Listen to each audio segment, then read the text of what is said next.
Welcome, everyone, to the 31st Annual BC Marine Mammal Symposium. We are just moments away from starting. For those joining us online, feel free to engage with our speakers through our live chat. Please note there's a brief delay of about 30 seconds, so send in your questions early to ensure they reach us in time.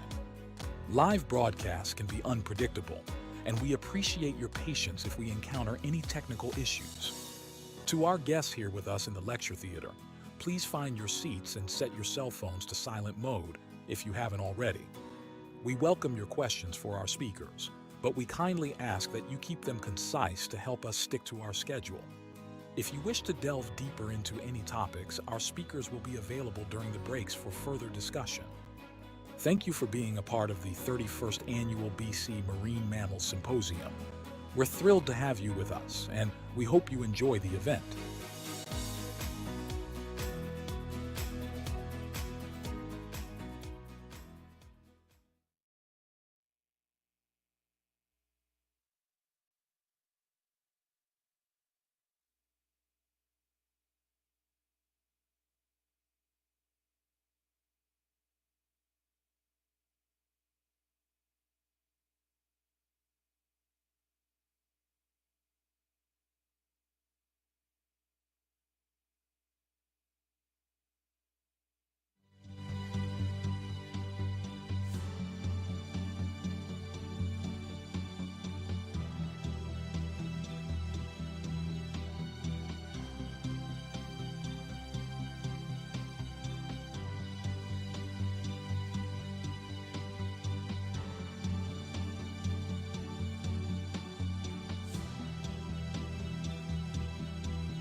I'm live.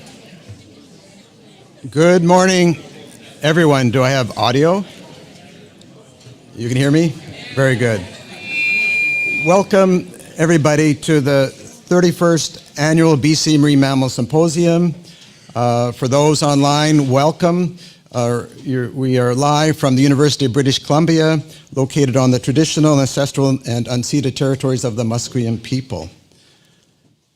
For those of you interested online on the weather forecast for Vancouver, you're pleased to know that it's very sunny, but it is cold here. It was 2 degrees when I came in this morning. We have a full day of presentations. Everyone has been asked to make 5-minute presentations. We know that's not your normal scientific conference, but that's what we do here because the goal is to give everybody an opportunity to share their knowledge with others and to spend time during the breaks to reconnect and delve into for more information. A few things to keep in mind. We do have food, snacks here for those that are here in person. We've tried to schedule generous breaks. Please note, no food or drink into the theater unless it's water, and that's all you can bring in here. We also have an overflow room. We have over 200 people that signed up, and unfortunately we had a much bigger waiting list. So those of you who are here, thank you for registering early. I also want to thank all of our speakers. For those of you with your name badges on, we have the world's most amazing blue whale skeleton next door in the BD Biodiversity Museum, and you'll have an opportunity during the breaks to go in, and with your name tag you can go in and go down and have a quick look at it. The museum recognizes that you are probably the best walking advertisements for marine mammals in the world, and they hope you will share what you see and experience today with others and encourage them to come here to the University of British Columbia. For speakers, please note that we do have a timer up here on the screen. I would suggest that everybody is speaking to come at the break to see how it's set up. There is a timer that'll count you down. We have a 2-minute transfer period where you will be able to answer questions, assuming there's still time for it, while the next speaker is coming down and getting set up with their presentation. I think that's it. Oh, there's one other thing. During COVID, unfortunately, the rooster didn't make it. And we tried to clone it, but we did find a distant relative. And so just to know that should anybody not respect the 5-minute rule, the rooster will come out, and you can just see here a quick look. And in the worst case, it will come out. Now, only a few people have ever been subjected to the rooster over the many years the rooster has attended. It is traumatic, so please watch for the rooster. And the chair, I will be chairing the first session. Aaron Gless will be chairing the second one, David Rose in the third, and we will have our eyes on you during that time. I think that's it. We do want this to be a fun day. We've encouraged everybody to make it not too much jargon, cut to the points. What does he want people to know about as they go home today and talk about the amazing day that they've just had? That's it. I'd like now to turn it over to our first speaker as we get set up. Oh, and just for the speakers, we do have a remote control here as well. I'm going to try to move on here. Full puff. Yep. Marcus, could use you to mute the... Marcus, do we have this on live too? And It's muted there. it's muted. At the bottom. Yes, don't worry. Press and hold. Maybe on now. So what? Always a few technical things. We will be doing the questions from the side. And the timer will be reset. And I think we're off that. Oh, sorry, first speaker. Sorry, part of my job here. First speaker is Beth Volpov, a postdoctoral fellow here at the University of British Columbia, talking why every breath matters to killer whales. Thank you, Andrew. Hi, everyone.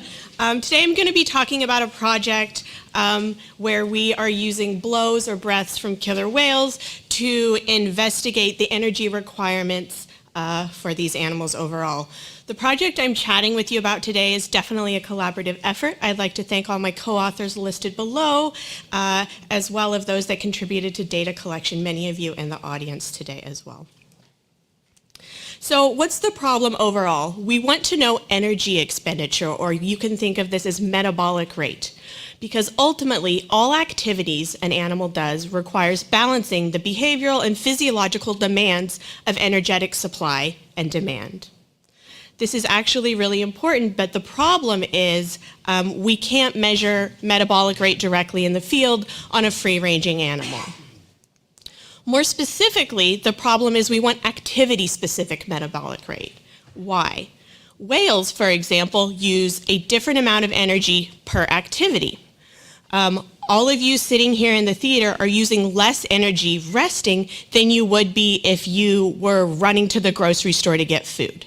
So think of that from the whale's perspective. The whales use more energy doing certain activities than others. This is important because it translates into a different amount of food requirements per activity for the whales. One tool that you can use to indirectly estimate activity-specific metabolic rate is counting the whale's breaths. And so you're able to do this in several different ways. Some of you from the whale watching boats or when you're out on the water, you have been able to count these breaths from the boat. We did, for this project, we counted the breaths from drone video.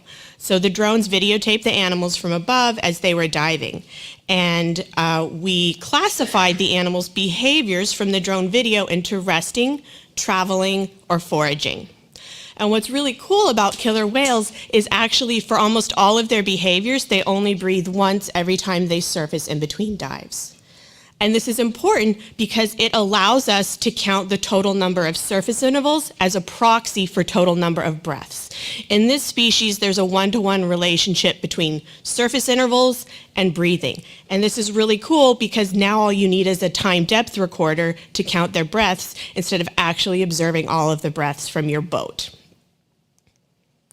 So what we did for this project is we combined drone video of the animals breathing and their behavior with time depth loggers that were suction cupped to the animals and advanced statistics to predict behavior on unknown dives where we don't have video and we don't know what the animals are doing. Here's how we collected the data. The drone video gave us surface behavior and the respiration rate, or the number of breaths the animals did for each activity. The data loggers measured the animal's dive duration and dive depth and also counted the total surface intervals. Again, remembering total number of surface intervals is equivalent to total number of breaths. And then we formed a collaboration with the statistics department here at UBC to work on a new advanced statistical tool that you can just think of as a complex movement model. And for this model, we input the drone video and the TDR data, and we're able to output and predict behavior of dives where we had no idea what the whales were doing before, with known estimates of error. If you have any more questions on this, I'm happy to chat about the statistics details during a break. So here's an example on killer whale D21, which was a male, looking at the entire dive track. On the y-axis, you have dive depth, and on the x-axis, you have time. This is about 20 hours and a little over 1,000 dives on this animal. So what we have straight from the TDR without video is this dive track you see here. And so we know within these total dives, we have drone video for 21 of the about 1,800 dives. But we really want to know what the whale is doing on all of those dives so that we can predict activity-specific metabolic rate, and use that to predict the animal's food requirements. And so what we did is we used this advanced statistical tool to find out more about what's going on. And so this is what we were able to do. Statistics are friend, not foe. It's a really cool tool that can help us find out a lot more about what these whales are doing. And so this is the same graph I showed you before, but we used a complex movement model to categorize all of the dives that maybe we couldn't see on video into resting in pink, traveling in green, or foraging in blue.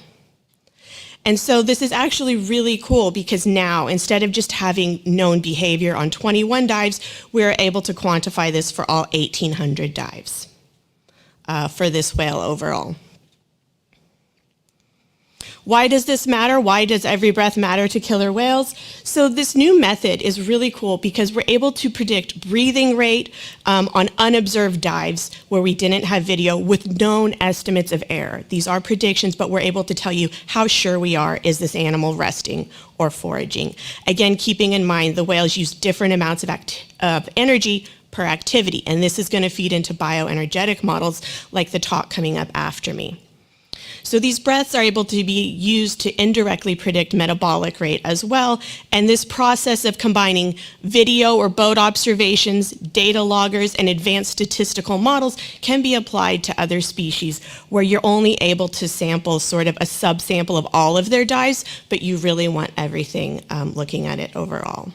So I think this is a really good example of how statistics and data analysis can be combined with these different types of data, looking at the animals above and below the water to get a more complete picture.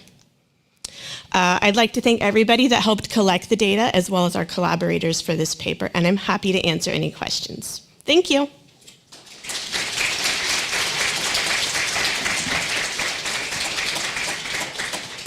So, Beth, I think we're going to stand over this side. You'll make us off. Press hold. Hold this way. So if Janine could come down and get set up for her talk. Do I see Janine? They're coming down, thanks. Any questions for Beth? And was that going live? Yeah. If you give her the mic. Where's? Go ahead. Go ahead, please. So did you notice any differentiation in breath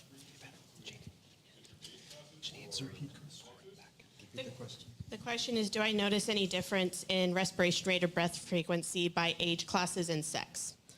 Correct? The majority of our female animals were immature, and so we're not able to compare age classes within the females. And as far as we didn't directly compare males versus females because their energetics, growth chart, sexual dimorphism puts them on separate tracks energetic-wise. But for simpler answers, they breathe once per surface interval for all of the behaviors except logging, which is very rare. So the one-to-one relationship of one breath, one surface interval holds true unless they're logging, regardless of sex or gender. Thanks, Beth. Thank you. Thanks. And our next speaker is Janine McNelly, talking on sablefish are on the menu for southern resident killer whales, but at what cost? Thank you. Thank you so much, Beth, for that fun shout out in your presentation. And I'm glad now that everybody is very aware of what a bioenergetics model is. It gives me more time to talk about sablefish. So my master's thesis at Simon Fraser University, I'm supervised by Dr. Ruth Joy, and I am trying to determine if sablefish are a viable prey option for the southern resident killer whales by building a bioenergetics model. So the issue is, as I'm sure many of you know, the southern resident killer whale population has been declining since the 1990s, and one of the main concerns is prey availability. Their favorite food is Chinook salmon, but Chinook salmon numbers are decreasing both in quality and quantity compared to their historic levels, which means that the killer whales are having to work harder, and when they do catch the Chinook, they're smaller than they were historically. So they're expending more energy to catch a smaller fish. So this means the southern residents may turn to alternative prey sources to try to supplement their diet. Enter the sablefish. Isn't it beautiful? Look at it there. Sablefish are a high-fat prey alternative for the southern resident killer whales. They're found in very deep water off the coast of Vancouver Island, up to 2,700 meters below the surface, but they do move onto the continental shelf in the summer and fall, which means that they could come into contact with the southern resident killer whales. And currently, the exact contribution of sablefish to the diet of southern resident killer whales is unknown, but the team that I worked with at DFO was collecting fecal samples, so hopefully that'll be able to tell us what the exact contribution of sablefish is to the whale's diet. So here are my three main research questions. One, are sablefish even found within southern resident killer whale habitat? 2, how does southern resident killer whale foraging effort change between foraging for Chinook versus sablefish? And then finally, how many sablefish would each of the whales need to eat in a day to meet their daily energy requirements? So I talked to many people who knew a lot about sablefish, and they told me that the best way to find the distribution of sablefish was to look at this west coast of Vancouver Island synoptic bottom trawl survey, which DFO completes every other year in May and June. So on this map here, these are all the times that sablefish were encountered during these surveys over the last 20 years. And the red line at the bottom is southern resident killer whale critical habitat. So you can see there is a little overlap just here in the Swiftsure Bank area, which is where I was over the summer collecting samples. And actually the depth of these samples, the average in that area was only 200 meters deep. So this is well within the range of what a southern resident killer whale can access. So they are found within habitat and they're accessible to the whales. Now we're going to look at foraging effort. So the first thing we have to go over is the aerobic dive limit. So this is how long a whale can be under the water before they start to have lactate build up in their blood, which is a sign of muscle fatigue. So depending on the different size and life stage of the whale, it's going to be a different aerobic dive limit. So for one of our youngest whales, J59, the aerobic dive limit is 6.8 minutes. But then if you go up to a mature male like L88, they can last for 11.9 minutes before they start to see lactate build up in their blood. So we'll have to keep that in mind when looking at sablefish, because as you can see from this lovely diagram here, sablefish are found a lot deeper in the water column. Even though that average was 200 meters, some of them are quite a bit deeper. So I've just drawn this to illustrate the different efforts between foraging for Chinook versus sablefish. With the Chinook, our whale does not have to dive as deep. They're going to be able to access that Chinook much faster. They're going to be able to catch it quicker, and then they can go back up to the surface and recover. Whereas with sablefish, the whale has to dive much lower. By the time they catch the sablefish, they still have all that ways up until they get back to the surface, and then they're going to have a longer recovery once they reach the top. And with sablefish, another thing to consider is that the prey sharing that we usually see with Chinook isn't done as frequently because sablefish are a much smaller fish and they're harder to share. So this means that our juveniles with the 6.8 minute aerobic dive limit will have to forage for themselves, which means that on almost every dive for sablefish, they'll probably be exceeding their aerobic dive limit. So taking the paper by Dawn Noren in 2011, she estimated the energetic requirements for an adult male and an adult female killer whale, and I've extrapolated that and estimated it for whales of different life stages. And then from that, I calculated the number of Chinook that they would need to eat in a day versus the number of sablefish. And as you can see, on average, it's 3 to 4 times more sablefish than Chinook. There's still a lot of work that I have to do to make this a little bit more precise, but right now it's looking like they're going to have to make 4 more dives, or 4 times as many dives, if they're looking for sablefish, which means a lot more recovery time. Thank you.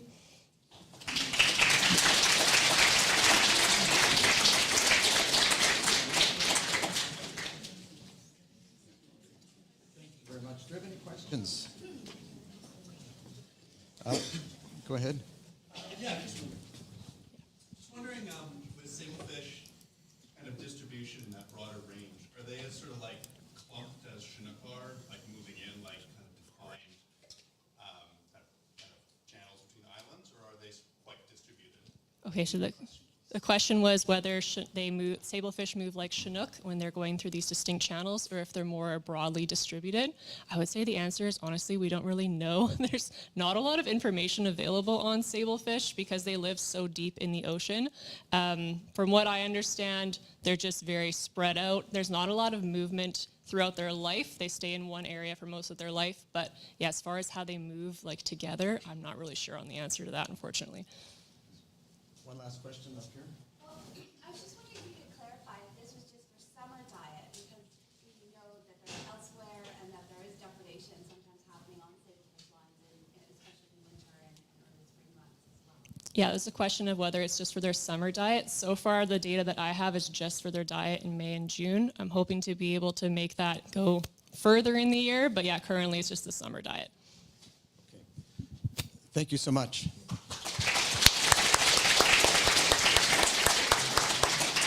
And our next speaker is Marie Augermete.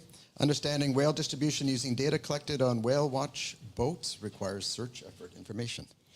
Thank you, Andrew. So today I'll talk about how we can use data collected from whale watch boat to understand the distribution of whales. But really it's a plea to please collect boat track data, which you encounter data, because getting at whale distribution without search effort is really difficult. Okay, so many conservation efforts are spatial in nature. So, for example, in Canada, the Species at Risk Act says that once a species is listed as endangered or threatened, we need to protect its critical habitat. And one of the ways that we can protect this critical habitat is through marine protected areas, for example, which, limits the type of human activities that can be done. So clearly it's important to know where are animals, and in particular why they're there. Are they there because the condition is good for foraging, the conditions are good for calving, etc. And as probably a lot of you know, it's hard to get that kind of data for marine mammals. They're kind of hard to get to, they're underwater, they're difficult to get at. But one type of data that's very ubiquitous, it's data collected from whale watch boats. So a lot of boat operators collected the location where they encounter a whale, and then they put it in a database or on online apps, and that's absolutely fabulous. But there are biases with that data. So, captain knows where the whales are, and they will have potentially a tendency to go back to the same spot because that's where they saw the whales. Plus, they talk to one another. So one boat captain see a whale there, all of the boat captain goes to that same spot. So we don't get a full view of the whale. We kind of get a preferential sampling of where the whales are. And when you want to understand the habitat of these animals, you want to know where they are and where they're not. Because if you want to understand if they prefer a certain type of habitat, you have to know what they don't like. So when I was back east, I worked a lot in Cape Breton with a captain called Captain Mark, and we worked on his boat. So we had boat track data and the encounter of the whales. And two of my former students, Sarah McComb-Turbot and Joanna Costa, used this data in a very simple way to try to get at the distribution of whales. So what they did is put a grid on the map, and then they counted in each cell the number of days where the boat was there and the number of days where the whales was there, and that gave us an encounter rate. So it gave us a ratio of how much time you searched that area, there was a whale. And that's good because it allows you to differentiate whether a whale was never seen there because there's no whale there or because it was never searched. So what they were able to show is a change, a very important change in the distribution of whale in Cape Breton in that area. So we see on the left the distribution of a whale in 2003 and then in 2016, which is kind of the two end of our time series. The square is everywhere that the area was searched. The rest is where it was not searched. And then the white square is where it was searched and no whale was there. And then the darker is areas where whales were encountered more frequently when they were seen. And we can see that there's a big shift. In earlier years, the whales were close to the coast, and then in later years, they were more spread apart. And the reason why that is something that we need to figure out, but we got the tools to be able to do that now. So to the killer whales. So a former student of mine and postdoc of mine, Joe Watson, was asked by DFO to merge two different type of data. So data very similar to the boat track data that I talked about. So data from DFO where we had the boat track in black, and then the red is where they saw the whales. And then data from whale watch boat, which are the dots in yellow. But in that case, we just had where the whales are. We didn't know where the boats were. So Joe, being a statistician, developed a pretty complex model. I'll skip the details, but the idea is that we want to get at whether a whale was encountered in an area at a certain time. And that was a function of whether there was whales, of course, and that was based on environmental condition like bathymetry or sea surface temperature, for example. And then whether that area was searched, so kind of the same concept with the pilot whale. And it was really easy with the data with the boat tracks because we had that effort, but it was very complicated for the whale encounter data. So what he did is he looked at all of the website of all of the whale watch operators in BC, figured out at what time they left, how long was their trip. He called, some of you might have talked to him, he called and asked, what is your general route? And then created this really complex simulation, simulating all of the boat in BC to try to get at the search effort. And that was a great job, but there's still a lot of uncertainty. Regardless, with this fabulous simulation, he was able to merge the two data set and was able to get at the whale distribution. So this is the summer distribution of the killer whales here in the area, and with red with the hot spots. And we were very happy because our understanding is that DFO used these tools and that information to set up interim sanctuary zone. Okay, so that's what we do in our lab. We like to answer complex questions with very messy data set. This was just an example, but we do a lot of this for tons of different questions. So if you're interested, come chat with me. And with this, I want to thank, of course, the student that led this work and then the many collaborators. Some of you are in this room. Actually, you'll hear from them and the funders. Thank you very much.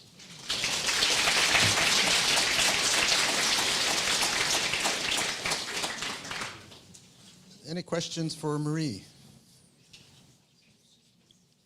Nobody wants to see equations. Do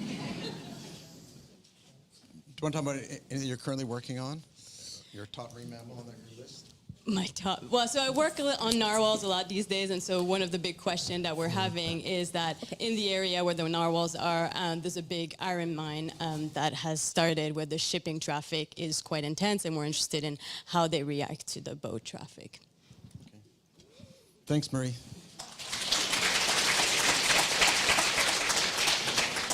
Next up, we have Tess McRae talking about current and historic Chinook salmon availability for northern and southern resident killer whales. Tess. Thanks, Andrew.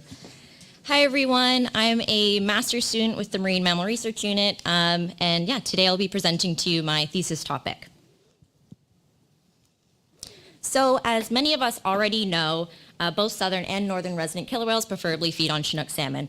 Studies have shown that Chinook salmon can make up to anywhere from 50 to 100% of resident killer whale diet depending on the time of year, and that resident killer whales depend on Chinook salmon as a food source year-round. However, there are still some gaps in our knowledge about the relationship between resident killer whales and Chinook salmon.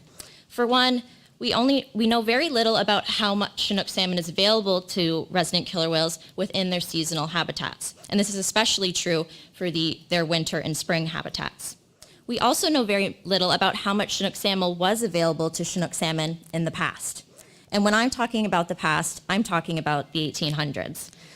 So when we started documenting southern residents and northern residents back in the 1960s, they were at relatively low numbers. And some studies have come out and said, due to genetics, that it's likely that southern residents have been at these low numbers for the past century. So it's important to try to look back at what these Chinook salmon populations used to look like before they really started to decline. So this really led to the idea for my thesis and my research questions. I'm looking at how Chinook salmon availability differs seasonally for northern and southern resident killer whales, and I'm also looking at how Chinook salmon availability differs today versus a century ago. So to do this, I'm compiling the dinner plate for southern and northern resident killer whales in the past and in the present. So to do this, I'm creating a database of current and historic Chinook salmon abundance estimates from the major river systems and regions from California to Southeast Alaska, so to get both the ranges for southern and northern resident killer whales. And so for my current estimates, I'm collecting them from 2010 to 2020 to try to understand how much Chinook salmon is available to them now. And I'm also doing this from the mid-1800s to try to understand how much prey was available to them in the past. So right now in my study, I've compiled my current abundance estimates using different escapement and catch estimates. I've done this using different government databases, different organization reports. And so I've compiled all my current estimates, and now I've moved on to my historic estimates, which have been a bit more tricky to come by. Some previous studies have looked at how much Chinook salmon how much Chinook salmon was there back in the mid-1800s. They did this using different cannery records and different catch statistics they can find. So I'm looking to use similar methods for my abundance estimates.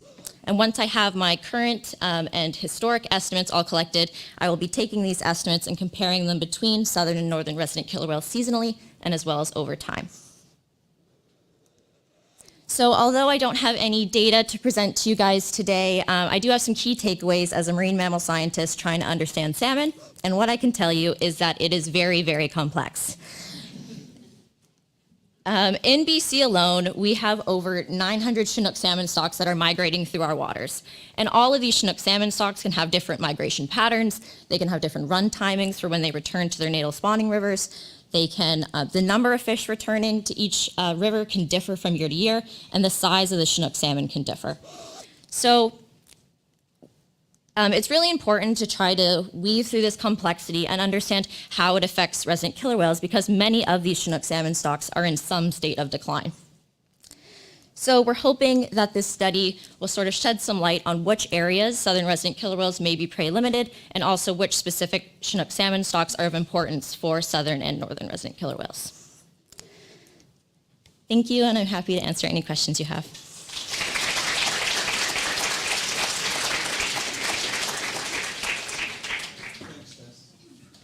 Well, the next speaker is coming down. Any questions for Tess? Yeah. Go ahead. Have you considered or looked at incorporating traditional knowledge into your question about past levels of Chinook? Yep. The question is, have I considered incorporating traditional knowledge into my historic kind of Chinook salmon numbers? And I have. Previous studies have kind of been able to take the number of Aboriginal inhabitants and kind of calculate the number of salmon that population needs to support. So I'm looking maybe in incorporating some of those studies, and also once I do collect some of these cannery or catch numbers, consulting some traditional knowledge to see if these make sense.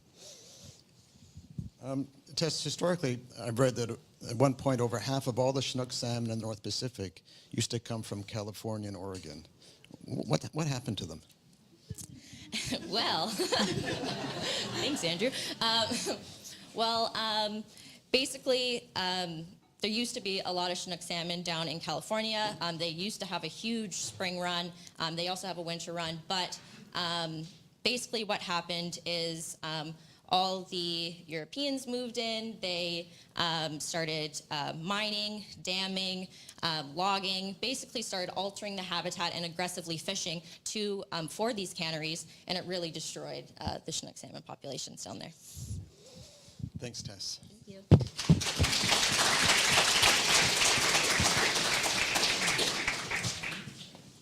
Next up, Terrence Scarf. Do pink salmon affect the presence of West Coast transient killer whales in the Salish Sea?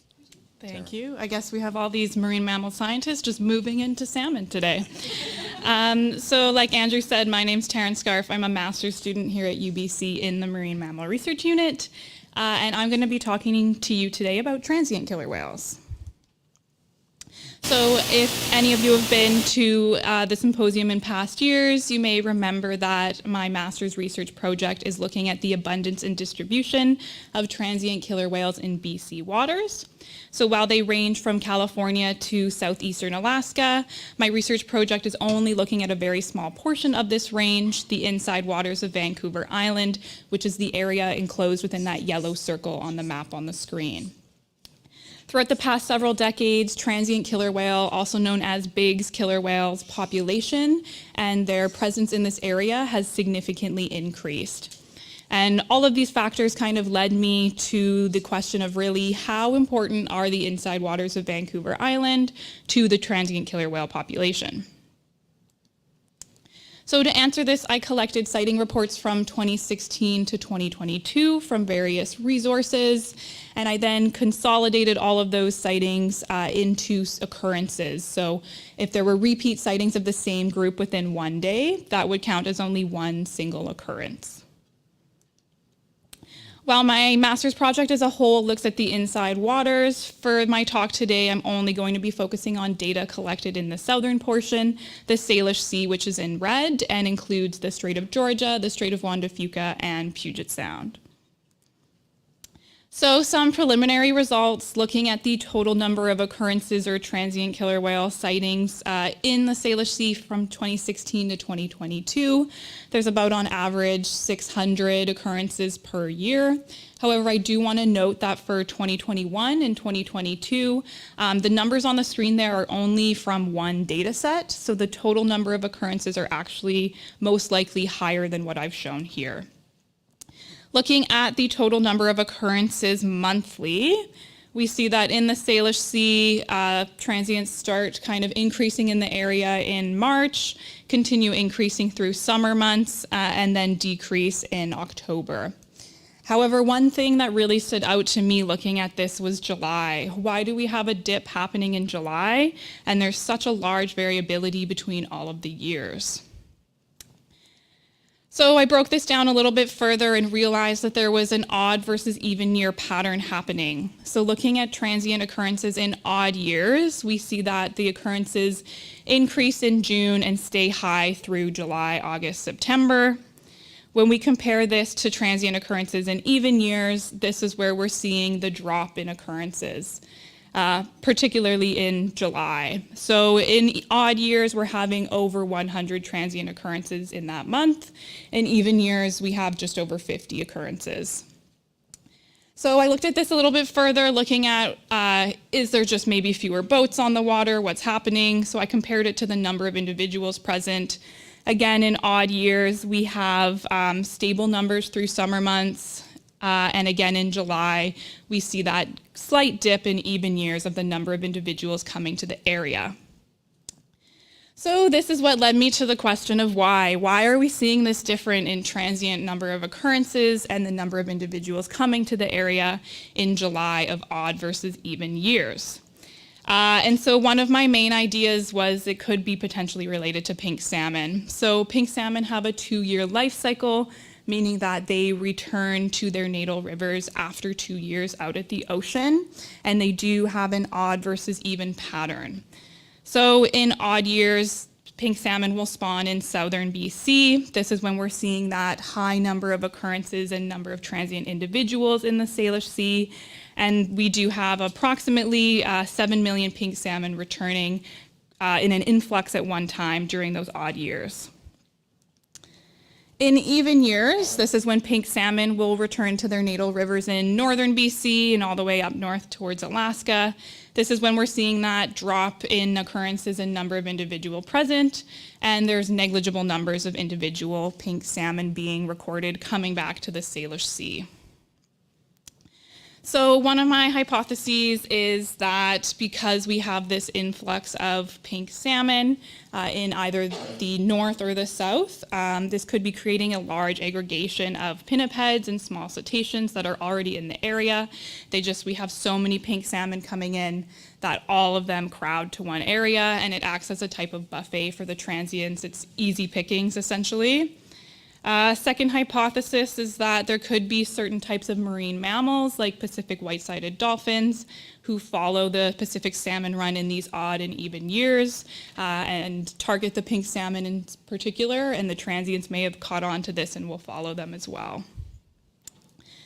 So in conclusion, it does seem like pink salmon may affect transient killer whale presence in the Salish Sea.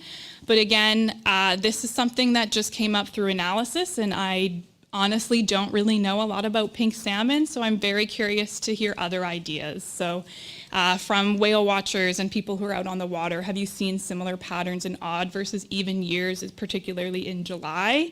And does anyone else have any ideas as to why we may see this drop happening in July? So if you have any ideas, please come chat with me at any of the breaks today. And I just want to end by acknowledging all of the individuals on this screen here for their contribution and assistance in my research project, and I look forward to any questions. Thanks.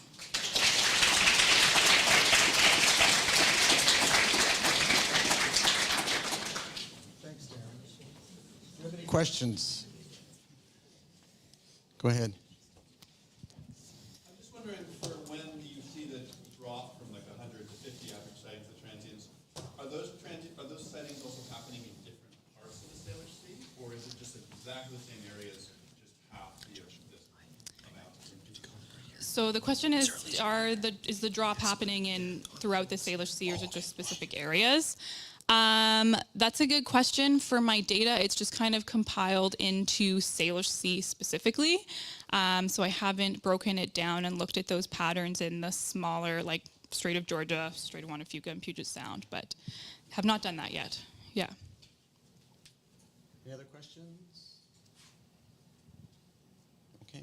Right. If pink salmon experts, find me after this. Thank you, Terrence.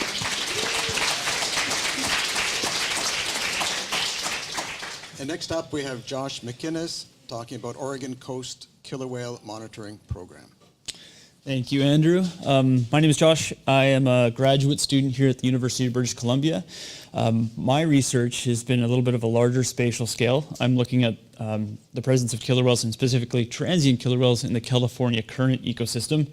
So if you don't know where that is between southern British Columbia and southern California. In part of that research, we found a big data gap. What is happening off the Oregon coast? And we found we have a lot of information for Washington, British Columbia, but we don't have a lot in California, but not a lot of information for Oregon.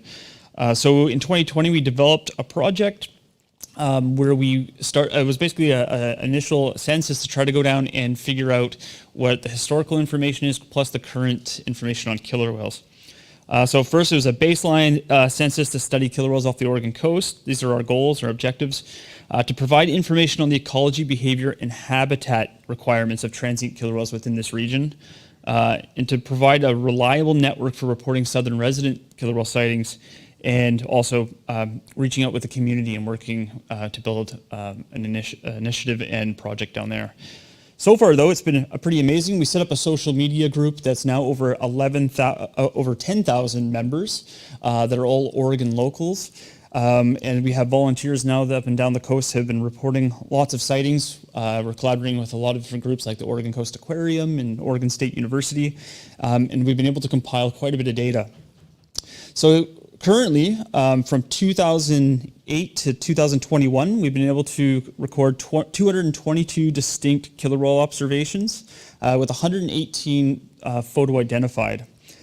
Transients were the most abundant sightings, so either 108 were photo identified, or observations with photo identified whales. Southern residents were 5, offshore were 3, and we had 1 northern resident sighting, which is in green. You can see it right up at the top there.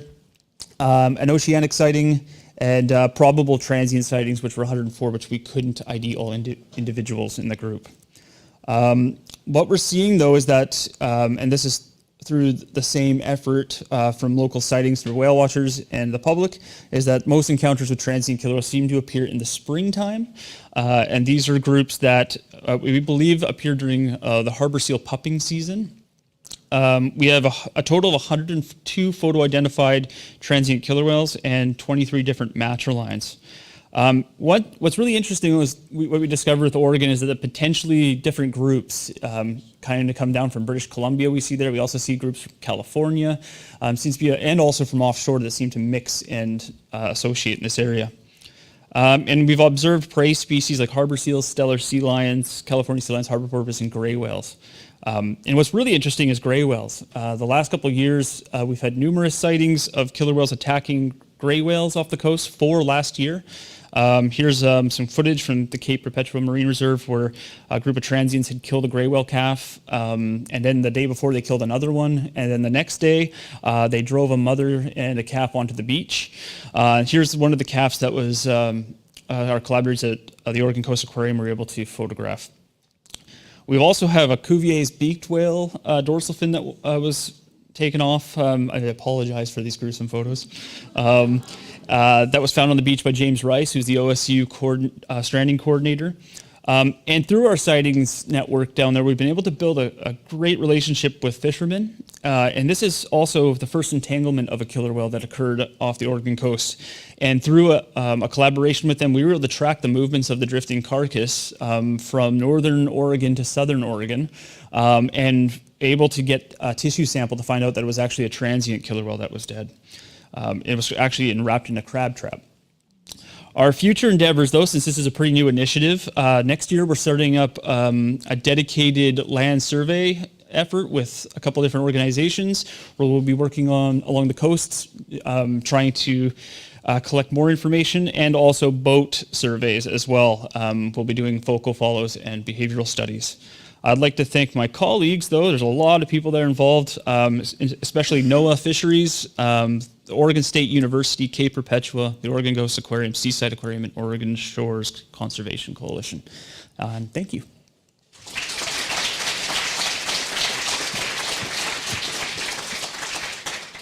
Step over this way. Any questions? Go ahead. Do you account for sighting efforts between like the different seasons? Like I imagine summer is a lot more effort. Yeah, so question was, do we account for sighting effort between seasons based on summer being? That's a great question. Right now, we're kind of building that. The initial part of the study was to actually get to see if there was something there that we can find. Next year, we'll be actually building the effort by actually having land-based dedicated surveys. But from what we see, because of the large amount of people that are along the coast, we do see this present in the spring, and it was evenly distributed, the data during that time. Thanks, Josh. Yeah. Thanks very much. And next up,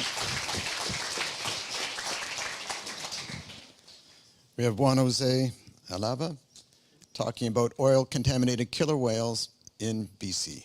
Thank you, Andrew. I am happy to be here, and today I want to just share some of our data related to contaminants and killer whales. And basically, this work was a collaboration with Dr. Stephen Roberty from the BC Ministry of Agriculture, Food and Fisheries, and also Paul Cottrell from the FO, who allow us to use this bank of samples, that very valuable and unique tissues to understand the levels of pollutants. And today I want to focus just on a particular group of pollutants, hydrocarbons, right? So we know that this is a picture from Dr. Lance Barrel-Leonard some time ago, and he really showed that this is really a testament of our own existence, the footprint of humans in the habitat of the orcas, which is also the habitat of Chinook salmon, the habitat of many species, and part of the ancestral lands of First Nation people that have been using this water for thousands of years. But we know that there are issues today, and one of these issues is these human-made stressors or pollutants. And this is important because under the mandate of the FO, we know that we need to prevent pollution to impact the environment and also the recovery of orcas, as well as the protection of the critical habitat. And critical habitat is the place where orcas basically depend on the optimal condition and also the food that make them strong for survival. We know the legacy of pollution in our waters since over 2 decades ago. We know that PCBs, for example, part of the persistent organic pollutions, legacy of classic pollutants, are in the orcas at such level that these orcas were categorized as one of the most contaminated animals in the world. But there are other pollutants coming up in the marine environment. And when we talk about the environment, the habitat, think about all the compartments like the sediments, like the water, the atmosphere, and also the urban environment that are encroaching more the habitat of the orcas. And many pollutants, new pollutants like triclosan, pharmaceuticals, are really going to the waters of the orcas, right? And we know that because, that there is a specific group of pollutants that we have been overlooking, and we wonder whether hydrocarbons, for example, are basically impacting the waters. And this is a picture from remember that like 5 years ago, there was this spill from one of these ships, tankers, in close to Vancouver. I think it was in English Bay, if I am correct. So hydrocarbons are basically this kind of pollutants coming from oil.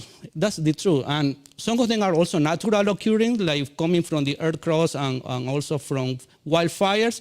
But when we talk about this, we need to understand that some of them are very persistent and can bioaccumulate in the tissues of the food web in the diet, but also they can cause some carcinogenic effects. Some of them, or these contaminants like naphthalene, 2 rings, anthracene with 3 rings, these are called benzene rings, made more difficult to really be break down in the environment.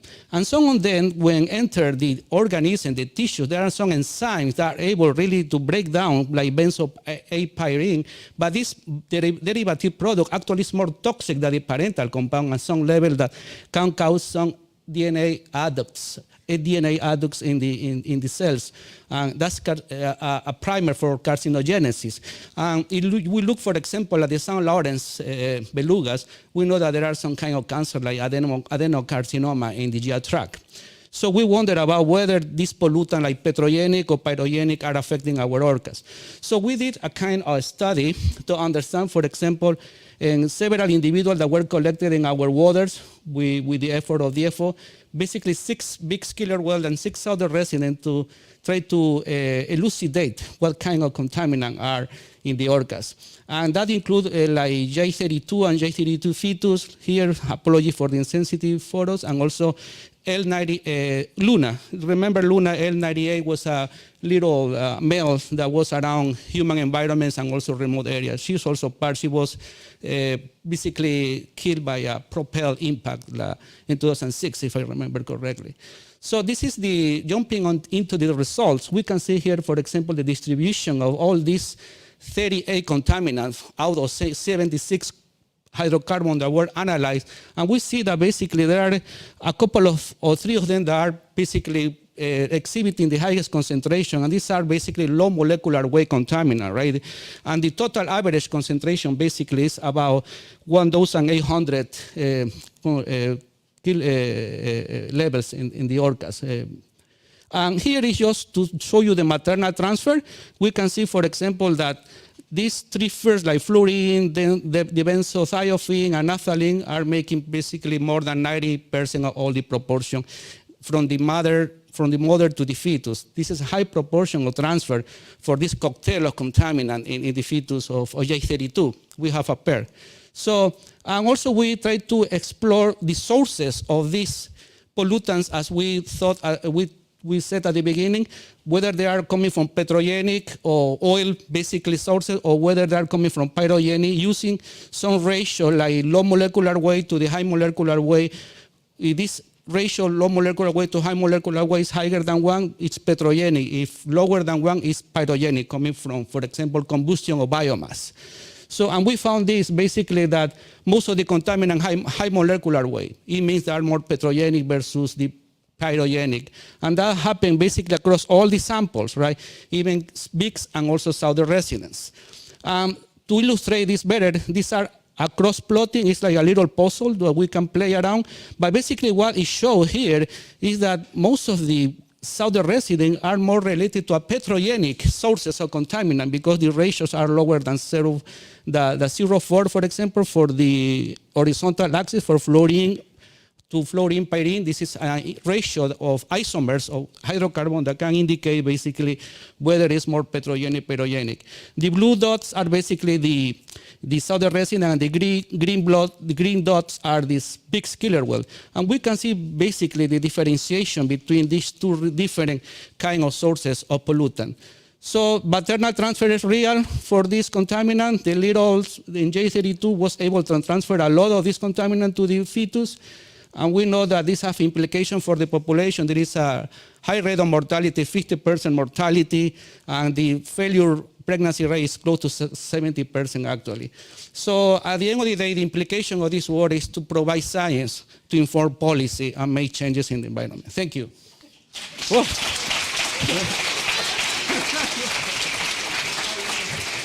Thank you. Unfortunately, we are out of time for questions. You ate into your time. The rooster's disappointed.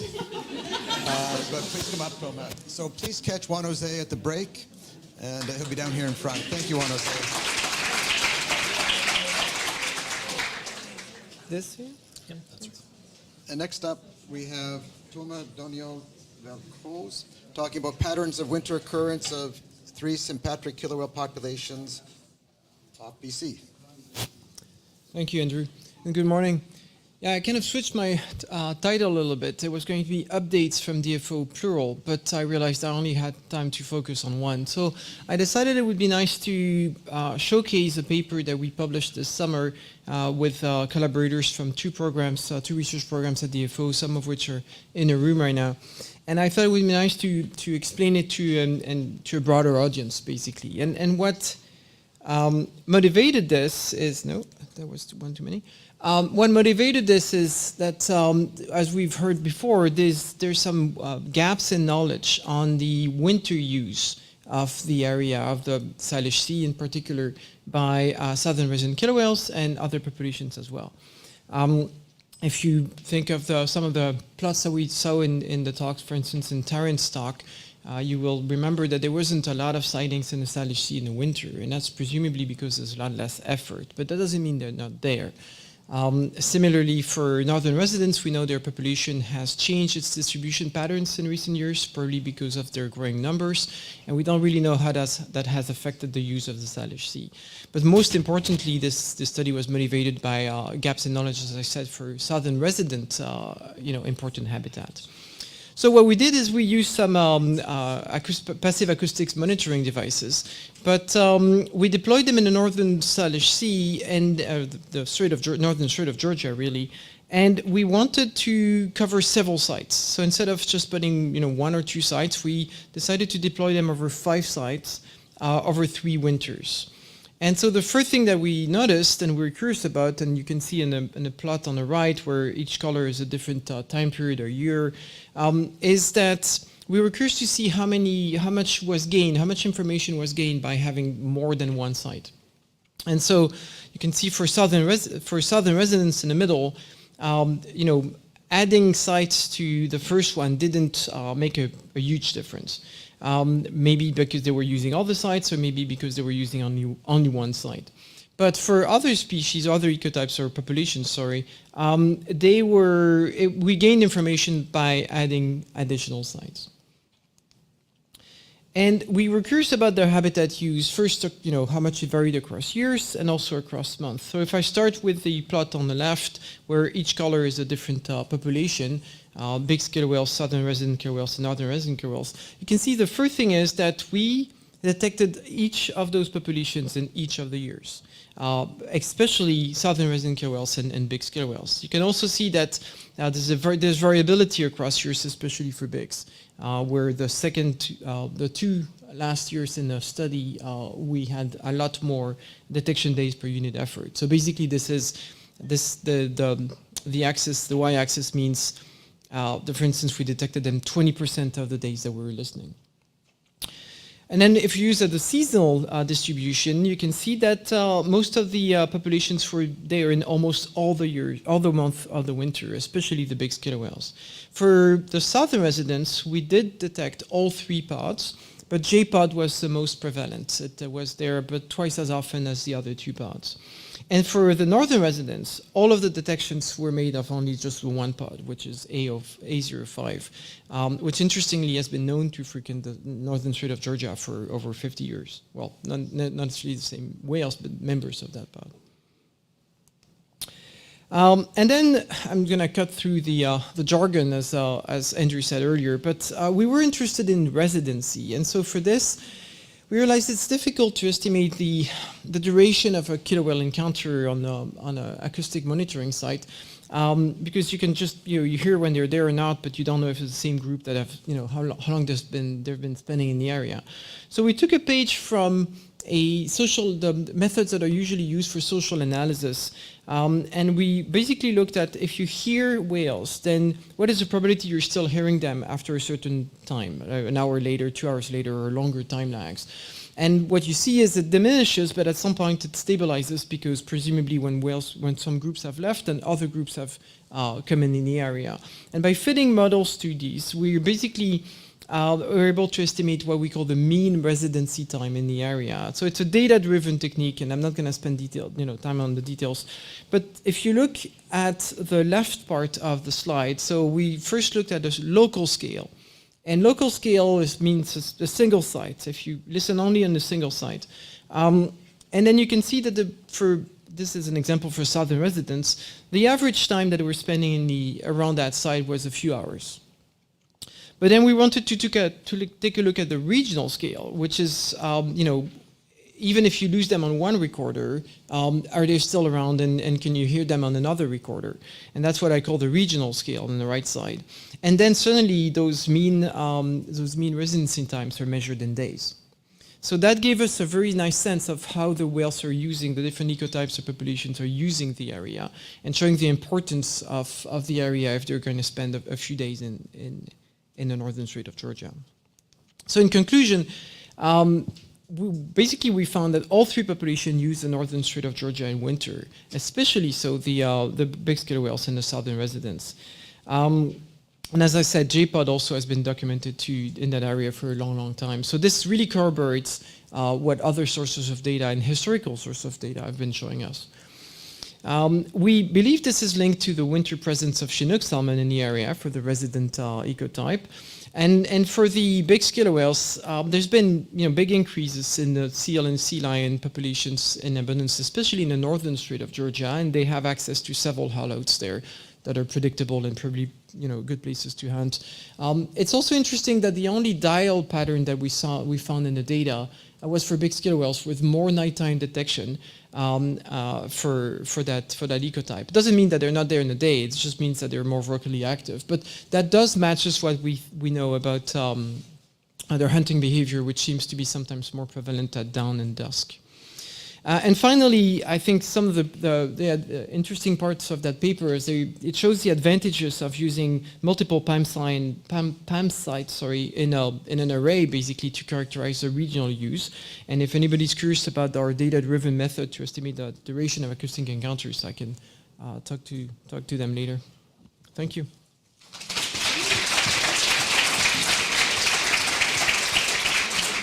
We have time for one question. Just going to go over here. Do you have any evidence that the presence of different ecotypes or populations inhibit the presence of other ones? Can you repeat the question? Yes, the question is, does the presence of one ecotype population inhibit the presence of others? And it's a really good question because it is a pattern that we've seen sometimes on the west coast of Vancouver Island where northerns and southerns seem to, if not avoid one another, at least not be there at the same times. And so it's hard to say with just 3 years of data, but what we did find is differences in peak abundance, whether it's related to the different animals looking for different things or whether they're actually actively avoiding one another is hard to say. The northerns not using that area much, then I don't think it's active avoidance, but it would just suggest the bigs and the southerns are not looking for the same thing. Thank you, Thomas.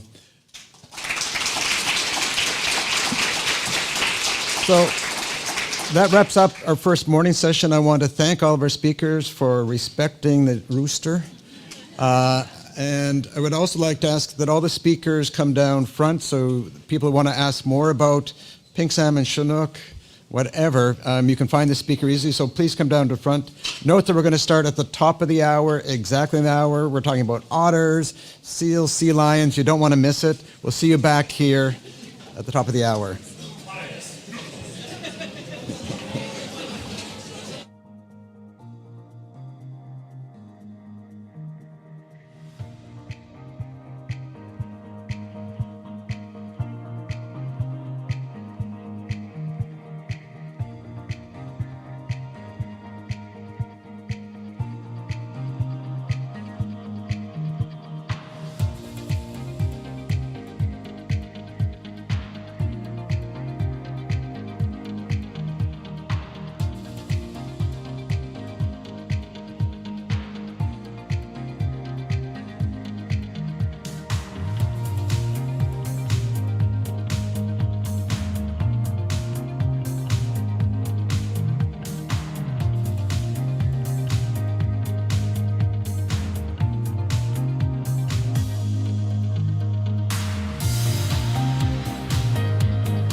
Welcome back to the 31st Annual BC Marine Mammal Symposium. We are set to resume our lineup of presentations. To our guests in the lecture theater, please make your way back to your seats. We're about to begin the next segment of our program. Once again, we're ready to continue. Let's settle in and prepare for our next speaker. We hope you enjoy the next talks.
Test, test. Testing. Are we on? Okay. A little. All right. Perfect. Okay. All right, everybody, take your seats. We're going to start our next session here. We're going to be talking about sea otters and pinnipeds. My name is Erin Gless. I'm the Executive Director of the Pacific Whale Watch Association. This is my first time chairing. Please don't make me use this. So speakers, please make sure you keep your talks to 5 minutes, and then we'll have just a minute or two for any questions and transition. So while the speaker before you is going, if you are speaking during this session, just be on deck, be ready to come down while we're answering questions, and you can get all set up. Okay, our first speaker is Julia Adelsheim. She'll be talking about food requirements of sea otters. Thanks, Erin. Hi, I'm Julia, like she said. I am a master's student here at UBC in the Marine Mammal Research Unit. I also was lucky enough to be a naturalist at Vancouver Whale Watch this summer. I'm going to present to you today about my master's research that I've been working on. So I'm not going to go into much background, but as we know, sea otters have the reputation for having really high metabolic costs, which then lead to high food requirements, which then sort of leads to that classic keystone species model for sea otters where they have a really big impact on their prey bases and their environments. But then that kind of led us to think about, well, like, how much food does that actually mean? How much food does a sea otter require? And how does, like, their diet preference affect those food requirements? Because, you know, sea otters sometimes specialize in certain prey items. So to answer that, I know we've talked about bioenergetic models and you were itching for more. So here's another bioenergetic model. But luckily, I'm not going to go into the details of it, but essentially, like some folks talked about, it's a mathematical representation of the cost of living, and it can tell you food or energy requirements under certain conditions. But I want to talk more about different ways to use it and how it can actually be helpful to people like us and give us different kinds of information. So this is just an example of the most basic kind of outputs. We have the energy requirements on the y-axis, and we have age on the x-axis, and you can see the three different models for male, female with a pup, and female without a pup. But that's not that interesting to look at. So let's think about it in the context of if a sea otter specializes in the Cancer genus of crabs, so like red rock crab, very similar to Dungeness crab, how many crabs do they need to eat a day to sustain themselves if they're focusing mostly on that diet? So here, based on those energy requirements in the previous slide, we have The male needs to eat about 50 of those crabs a day if that's its predominant diet. And then you can see how that is affected. We also talk a lot about sea otter diet with the idea that like sea otters need to eat this % of their body weight every single day. So you can do the same thing and look at it as what % of their body mass do they need to consume to fulfill these energy requirements. So if they're focusing mostly on this type of crab, you can see it's going to be really tough for a female with a pup because she would have to consume almost 34% of her body mass every single day to persist off of this type of crab. So that is just some examples. But then you can say, okay, so now we know how much it's required for this type of crab, but what about other specialist diets and other prey? So you can look at, for a female with a pup, how much of their body mass do they need to eat if they're focusing on urchin or turban snails or kelp crabs, or like spider crabs, they're also called. And so, yeah, we have the % body mass on the Y and the age on the X. And these diet examples were taken from a study that was previously done, where these were just the food items that an individual or a group of otters ate that was like over 50% of their diet. So these were mixed diets, but they just clearly preferred one item over another. So this is just an example.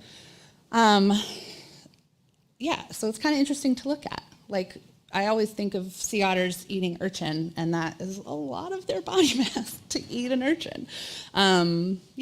And then, another thing, we love statistics. So I did a sensitivity analysis. I'm not going to go into any of the information about it. You can come ask me. But basically, if you look at the parameters I fed into my model, tissue growth, body mass, the metabolic rate, the % time refers to their activity budgets and the amount of time of their day they're spending like resting versus foraging versus non-foraging activity, and the cost of raising a pup. Basically, these numbers, the larger the number, the more impact on the model that parameter has. But this can tell us of where we need to conduct the most research and what we need to look at to improve the accuracy of the model. And just our knowledge in general. So looking at that, we obviously need to focus on metabolic rate. So that is where we should focus our energy on research. So these are just some examples. Next steps, I've built a Shiny app in R, where basically researchers can input their own data, because we all know researchers are opinionated. And so this can tell you how your activity budgets will change every day, the total energy requirements, and you can put in your own data. So that this is just a draft, it's in the works. And just to remind you why I think you should care about this is it helps us understand how sea otter populations may be limited in terms of what prey items are available. Also helps us, look at help inform management and conservation policy. It is totally useful, and you can use it. And with that, I'll just say thank you to my thesis committee and my lab, and I'm happy to take a question if I have time. Thanks.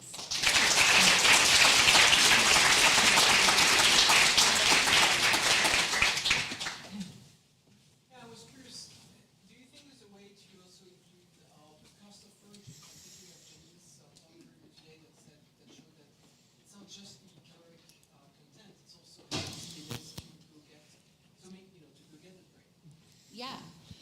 So the question was, is it possible to include the actual cost of foraging for the prey?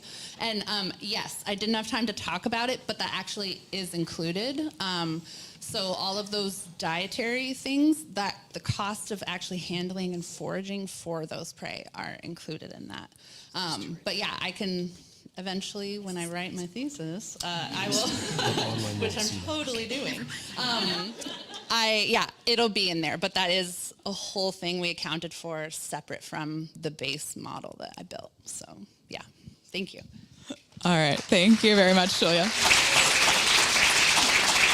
Okay, next up we have Dana Price, who will be talking about contaminants in BC sea otters. Hi, thank you. So I'm also a master's student at UBC here in the Marine Mammal Research Unit and also the Ocean Pollution Research Unit. So just like Julia, I'm looking at sea otters. My study area is specifically British Columbia, and I'm looking at a couple different contaminants in them. So I'm looking at 3 specific contaminant classes. I'll explain what those are in just a minute, and looking at a couple different tissue samples there for each different contaminant as well.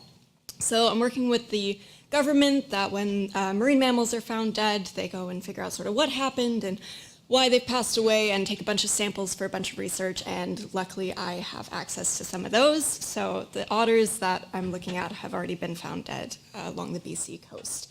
And so I am with about 12 otters looking at per and polyfluoroalkyl substances and polycyclic aromatic hydrocarbons, which Juan Jose discussed a little bit earlier, in both the liver and skeletal muscle tissues, and then in the gastrointestinal tract looking at microplastics. And my goal here is to set sort of a baseline for what these contaminant levels are like in BC sea otters, because we don't have data for that yet. So per and polyfluoroalkyl substances, shorten that to PFAS, or you might have heard it as PFCs before. You might have seen some articles in the news about this labeled as the forever chemicals because they stick around in the environment pretty much forever. They're pretty nasty things. They're all man-made chemicals used in a lot of manufactured goods. They're in waterproof paints, waterproof clothing, firefighting foams, some cosmetic products as well. And they've got a lot of nasty properties about them that can make them suppress the immune system, and a lot of developmental issues associated with high concentrations of that. And I'm looking at those in the liver and skeletal muscle tissue because they love to bind to proteins. They can repel water, they can repel fats, but they bind higher to proteins, and those are very protein rich.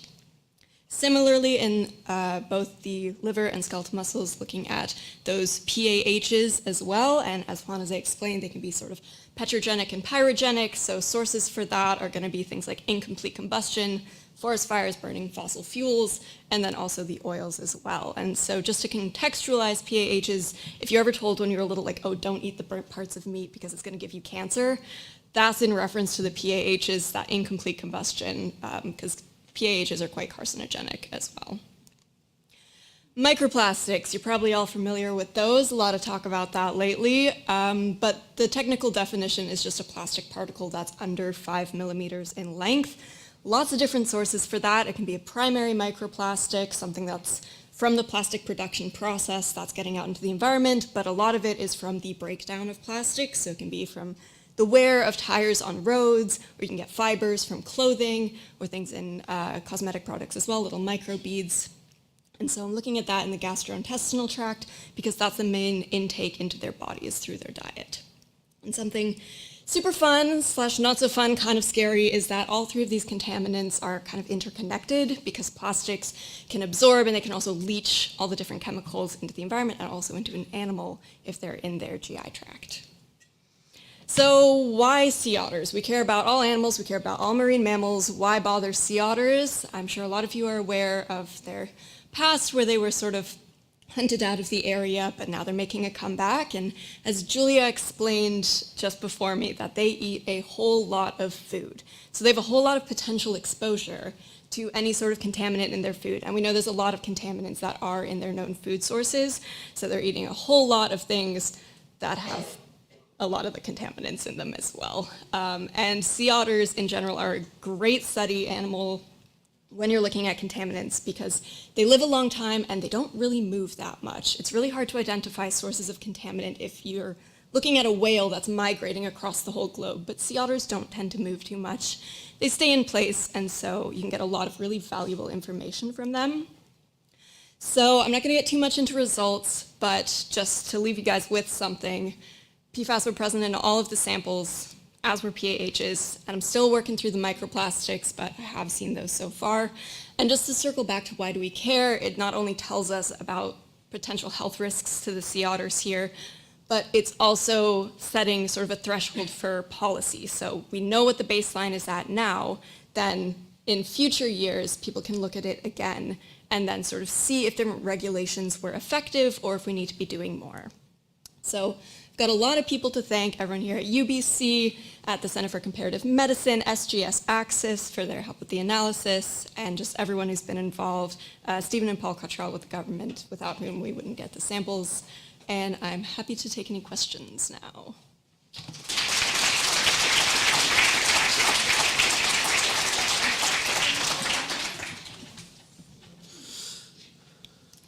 Yeah.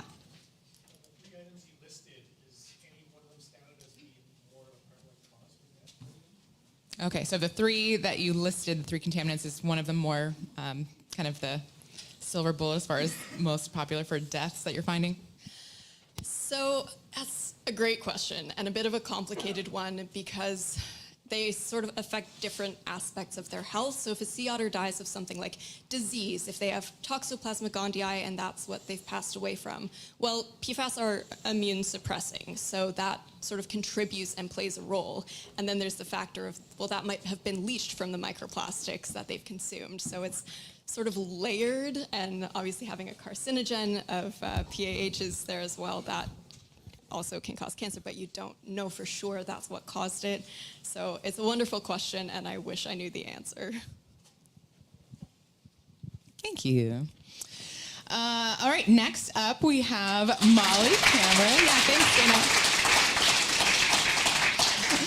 So next up we have Molly Cameron, and she will be sharing a story that we in the whale watching community felt needed to be told. So she'll be talking about Ollie, the Salish Sea serial killer. Awesome. All right. Thanks so much, Erin.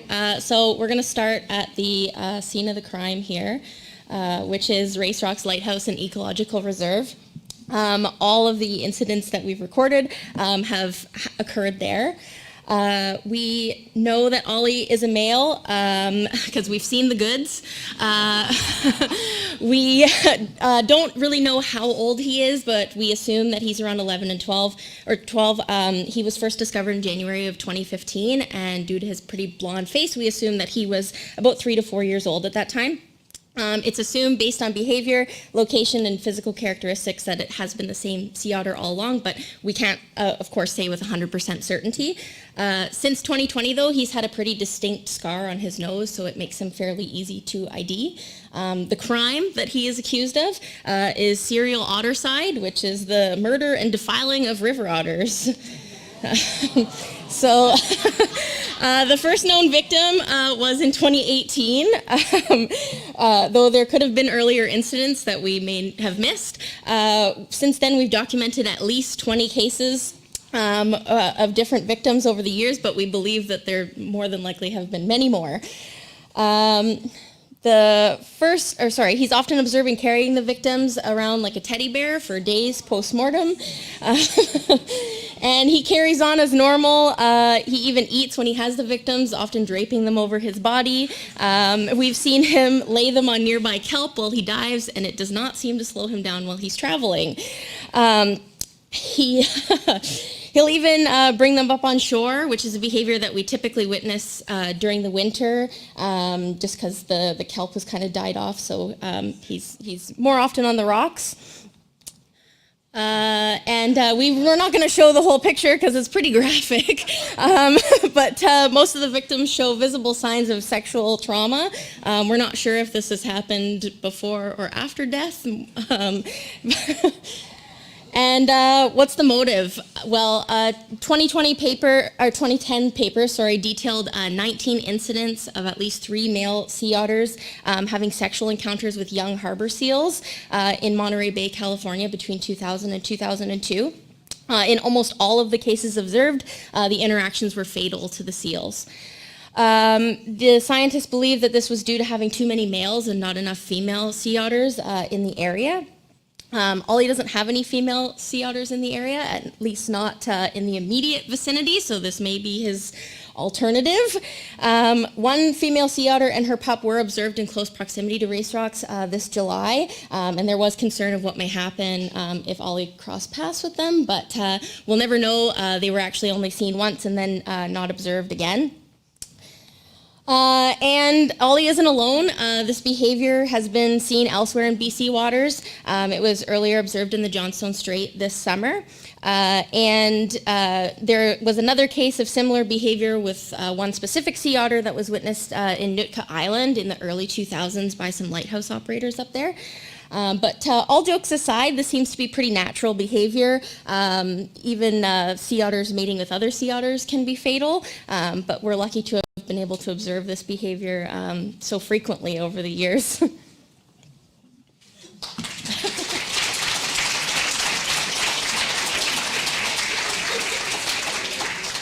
I can tell by the horrified gasps that I was hearing from my seat that I am glad that I shared this story because I think it's new information to a lot of folks. So does anyone have any questions about this behavior that we've had with Ollie? Yes, Andrew. So have you recovered any of the river otter carcasses to know are those males, females, mature, immature? No, we have not, but that would be really interesting to find out. Yeah, so the question was, have we ever recovered any of these bodies to see if the river otters are males or females?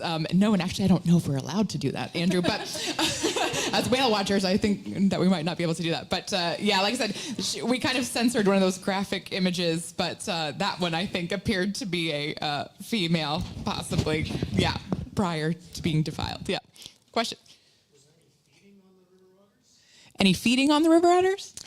I've never observed that. I have heard of him feeding on a harbor seal pup before, but I didn't witness that myself, so I'm not sure.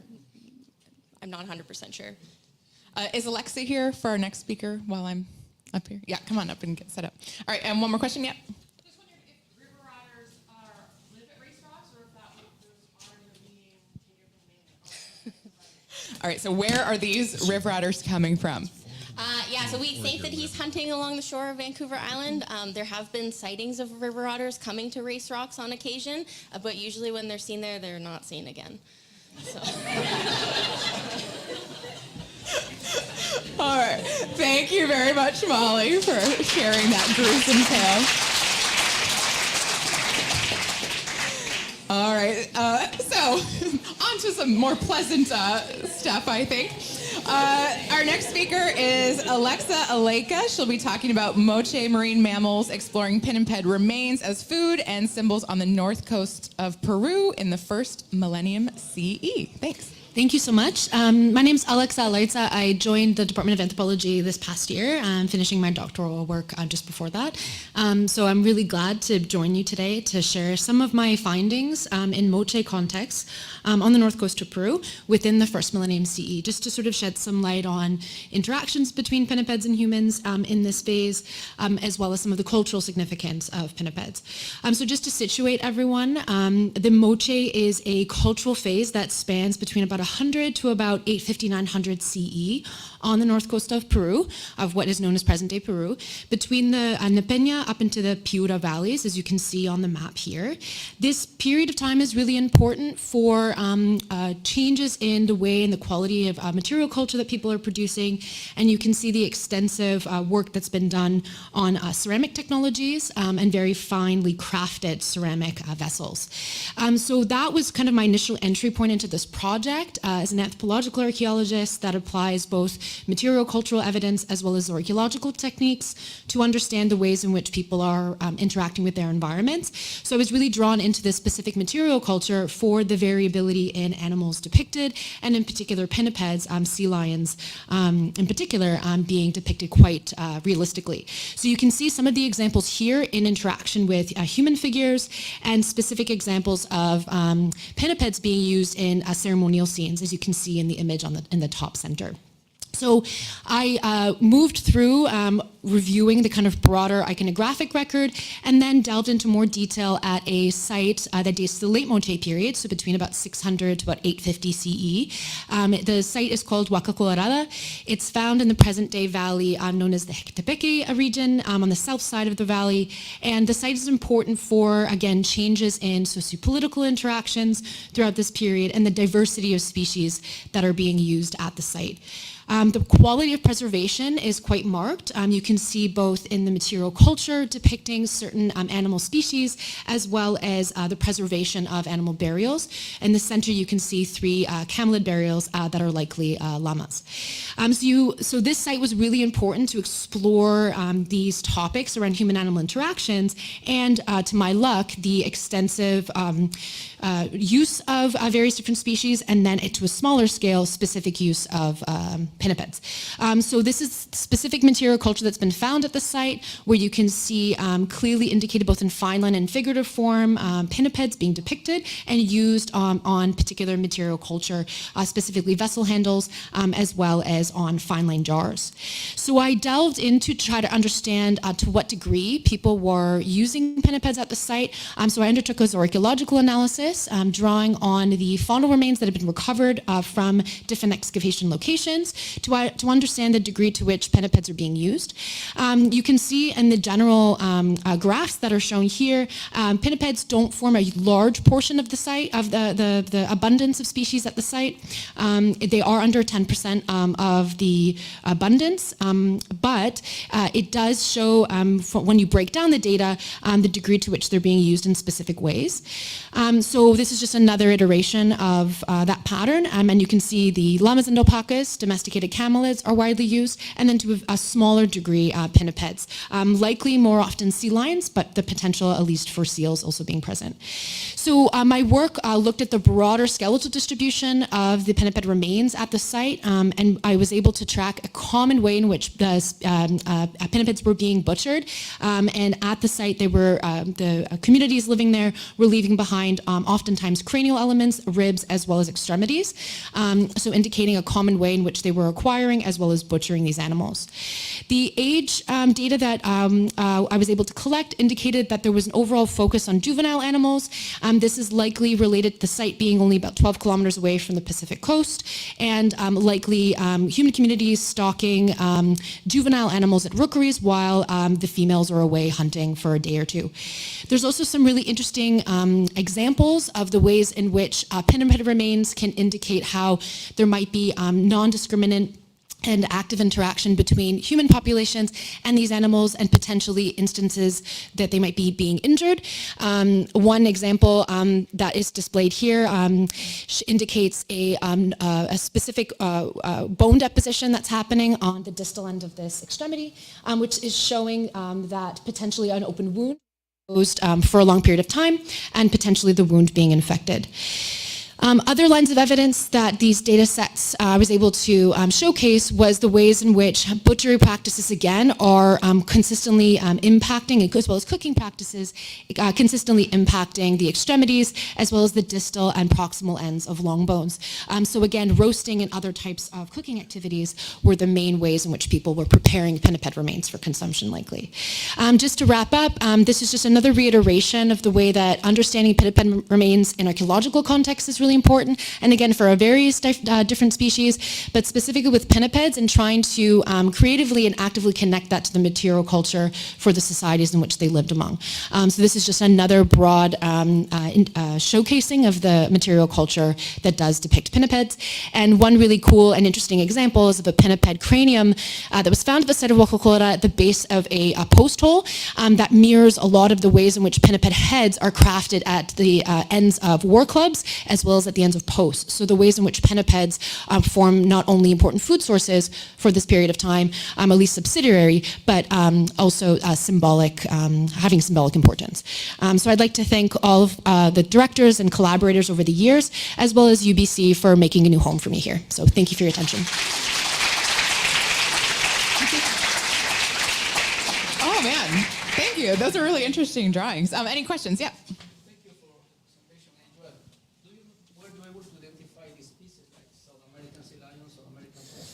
Okay, so type of the species specifically. Yeah, so based off of the collections that I had access to, I was grouping them broadly by pinniped to be both the fragmented remains, and then I was using the local collections at the museum, National Museum of Trujillo, and they had the South American sea lion.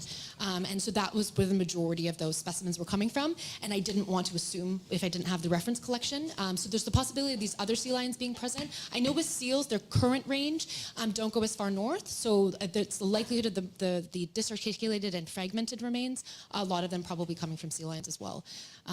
So yeah, it's just the level of confidence I had with the reference collection wasn't super great, but trying to get to connect it to the broader cultural phase. So, thank you. Thank you.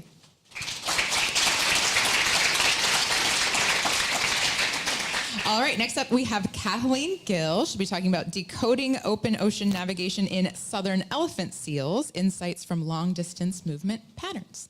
Great, thank you, Erin. My name is Kathleen Gill. I'm a student here at UBC, and today I'm going to be talking to you about my research looking at navigation in seals. So it's common amongst marine mammals to make long distance movements. Oftentimes you're moving to find food, mates, or other suitable conditions. Advancements in tagging technology have increased our understanding of where animals are moving and what they do once they get there, but we still don't know exactly how they do it. So when we look at how we can maybe study how marine mammals navigate and get to where they need to go, we can actually use the tag data that we already have. So I'm going to be using an example to show you how this works using southern elephant seals. So this is our study species here. They are very large pinnipeds that are found in the southern hemisphere. They breed on remote islands in the Southern Ocean. And once they are done with their breeding activities, they leave these islands and swim thousands of kilometers away to feed at sea. And they're at sea for 7 to 10 months.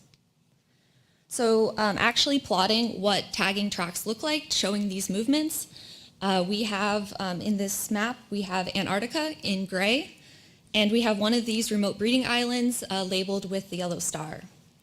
So you can kind of see that wide distribution, and you can see the very long distances that these seals are traveling.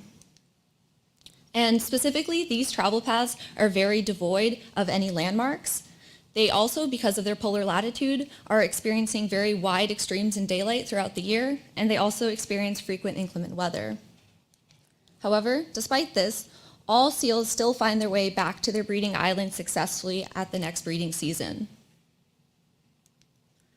So how exactly are they doing this? So one of the first things that we can start to look at are patterns within these tracks. So this is the same map with just a subset of individuals. And specifically, we are looking at just the return tracks. And again, these animals are going back to their remote island, which again is in the yellow star. So one of the things that we notice with these tracks is that the starting points for return trips vary widely among seals, as well as tracks within the same seals.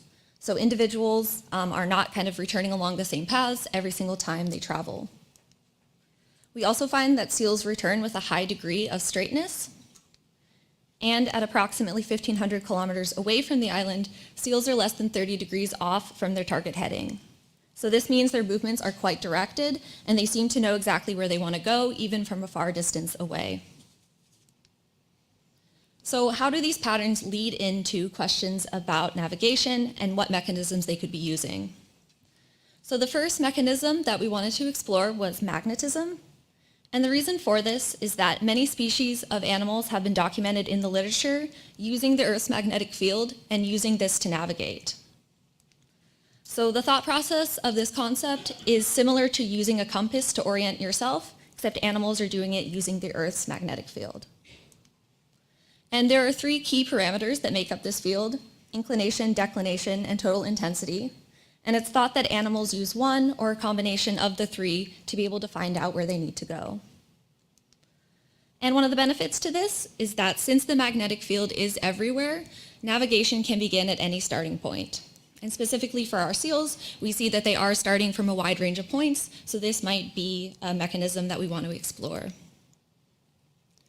So using the seal data that we have, we first have to assume that the seals that we have can sense the Earth's magnetic field and also detect meaningful variation within the field. Then the simplest navigation strategy would be that they're able to follow the gradient of one of these key parameters. So what we want to do to be able to explore this is to actually take our track data and then compare this against geomagnetic gradients and see if the seals are moving along them. So what we can do is we can choose one parameter. In this case, we're looking at inclination, and we're looking at the amount of time that seals are spending, either following that geomagnetic gradient or not following it. When we make these calculations for all individuals, we find that on average, 70% of individuals are following along the gradient, whereas only 30% are not. So this gives us some indication that there seems to be a preference to follow these gradients, and this could potentially mean that magnetism is a strategy that they employ. So main takeaways from this work. The first is that tagging data is a useful tool to study marine mammal navigation.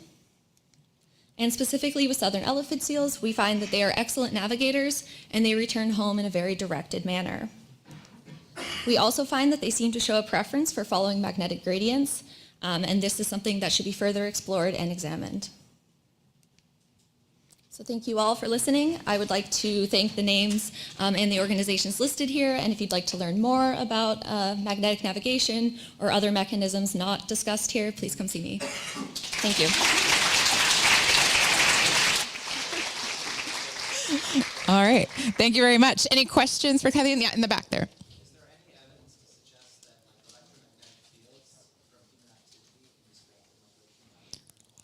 Okay, so the question is there any evidence to show that electromagnetic fields from human activity are interfering with their navigation?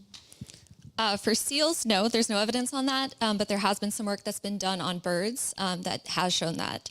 So something further to be explored with marine mammals. And would you assume that northern elephant seals are probably similar, possibly? Yeah. Yes, okay. similar patterns. Okay, cool. All right, Andrew, y'all set? Thank you very much, Kathleen. All right, so we will have Andrew, I believe this gentleman's name is Andrew Trice, is that right? Talking about Galapagos sea lions today. Thank you, Aaron. I returned this week from the Galapagos Islands, where I spent the past 3 months, since early September, learning about Galapagos sea lions. And I went there, it's part of my sabbatical, and I was hosted by Drs. Marjorie Riofrio-Lazo and Dr. Diego Paez-Rosas. And they were wonderful hosts, and I chose the Galapagos not because it's just a boyhood dream, and maybe every biologist dream in this room, to go and explore it and to live it a little bit, but also because the Galapagos sea lions of the 6 species live in the most extreme environment. And I think there's things to be learned about them that we can apply to California sea lions and to stellar sea lions. I was based on San Cristobal Island, which has the largest breeding colony, and I think it's a perfect field study site because not only do you have an ocean to swim in on one side, but there are bars, restaurants, and gift shops across the street from this huge rookery. This is an early morning shot. As the sun comes up, they leave, they go into the water, but I did notice they love to sleep. They sleep an awful lot, and if you're not careful, you may not have nowhere to sit either. And there's also a message on this bench which translates into let's conserve what's ours. I was very struck by the strong conservation principles that they teach the children, the community, this co-relationship people have with living with sea lions and other life there in the Galapagos. This is the main beach straight across from the campus of the university. It's the main beach. It's used by most of the locals. And not only see one sea lion down there next to a child, but in the background, lots and lots of other sea lions, including pups that are born next to people. And if you're not careful, you'll take over your beach towels. I was surprised at the ease with which people let their little children walk around. The other thing you get to notice is this sort of behavior here. This is a mom and her juvenile just scratching in the gravel, and the amount of time, and it was just an amazing opportunity to watch animals in ways that we don't get to see our sea lions here. And there is music in the background coming from the restaurant I'm standing next to. They are the smallest of the sea lions, and to your eye they look like California sea lions. They're closely related, but the males are smaller. It's probably due to the extreme heat. But compared to the stellars, they're minuscule. So a male is about 5 times bigger if they're a stellar. But one thing that struck me was just learning about their population dynamics. And unlike stellars, they've not been counted as frequently or as often. The earliest count comes from 1978. And among all the islands, well, this is the biggest island. If you put them all together, it's estimated about 40,000. And there wasn't a count done until 23 years later, and it had dropped significantly.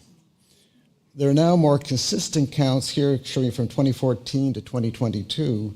The numbers have come up a little, but there's a lot of concern about what's going on. And what struck me when I saw this is it looks just like what happened to stellars in the Aleutians and Gulf of Alaska. And so here you can see their pattern. We have a lot more data to go with. But again, peak numbers in the 70s and extremely low here in more recent times with slight recovery. So I think there is a common explanation. And one thing I was asked when I was down there is like, do you see anything going on? Because, well, both have declined. Everybody looks healthy. And yet there are just fewer of them. So one nice thing down there is that you can keep track on a daily basis. And every day I would walk to the lab and back. I went on a field trip twice a day. And I would see things like pups being born. And I got to watch nursing events. And here, you might be able to hear this.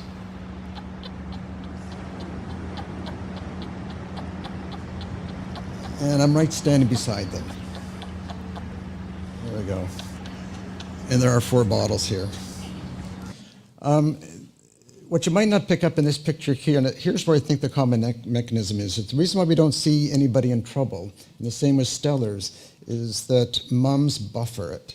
So they're feared because of not being born, because mums are keeping their pups longer and longer and longer, and it seems to reflect a change in nutrition. Poorer quality prey is my guess for here and what we've found with stellar sea lions. So here, to the untrained eye, maybe actually the trained eye, we've got 4 mums, and there's just 1 pup here whose mom is not with it at the moment, and all these other ones here are juveniles, including this bruiser here next to his mom. He is as big as his mom.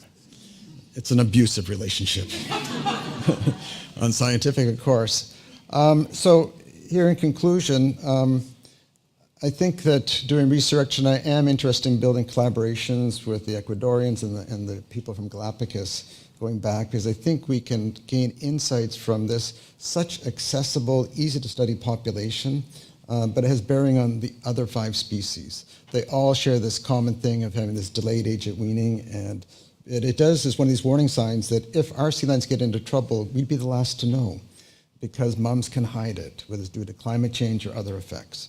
And I want to leave you with one final image here, which is on our last day, my wife and I went snorkeling, and just share this little tidbit here.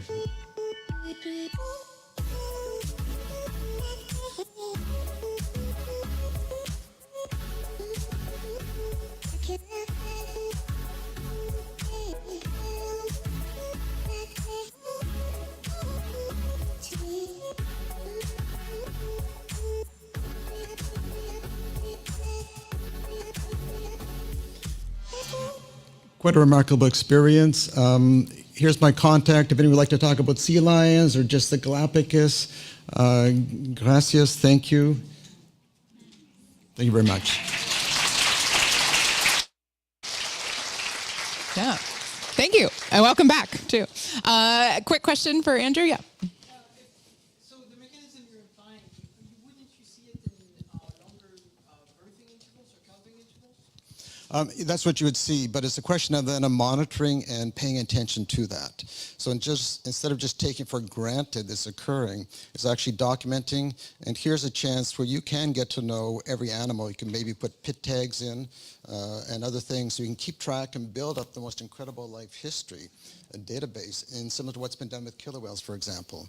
But I think it's first even flagging that as a mechanism, but I think here we can establish it, and I think it applies to all 5 other species of sea lions as well.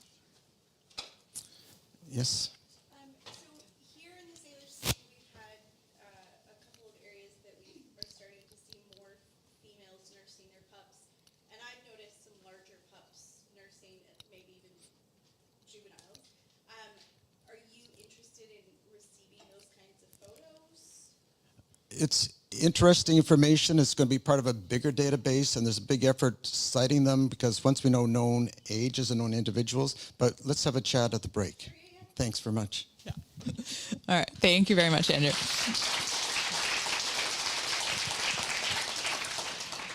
Okay, so next up we have Michael Pollack, and he does have a few extra minutes because this is a hot topic. He's going to be talking about avian influenza virus, H5N1, in marine mammals, and kind of talking about the British Columbia perspective. But this is also something that we're seeing up and down the coast. So again, a topic of special interest this time. So thanks, Mike. Thank you very much.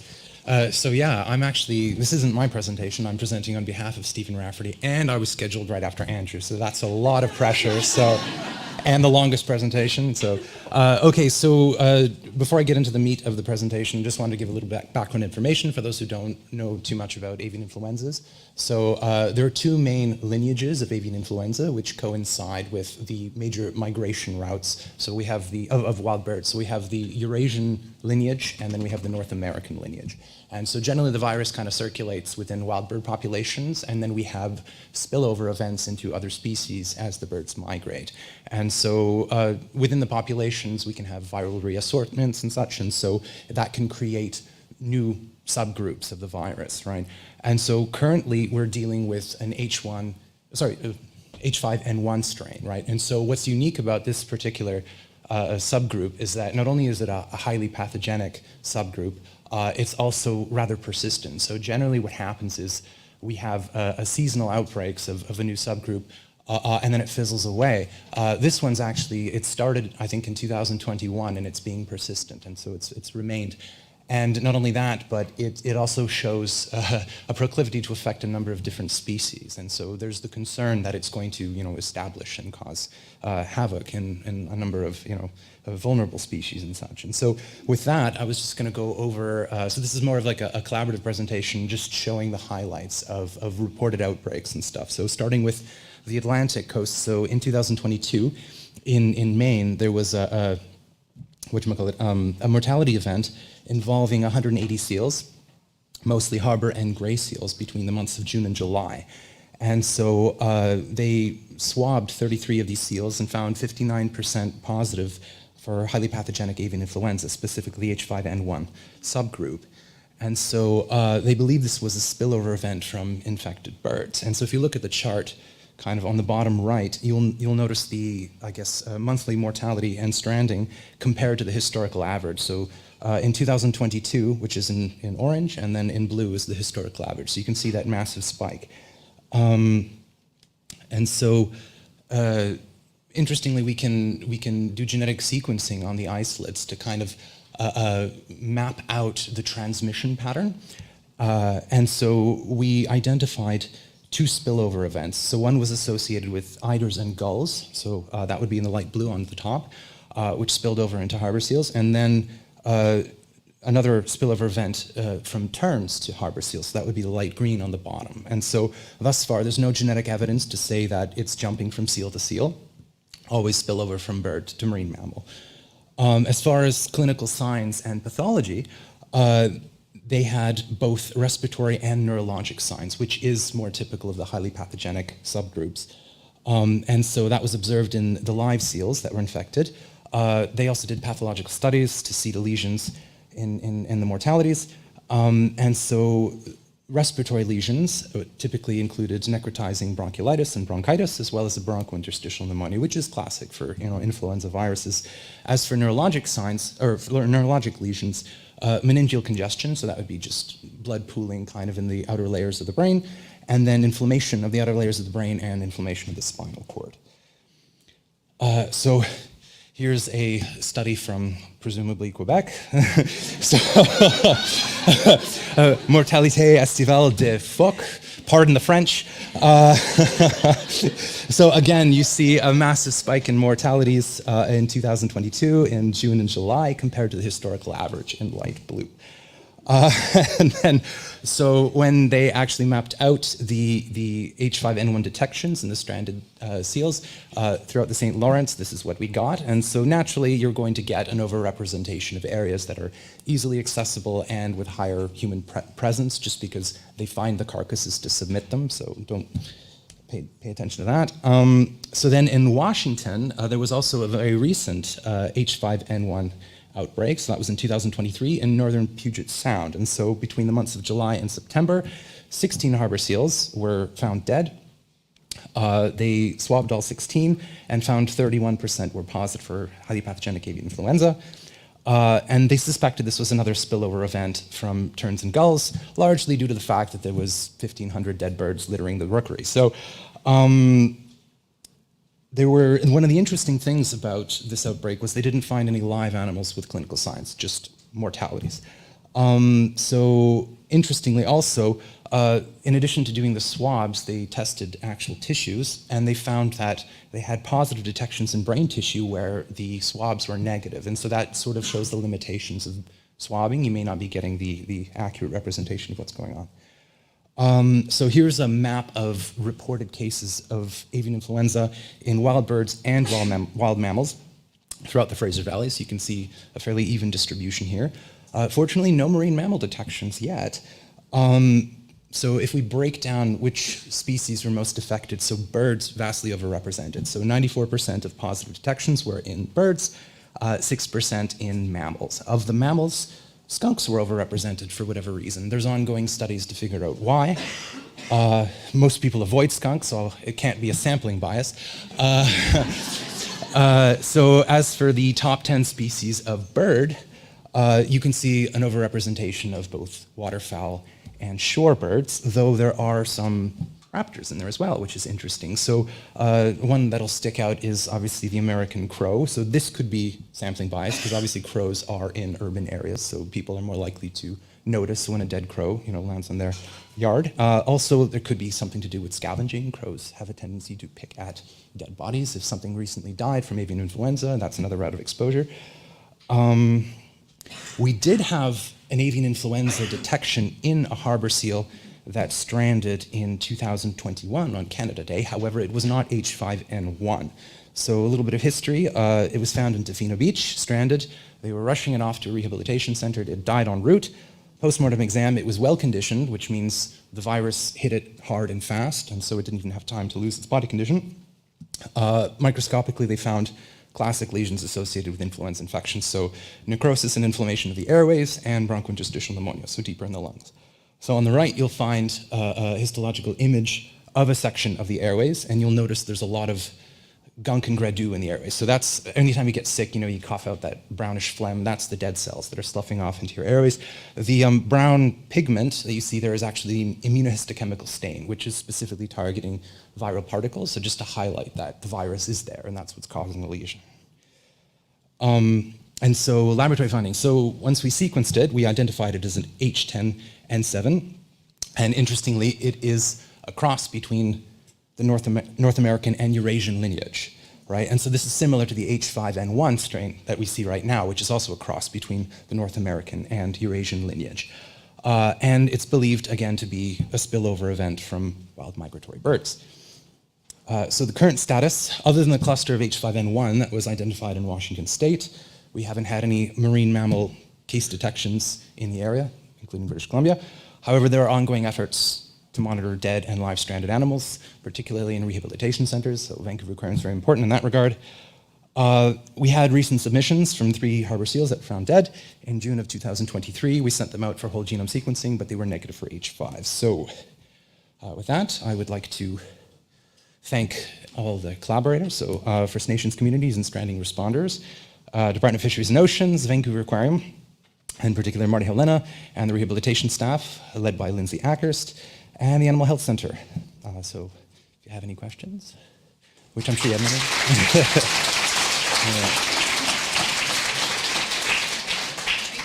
Sorry, that was fast. No, you're fine.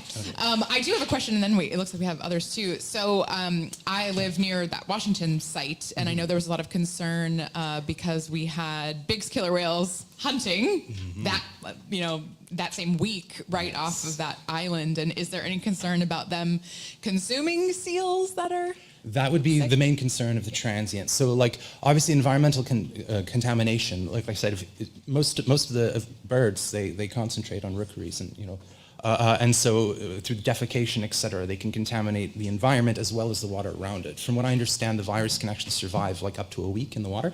And so even a whale kind of swimming through a contaminated area with the blow, they can aerosolize the virus, they can have exposure that way. But with transients in particular, since they like eating fat seals, if a seal were to be infected, there is potential for transmission that way, especially considering the virus will largely incapacitate the seal and make it an easy prey. So essentially it's selecting for transmission that way, which is not good. Thus far, I don't know if there have been any reported cases of, I'm pretty sure killer whales haven't been reported to be infected with H5N1, but I don't know how often transmission occurs that route, so.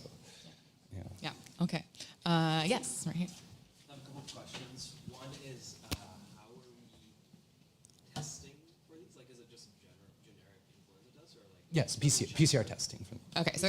And whole genome sequencing, yeah. Yeah, just repeat the question. Oh, The sorry. person can't hear. So the question is, how are we testing for it? So with the swabs and with the tissue samples, they do whole genome sequencing. So genetic tests. That way they can identify the virus as well as map out exactly, how many mutations there are and compare it to other isolates and figure out kind of the transmission patterns.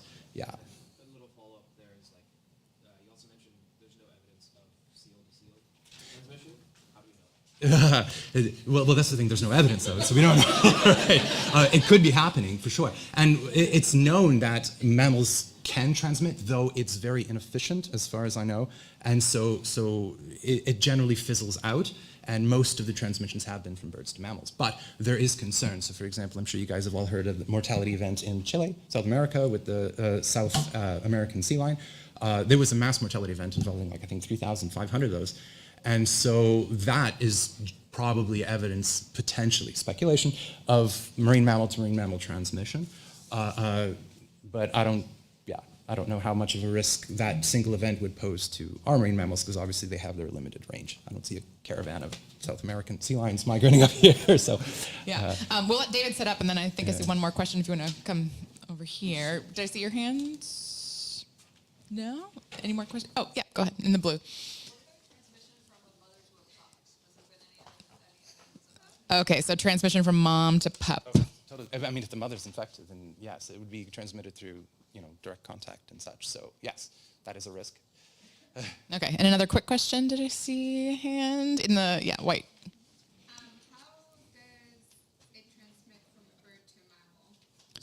How does it transmit from bird to mammal? The question. I keep forgetting you have to repeat the questions. Okay, so essentially it's through shared habitat, right? So haul-outs tend to be, bird nesting grounds, et cetera, right? And so when you have a large concentration of birds contaminating the environment, marine mammals haul out there and then they get transmitted just through the contaminated environment or through contact with birds, yeah. So a lack of social distancing. Yes. Yeah, overshooting. Awesome, and yes, Mike will be here so you can pick his brain about this throughout lunch as well. But concern, since it has a broad host range, that it could adapt to humans as well. So stock up on toilet paper. No, we're not ready yet. All right, awesome. Thank you very much, Michael, for talking about that. Great. All right, and last up before lunch, we have David Rosen, and we'll be talking about the chipper topic of climate change and marine mammals. So take it away, David. Yes, I'll try to stick to time because the before lunch is the key point of my talk. So what I'm going to do is take this opportunity to talk about a really big sort of modeling exercise I've been undertaking to look at a threat to marine mammals, climate-induced change in their food distribution. Of course, I'll do this all in under 5 minutes. No problem. So the good news is no data. So when as marine mammal scientists, we tend to think of the effects of climate change on marine mammals. We concentrate on ice-dependent species because, yes, the polar regions are the fastest changing part of our planet. But also, it's really intuitive to us how changes in ice cover are going to affect animals that directly rely on the stability of ice. But my argument is that there's a bigger sort of global threat to them, and that is going to be the change in prey distribution and type of prey that's going to affect all marine mammals across the globe. And the problem isn't just that these changes in food availability are induced by climate change, but they're also going to suffer from the aggravation of an increase in industrial fishing, which we know is going to ramp up over the coming decades. And that's also going to further impact those changes. Now, there's a number of very bright people that have got a pretty good prediction on what changes in our ocean are going to look like from the fish side. So they're predicting a large drop in primary productivity, a decrease in invertebrate biomass, particularly those that rely on calcium carbonate. There's going to be a decrease in fish size and age at maturity. And we're also perhaps more prevalently, we're going to get a change in fish distribution. More temperate species are going to move towards the polar regions as the waters warm, displacing those more polar species. And the flip side is that for any given geographic location, the species at that location are going to change. So what people in the room want to know is, well, how are marine mammals, whatever marine mammals they are, going to respond to those changes in their prey base? And really, there's really only two ways they can respond. They can change where they're foraging in order to maintain their diet, so follow the fish, or they can stay where they are and change their diet. Okay, that's a bit of a lie. There's a third strategy, which is stay where you are and suffer the consequences, but let's assume that most marine mammal species are not as obstinate as southern resident killer whales.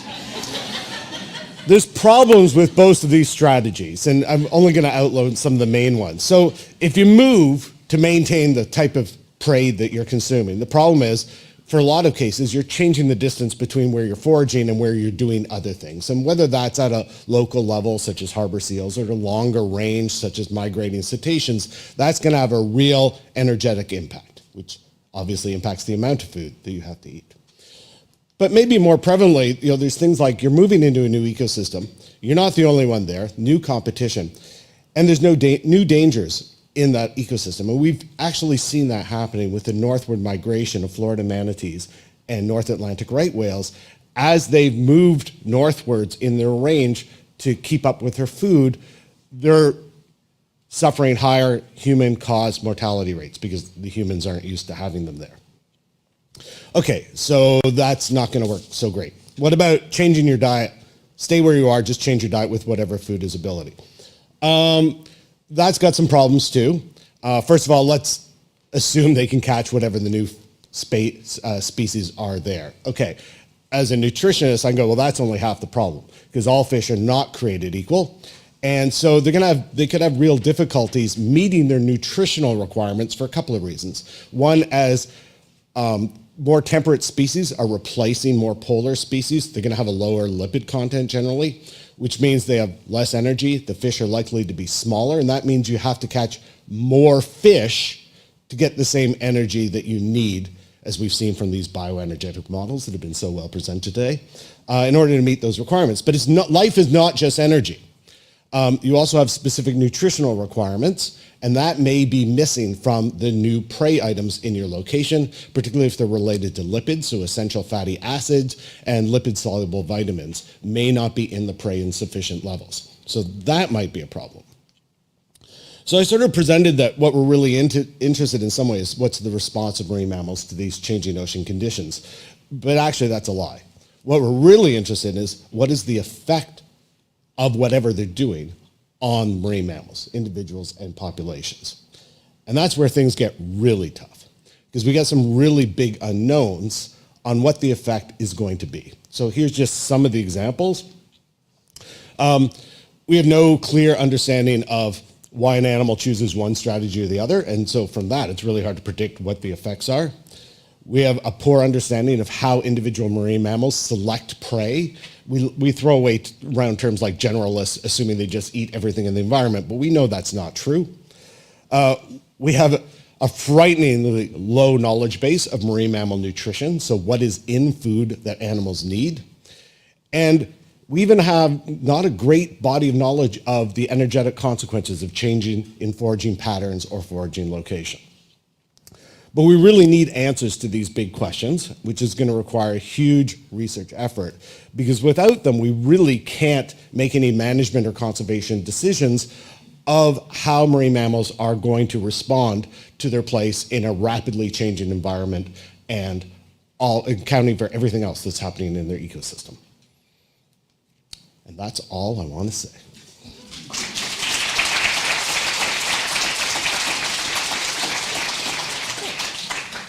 can do one question. I know you're eager for lunch. Does anyone have a question? Quick one for David before we break?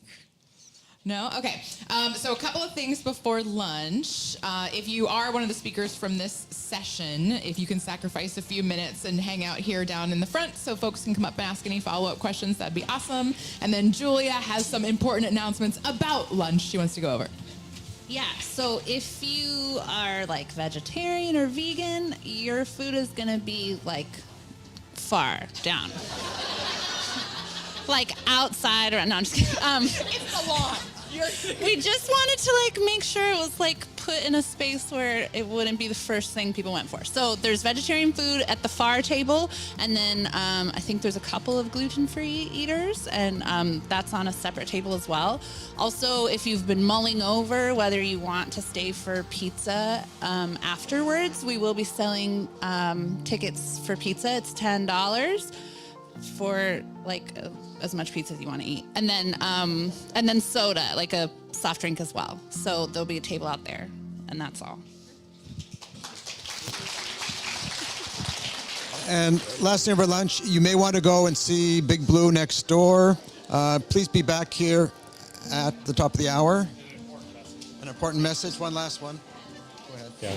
Just to let everyone know, we're still looking for presentations from Aaron Wall, Dom Tollett, Anna Hall, Christina Carrez, Mike DeRuz, Caitlin Birdsall, and Emma Schuparksy. Schuparksky. The others are here. Oh, sorry.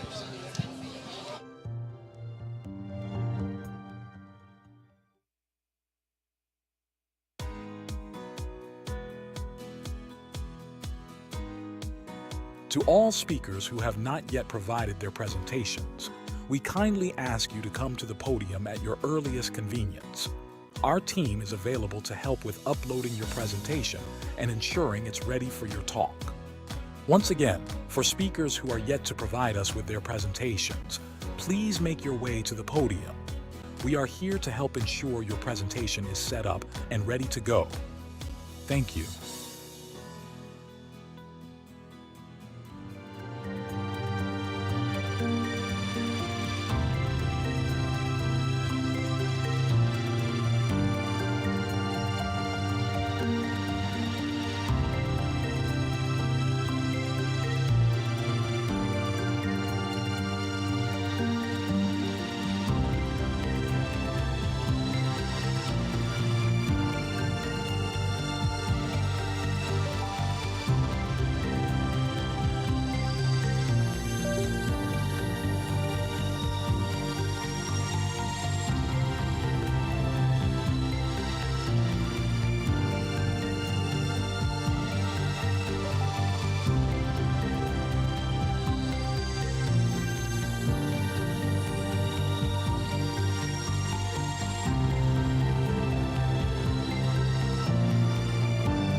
To all speakers who have not yet provided their presentations, we kindly ask you to come to the podium at your earliest convenience.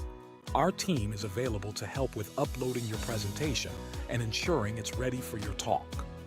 Once again, for speakers who are yet to provide us with their presentations, please make your way to the podium.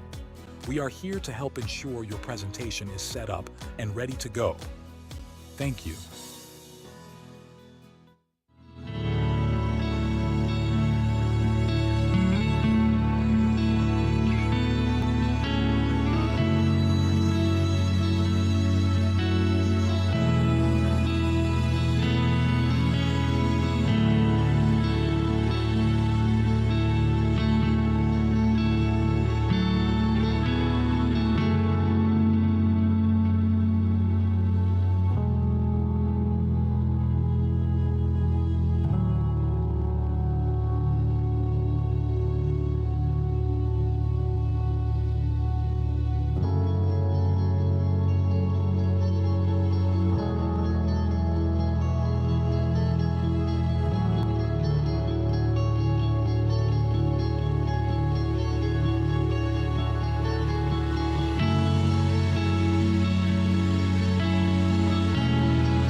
To all speakers who have not yet provided their presentations, we kindly ask you to come to the podium at your earliest convenience. Our team is available to help with uploading your presentation and ensuring it's ready for your talk. Once again, for speakers who are yet to provide us with their presentations, please make your way to the podium. We are here to help ensure your presentation is set up and ready to go. Thank you.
To all speakers who have not yet provided their presentations, we kindly ask you to come to the podium at your earliest convenience.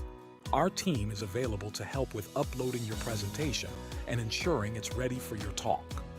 Once again, for speakers who are yet to provide us with their presentations, please make your way to the podium. We are here to help ensure your presentation is set up and ready to go. Thank you.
Welcome back to the 31st Annual BC Marine Mammal Symposium. We are set to resume our lineup of presentations. To our guests in the lecture theater, please make your way back to your seats. We're about to begin the next segment of our program. Once again, we're ready to continue. Let's settle in and prepare for our next speaker. We hope you enjoy the next talks.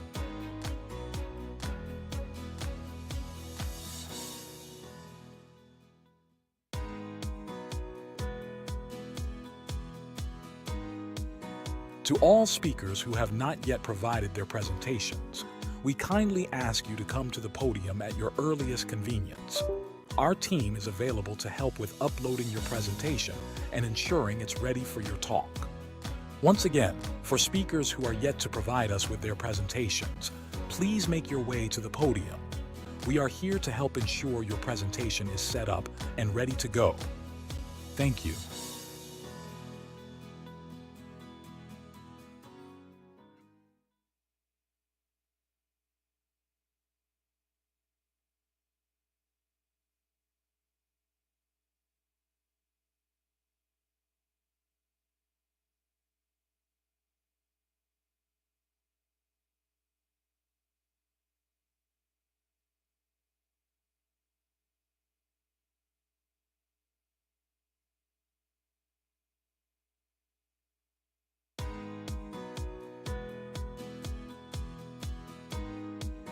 Welcome back to the 31st Annual BC Marine Mammal Symposium.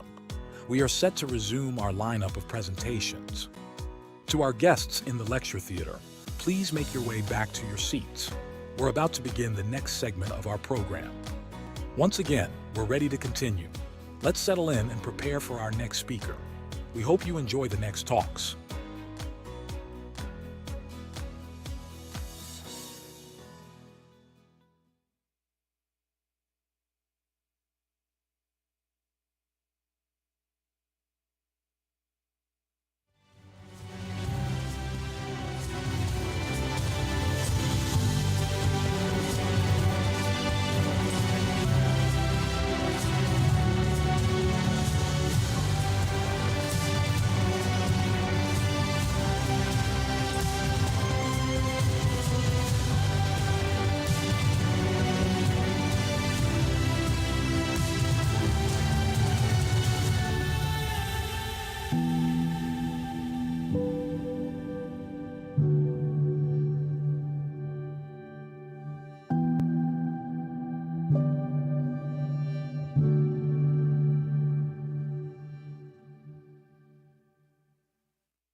Okay, if everyone could take their seats, please. Welcome back, everyone. Hope you enjoyed our lunch break, had a productive few discussions. We're going to get back into the presentations, starting with a handful of talks specifically on baleen whales. And our first speaker, you may recognize her from this year's symposium. So Aaron's going to be speaking on family ties, observed interactions between related humpback whales in the Salish Sea. Yes, thank you. And so I'll just dive in because I know time's limited, so I don't want to go over my time here. But I'm sure all of you in this room have had an opportunity. Oh, my slide's not advancing. Let's see.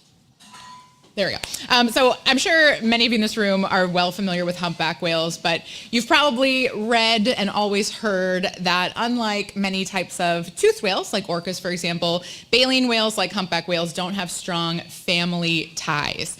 Typically, a humpback whale mom is going to give birth to her calf and nurse that calf for about 9, all the way up to about 12 months. But then they go their separate ways, and it's really not thought that they have much interaction with each other after that first year. Or do they? This is a question that I've been interested in for the last several years.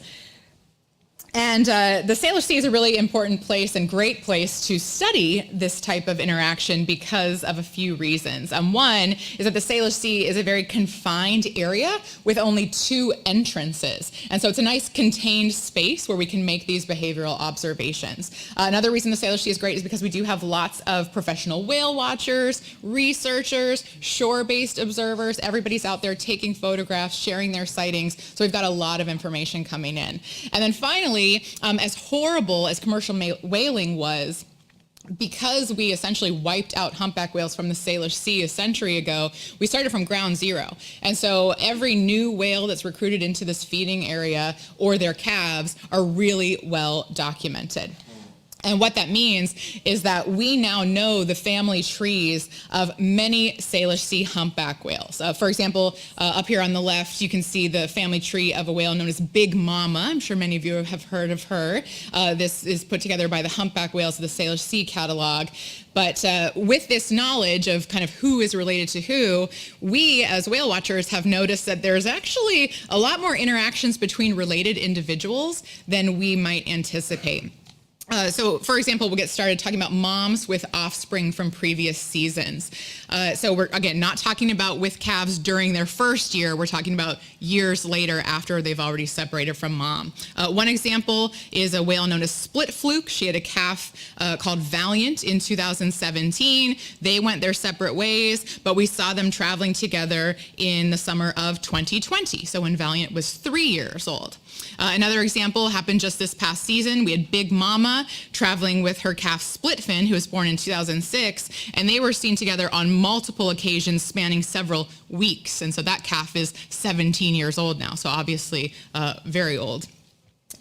Now, that is one thing, you know, moms with their previous offspring, but one thing that really intrigues me are actually interactions between siblings. So, for example, on June 19th, 2021, we observed 3 offspring of Big Mama, so her 2006 calf, 2012 calf, and 2016 calf. And all 3 of those whales were feeding in very close proximity to each other in the Juan de Fuca Strait. And when I say close proximity, I mean maybe 100, 200 meters apart. So very close, but not necessarily cooperative feeding, just feeding in the same area. Kind of stepping that up a notch, over this past season, we observed 2 whales, Scuba, born in 2019, and Schooner, born in 2021. They are both calves of a whale known as Zigzag. They were seen feeding not just near each other, but together, cooperatively feeding as a pair over several days, so not just a single day. And then we have another example, which is even more extensive. We have, again, 2 offspring of Big Mama. One is Divot, born in 2003, and one is Splitfin, born in 2006. And they've been seen together in numerous years, going back 2015, 16, 20, 21, 22, and as recently as this year, and again, seen many times during the course of this season. And so these types of interactions raise a few questions. One is, are they coincidences? You know, it's one thing with the moms and their offspring. When it comes to those siblings, you know, maybe they just learned from their mom that that particular spot is a really great feeding ground, and so all of them go to the same place and that's where they interact. That's certainly a possibility. Or do they know that they're related to each other? Do they seek each other out? And if so, how would they know that? Is it acoustic? Is it some other physical characteristic? And finally, a question is, are these interactions rare? Is this something unique to the Salish Sea? Or is it just not well documented elsewhere? I've spoken to people who've done research in New England, in Alaska, in California, and they all tell me that they can count on one hand how many times they've seen related individuals interact with each other. So are we unique just because of our geography, or because we know so much about those family trees, are we able to really, know and recognize when we're seeing these related individuals interact? So that's my email address. If any of you see related individuals interacting and you want to share, feel free to send those observations my way. Thanks.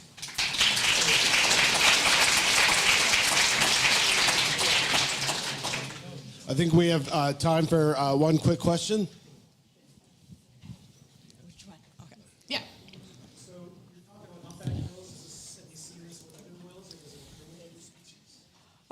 Yeah, so So the question was, I'm talking about humpback whales. Do we see this with other like baleen species? I'm assuming you're talking about. I just in this area, other than gray whales, we just really don't see that. And with gray whales here, we're only really seeing adults, so we're not seeing offspring. So it's really only the humpback calves that we're able to know and figure out that lineage. But that would be a really great question. Do blue whales do this? Do fin whales do that, et cetera, et cetera? Yeah. Okay, thank you, Aaron.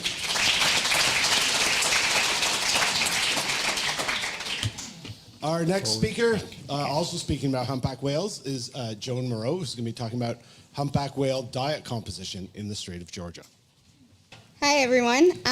Well, first of all, thank you for staying for the afternoon session. My name is Jo, and I will be presenting about the first chapter of my thesis, which looks at humpback whale diet composition in the Strait of Georgia.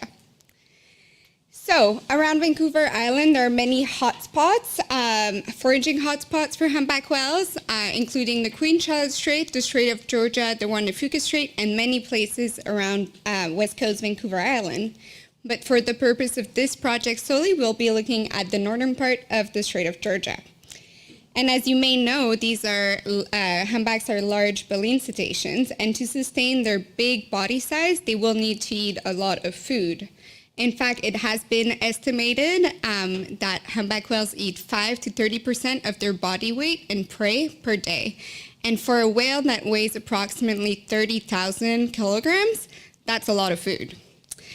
And around Vancouver Island, the presumed prey items are krill and Pacific herring, but humpbacks are known to also feed on any aggregating prey that is less than 30 centimeters in length. However, the diet composition of individual humpback whale remains unknown, and that's the basis for my first chapter. And so I was very, very fortunate to be provided with 64 humpback whale biopsies by the Marine Mammal Conservation Program from DFO. And with those, I have performed stable isotope analysis. And what is stable isotope analysis, you may ask? Well, let me take you back to your high school science. You all remember this table of elements, and so these elements form all matter on Earth, from the kitchen countertop to the air you breathe and the tissues that form our bodies and those of the whales. But for this project specifically, we're only looking at carbon and nitrogen. Why? Because carbon is an indicator of where things are found in the ocean, while nitrogen is a proxy for trophic level. And so not all elements are created equal. There are multiple forms of the same element that vary solely on the number of neutrons. And so elements with more neutrons, like carbon 13 and nitrogen 15, are heavier than their counterpart. All I need you to remember for this project is that different ratios of these heavy to light isotope produce different signatures. And so we have different signatures in animal, all along in the food web from the bottom to the top. And so what do we expect? Well, each prey species has its own stable isotope signature, which is here represented by the bubble, the color bubbles. And if the signatures are reflected in the tissues of the whale, then we can infer something about the diet composition. And so this is really a case of you are what you eat. And so for this study, we've looked at different prey species that humpbacks have been observed feeding on, including anchovy, Pacific herring, both adults and juvenile, euphausids, and amphipods. And so now equipped with our stable isotope values from both the prey and the predator, we put all of these in a very, very special mathematical model, which we've talked a lot about today, but here we're talking about a mixing model, which is a fancy mathematical model, and then we get our results about the diet composition of the whales. And so looking at this classic stable isotope biplot with carbon on the x-axis and nitrogen on the y-axis, let's remember that nitrogen is a proxy for trophic level. So here it appears that humpback whales and herring are seemingly on the same trophic level, indicating that both of these species feed on a lower trophic level. And in fact, nope. Spoiler alert. In fact, it seems like euphausids are the main elements of humpback whale diet, and that is in the northern Strait of Georgia. And then forage fish represent about 20% of the diet, while amphipod did not appear to be an important prey for the species. And so the main takeaway here is that indeed euphausids make about 76% of the humpback whale diet, and that really is represented in the color of their poop, which is bright pink. And so why does all of this matter? Well, this research not only satisfies our scientific curiosity, but we hope that using ecosystem modeling, we can provide guidance on how much food is needed for humpback whales and contribute to efforts from all of the researchers here in the room on determining the ecological role of humpback whale around Vancouver Island. And with that, I'd like to thank my funders and collaborators, and I will take any questions you may have.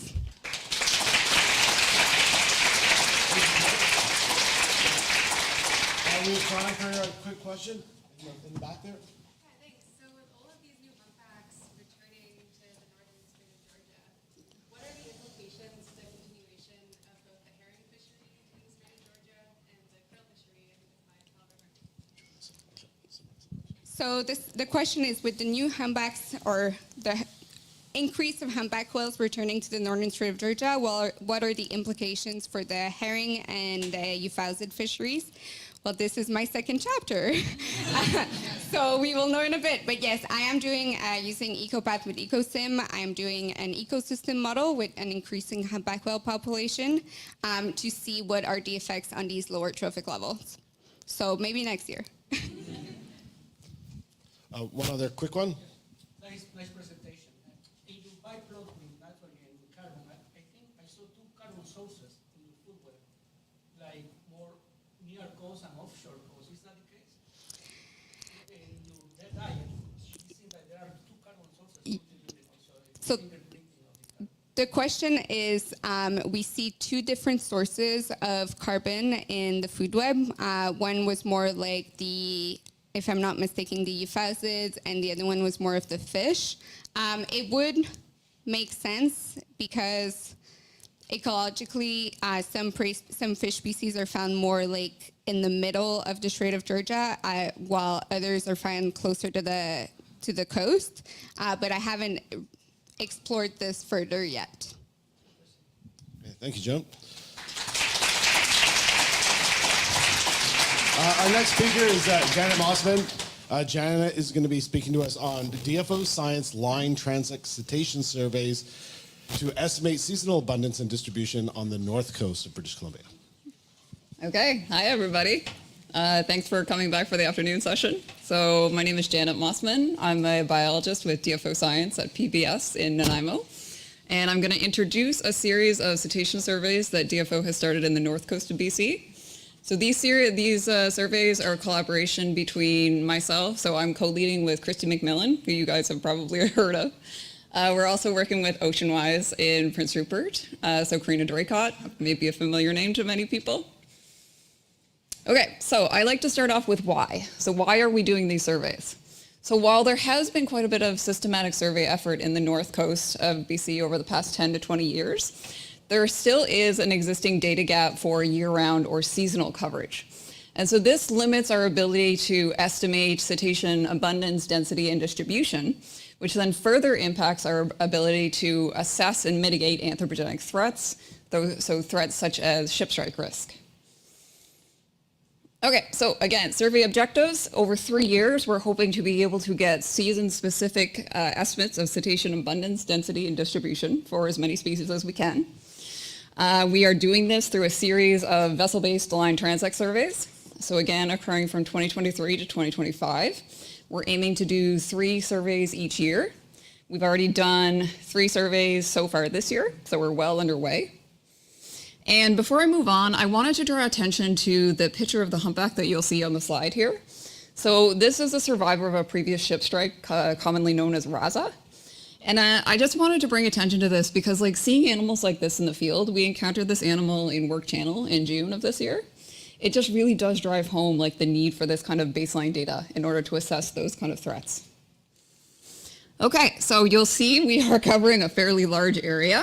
So we designed the study area to look at basically areas of high or increasing marine traffic in the North Coast.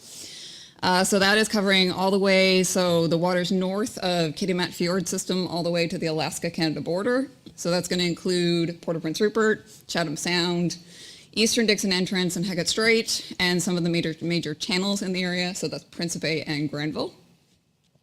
We are taking a distance sampling approach for these surveys.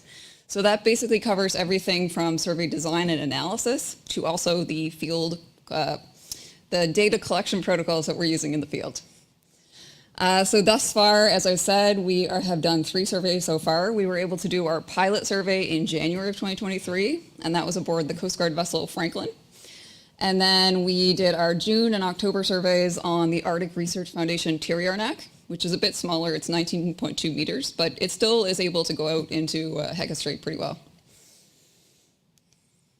Okay, so you'll see here very, very preliminary results for our first winter survey.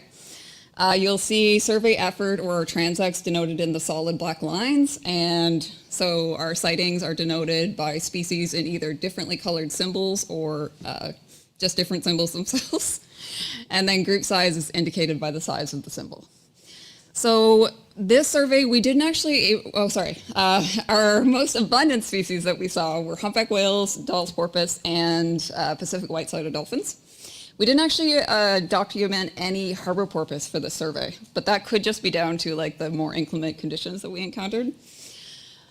We were, though, able to document 72 individual humpback whales, which is pretty exciting because, as most people are aware, it's generally thought that most of this species have already migrated south to the breeding grounds by this time of year. So it's very nice to be able to document that. And it also just does show the importance of getting that kind of seasonal data on habitat use and distribution. Okay, and then preliminary results from our spring survey. We had really, really good conditions in June, so we were able to complete all 34 of our planned transects, which is great. Our most abundant species in this period were, again, humpback whales, Dall's porpoise, harbor porpoise, and northern resident killer whales. So we did actually capture over 100 sightings of harbor porpoise during this time, which is great because habitat use and distribution of harbor porpoise is not super well known for this area yet, so it's really great to be able to document that. Okay, and finishing up, next steps. So we're currently working on the analysis of the October survey. We have our next planned survey in February of 2024. And then there will be 6 additional surveys again over the next couple of years. Our long-term objectives will be to get season-specific abundance estimates for as many species as we can, eventually get spatially explicit density estimates and spatial layers, which will be going open data eventually when they're ready. And again, the overall goal is to inform year-round assessment and mitigation of vessel strikes, as well as other threats. Okay, so I want to acknowledge everybody that's been involved in these surveys thus far. It has been quite a few people, but it's been really successful, and I'm hoping for similar results over the next couple of years. Okay, and now I'll open it up to questions.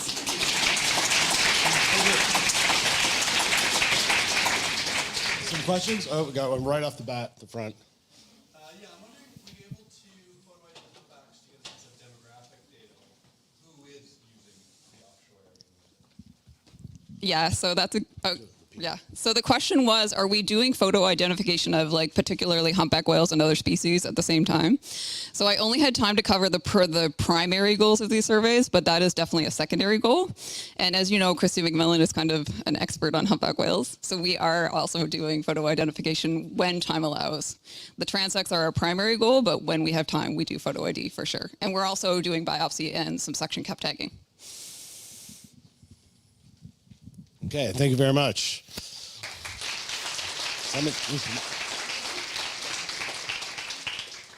Okay, our next speaker is going to be Simon Surma, who is going to be speaking on skimming off the top, impacts of baleen whale population recovery on the Northeast Pacific ecosystem. Thank you very much. Hello, can everybody hear me well? All right, yeah, so my name is Simon Surma. I'm a postdoc here at the Institute for the Oceans and Fisheries at UBC. And I'm going to be talking about the impacts of baleen whale recovery on the Northeast Pacific ecosystem. So just to start off, as you probably know, North Pacific whale populations were quite heavily depleted by commercial whaling in the 20th century. Many species were highly abundant before then, but have now been reduced to fractions of their original abundance, although many of these populations have now begun to recover. And as large mammals, and indeed some of the largest warm-blooded animals ever to exist, these large whales have substantial prey consumption rates, even though they would not approach the consumption rates per biomass for some of these smaller, faster-moving marine mammals. They're still quite substantial. And thus, it has been suggested that consumption by these recovering populations of baleen whales could have notable impacts on the biomasses of various prey groups in marine ecosystems. So this leads to my research question. So what impact has baleen whale population recovery had so far on the ecosystem dynamics in the eastern subarctic Pacific? So the study area that I'm talking about is the open ocean in the eastern North Pacific. So in the subarctic and transition zones north of 45 degrees north and east of 170 degrees west. So we're primarily talking about the eastern subarctic or Alaska Gyre and seaward of the 1 kilometer deep line, sort of at the bottom of the continental slope. So the main baleen whale species occurring in these areas right now are fin whales and sei whales. So the main facts that you probably heard about fin whales, that they're the second largest animal on Earth. Currently, they're also baleen whales that feed on primarily zooplankton and also some small schooling fish. They're among the fastest swimming whales on the planet. And they feed by lunging on aggregations of their prey. And they've been also noted to encircle these groups of prey by swimming around them. And it appears that this light-colored lower jaw helps them disorient and aggregate their prey. And then when we're talking about sei whales, they're also quite fast swimmers. They're also baleen whales, quite similar to the fin whale, although quite a bit smaller.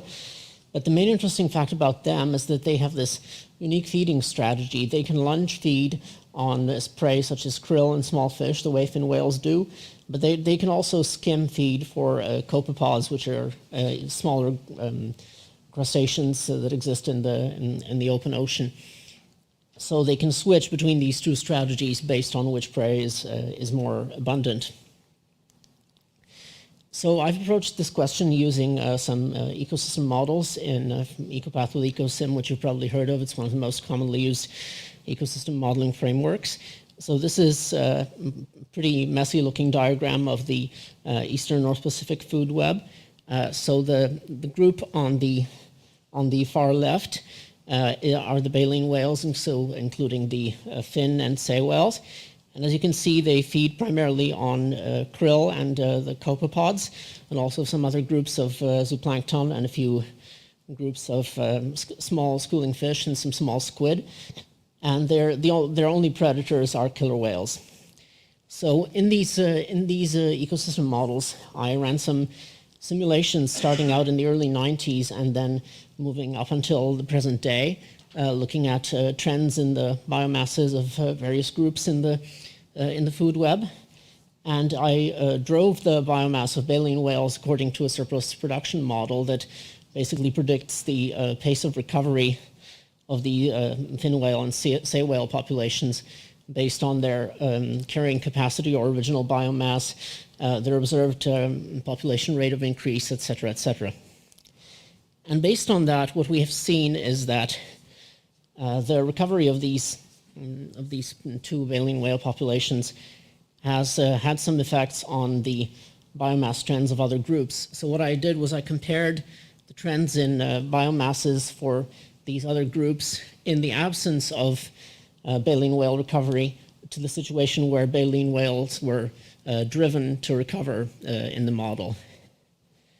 So what we see in these results is that we have these slight negative impacts on some predators in the food web, including some large squid, sharks, which are primarily salmon sharks in this area, northern elephant seals, which migrate out into the open ocean there to feed on squid, northern fur seals, which migrate down from Alaska through the open ocean and feed there, as well as daggertooth, which is a pretty large carnivorous fish that exists out in the open ocean. And it appears that these are cascading impacts from the effects of baleen whale feeding on zooplankton and some small fish. And this sort of cascades up the food web in what's called a bottom-up effect on these higher predators. And there also seems to be a slight benefit to baleen whale recovery to killer whales, which occasionally prey on these large baleen whales out in the open ocean. But as you can see on the scale bar at the bottom, all these impacts are quite small in terms of absolute magnitude. The largest ones are on the order of 1.5% to 2% change in the average biomass from the 1990s to the present in these other groups in the population. So this would suggest that this bottom-up effect on other predators through the depletion of these baleen whales is amplified at higher trophic levels, so higher up in the food web looking at predators. But these bottom-up impacts on killer whales also occur, but all these impacts are very small because the baleen whales are not the main predators of these zooplankton groups. So whether they're skim feeders or lunge feeders, they're basically just skimming off the top of the zooplankton biomass. So finally, I'd just like to acknowledge the partners and funders of the International Year of the Salmon project that I'm part of right now. And I'd like to thank you all for listening and invite you to ask your questions. Thank you, Simon. Unfortunately, we don't have time for questions, but I'm sure Simon would like to talk to you during the break. We're going to move on to Aaron Wall. Oh, there you are, Aaron. Aaron is going to be speaking on Singing to be Heard, Factors Influencing Humpback Whale Song on BC's Feeding Grounds. Forward. This one on the right. Hi, everyone. Thanks so much for having me today. I'm so excited to meet all of you. I'm new to the field. I'm a new postdoc working with Janie Ray, Valeria Vergara, and Dr. Dan Manil at the University of Windsor and with Rain Coast and North Coast Cetacean Society. And I'm working on, for my postdoc, what are the factors that are influencing humpback whale song here on the BC feeding grounds. Okay. So social species like humans, songbirds, and whales are motivated to form social bonds. And we do these bonds through communication. We are one of the only 8 taxa that actually learn our vocal communication, and we use those communication signals to form and maintain these bonds. So for humpback whales, this communication involves song, and they sing one of the most intricate vocal displays that we know. And this is a particularly interesting example of social learning. So song for these humpback whales is highly repetitive, stereotyped, and hierarchically structured. They have these repeated phrases that they sing that form these themes, and they sing these themes in a particular order, like that. And so what's really interesting as well is that they not only seem to learn these songs from each other, they also learn collectively as a group. So there's social learning at a population level. So that's particularly interesting in this species. And these songs that they learn, they gradually evolve year to year. So they collectively, as a population, converge on these songs. And here, at least in the North Pacific, these gradually evolve. And we know most of what we know about song in the North Pacific is based on the breeding ground song. And so song seems to function in mating and also male-male interactions. But indeed, they actually start singing here on the feeding grounds. So before they do that migration down to the breeding grounds, they begin singing, and that song seems to ramp up over the course of the season. And this could actually constitute that social learning and song practice. So here I just completed my field season just like 2 days ago. So I wanted to show you a couple of examples of some songs that we heard this year that got us pretty excited about this, the start of this project. So I think I have to click, yeah. So this is a song that we heard on the Finn Island Research Station with the North Coast Cetacean Society.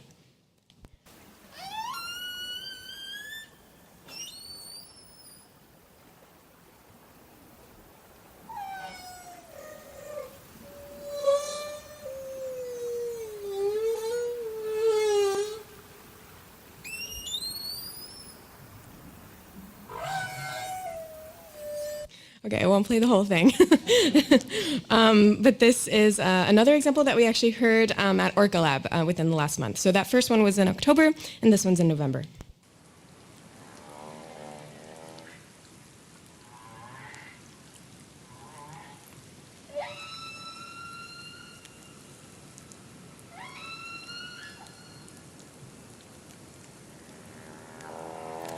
As he's singing, I'll just also, if you haven't seen a spectrogram before, on the x-axis is time, on the y-axis is frequency or pitch, and the amplitude is in the loudness or the color. The amplitude or loudness is the color. Okay, so I'd love to play you more song, but you can listen to that all at Orca Live or these other resources. But yeah, we have this very amazing opportunity that's been facilitated through the North Coast Cetacean Society and through Raincoast, my two main partners, as well as through the GitGat, the Kitasoo Hey Hey, the Helsic, Orca Lab, Simraz. We have these amazing nonprofit partners, and of course through Ben of Soundscape Analytics, who will talk to you next about how we're making this possible. But using the tools that we have and also the BC Hydrophone network that you'll hear about as well through Whale Sound, we can actually ask these really large-scale questions about song development here on the feeding grounds. So I'm excited to ask, how is song developing during the feeding season? How is that changing year to year over the past several years with data from these hydrophones? And actually, how is that differing across the entire coast? So we have all of these new and existing hydrophones here highlighted in green and yellow that we will use for this analysis. So for the first question, how does song develop during the feeding season? I can look at things like that song theme order. So how are these patterns emerging in song over the course of the feeding season? We can also, of course, look at variability and duration and how they're repeating their phrases. And even just within the past few months, I've been seeing some pretty exciting patterns emerge.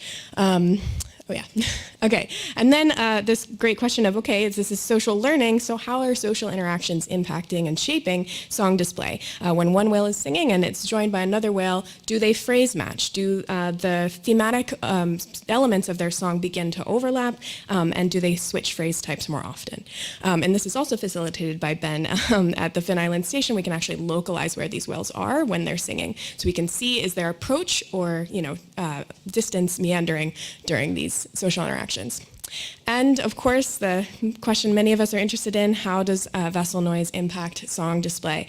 So there's a lot of ways that cetaceans have to compensate whenever there's increased noise to increase the success of being able to reach the whales who are listening to them. And this can include longer and louder calls, increased call rates. They can shift the frequency of their calls or the call timing during these periods. So with all of this data, we will be excited to see how is song learning occurring in these feeding grounds, and hopefully understanding this behavior that's essential to humpback whales can also help us understand what our impact is on this important phase of learning. All right, and these are many partners I'd like to thank, but yeah, I'll leave it there. Thank you.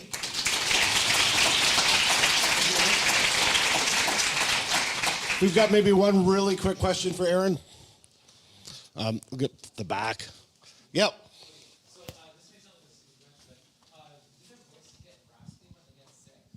Oh.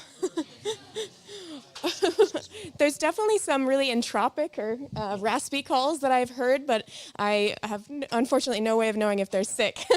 So it might just be something they like to sing. Okay, thank you.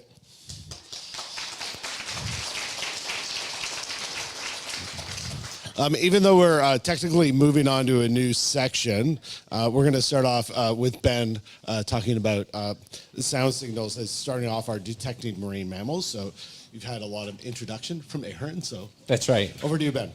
Okay, fantastic. Well, thanks everybody for being here. I did have a little bit of an introduction from Aaron, which makes me be able to go a little bit faster through the intro. I'll be talking about a sonic coast and specifically the BC Hydrophone Network. And I give that talk presenting Janie Ray from the North Coast Cetacean Society today.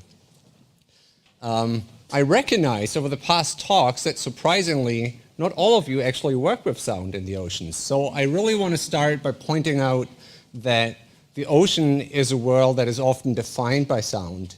Consider, for example, the environment, weather, wind, tides, current. All of that leaves an acoustic fingerprint in the soundscape of the ocean. And then, of course, whales and other marine mammals use often sound as their primary sense to live and survive in the ocean. So if you take those two factors together, it's hopefully logic that also one of the most dangerous pollutants to our oceans is sound. So it's noise emitted by vessels, it is industrial activity, recreational activity, et cetera, et cetera. And this is just an example to highlight the importance of sound. What you see is a one-day spectrogram, and I don't have to repeat what a spectrogram is now. So it's recorded along our coast. The brighter the color, the noisier the effects are that you see. And just by looking with the naked eye, I can make out humpback whale calls over here. I can make out about a 4-hour period of fin whale vocal activity at the bottom. I can make out rain. And then this big feature over there is a vessel passing by. And I guess what I want to say, if you want to take one message home and stop listening, is sound and listening to the ocean is fantastic, if not necessary, to study the things in it. And unfortunately, I feel at the moment the community who's using sound to study the ocean is kind of limited by something like a three-headed monster. The first head of that monster is that the equipment that's required to do acoustic recording is very expensive. And then the second head is that the technological know-how to install these systems and maintain them is very high. And the third head is that the manpower required to actually analyze the data coming from these recordings is often prohibitive. So that is the point where I'd like to introduce the BC Hydrophone Network, which has been launched and now maintained by BC Whales or the North Coast Cetacean Society. And the chief goal, really, of this project is to enable and standardize acoustic data collection in the ocean, and then to drive with that marine mammal research. So the map shows where the BC Hydrophone Network, or BCHN, operates at this point. They work with several partners along the coast, pretty much between Prince Rupert and down in the Salish Sea, deploying 17 hydrophones at five sites at the moment. And they use two different setups. One is a live recording setup, and what that means is that the data is recorded by the hydrophone, cable to shore, transmitted in real time, processed, and then hosted in the web to be consumed by scientists, managers, or the public. And then the second setup is a remote setup where the data is collected on-site, eventually retrieved, then processed, and then hosted as an archived data set. That picture here shows pretty much how the engineering solution for the hydrophones look like. And without going through all these details, I do want to highlight that a lot of that is custom engineering. And I believe we're cutting the edge in facilitating to actually get year-round, 24/7, 365 days a year of data. And the brainpower behind it is listed there. It's Joel Malish from NCCS and Tom Daking and Jeff Bosma from Sea2Shore Systems who made that possible. The next step for the BCHN is to process the data that's now been retrieved from the ocean. So we developed software packages done by SoundSpace Analytics that does bioacoustic processing, detection, classification, localization where possible, noise processing, computing metrics from that, and eventually hosting that in the web to be consumed and visualized. And the two platforms that I like to present today that are most visible and that I encourage everyone to explore after today's session is called whalesound.ca. And if you find yourself on the landing page like here, you see a button to an interactive map that brings you to a site where all 17 hydrophones are listed. And if you click on any of them, you get to the second visible tool of the network infrastructure, which is an interactive dashboard called CStats. CStats is an open source tool, so it's available to all of you. It's been co-developed by NCCS, SoundSpace, and a group in Washington State called Orca Sound. And it brings you through the most critical metrics that have been compiled from the hydrophones. So that's the landing page. Tells you whether the site is online, which at this day was the case. You can get a glimpse into the last bioacoustic event that was detected, Humpback whales on November 20th. That's when I compiled the presentation, so they're pretty much active at this point. And the latest noise level. And then you can go through into the statistics you may be interested in. This is daily call rates from humpback whales on that site for a calendar year. This is a plot that compiles every detected call into a time window of presence. So each bubble is a time window where we detected bioacoustic activity, and this is Orca being acoustically present over a 3-year period at the site. And of course, there's also a couple of noise metrics that you can start exploring and working with. So the last 2 slides I want to spend on making an offer for collaboration, because consider if you're either a hydrophone owner or you're thinking about deploying a hydrophone. The BCHN offers financial support to realize that project. The BCHN offers the engineering support, what I just showed before, in actually building it and maintaining it while it's in the field. And then it offers the software support to process the data and host it. And now if you are a scientist, which I hope we have a few in here today, consider that the BCHN has, at the moment, 17 units deployed at 5 different locations along the coast, growing as I speak. And we already collected and processed 12,017 days of data, which is the equivalent of 33 years of acoustic hydrophone data. And in those, the AI tools to detect whales already have compiled about 10,400 of these bubble events. So there's 10,400 events of orca, humpback, and fin whale activity with compiled spectrograms, audio recordings, everything ready to work for a project like Adherence, who just presented her work on the humpback song. So if you feel you're interested, either directly get in touch with Janie through her email, through whalesound.ca, or just contact me at a later point during the meeting.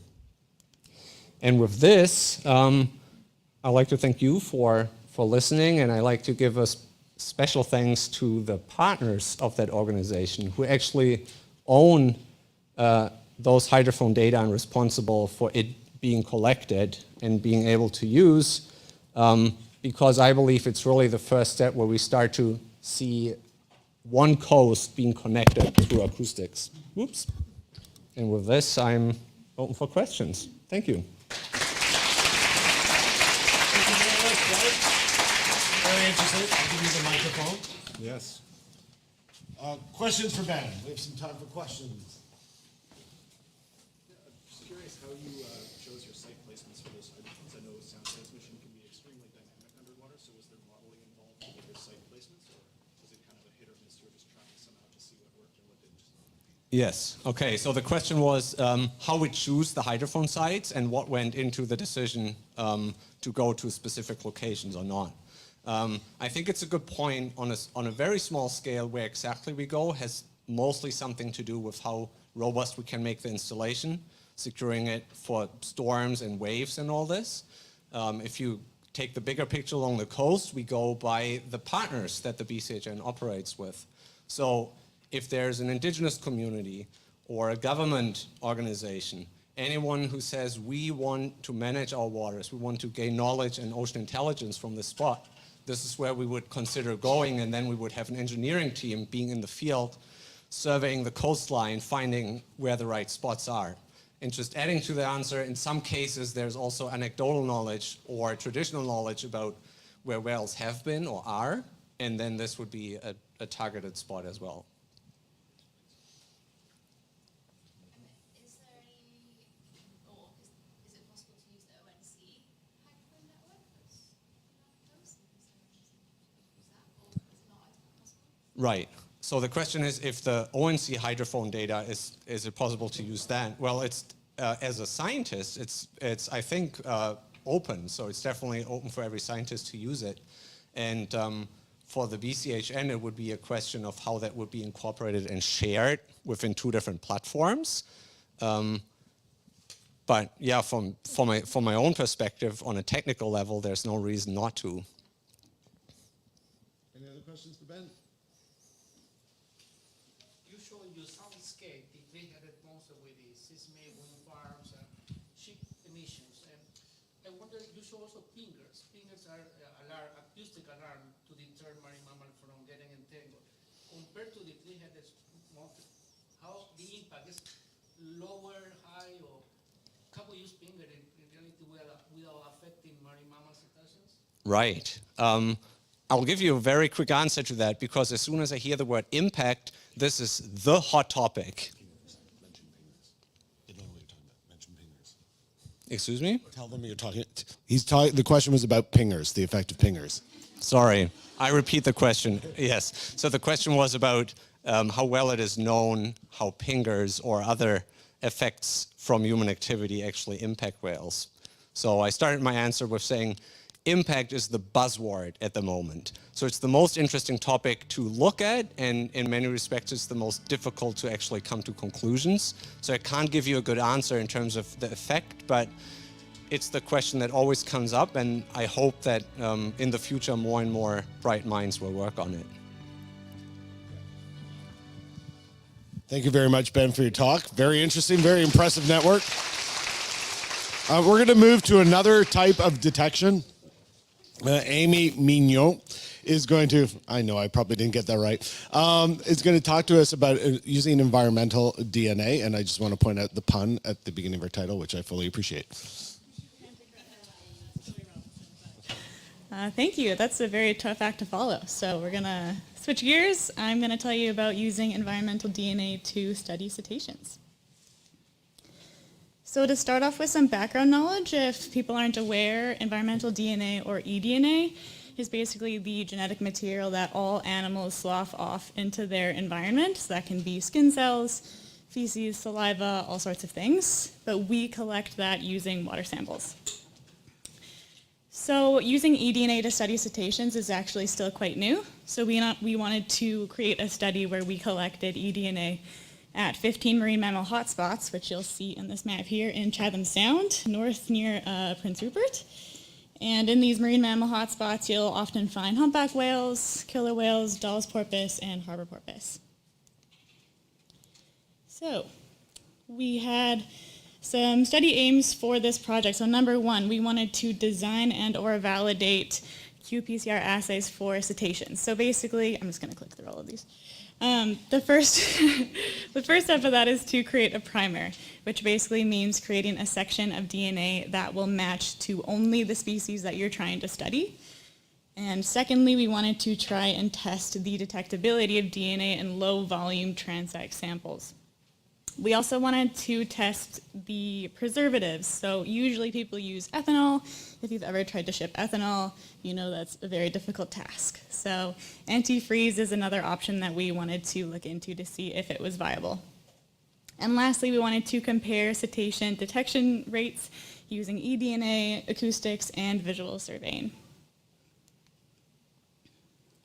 So from this, we came up with this methodology here. So first, when you arrive at the station, we started a 10-minute timer, and one person would collect 2 500 milliliter samples of water. And while that's happening, another person is visually surveying using binoculars for any cetaceans in the area, and another person has a hydrophone, and they're listening for any acoustics that they might be hearing. So after that, the water samples are filtered on board using that fancy pump, and it's filtered onto filter paper. Then when we arrive back at the office, those filter papers are either preserved in ethanol or antifreeze. And after that, we ship it to our lab in Vancouver, and you can extract the DNA and analyze it from there. So results. So we were able to successfully create cetacean assays for Dall's porpoise and gray whale, which hasn't been done before, which is very exciting. And we were able to validate the other species. I won't go into too many details about that. If anyone's curious, feel free to come and chat with me after, but that's basically called a melt curve. And we also, this is a little bit preliminary, I'll get into this in a second, but we also found that potentially antifreeze might actually work as a good preservative for DNA.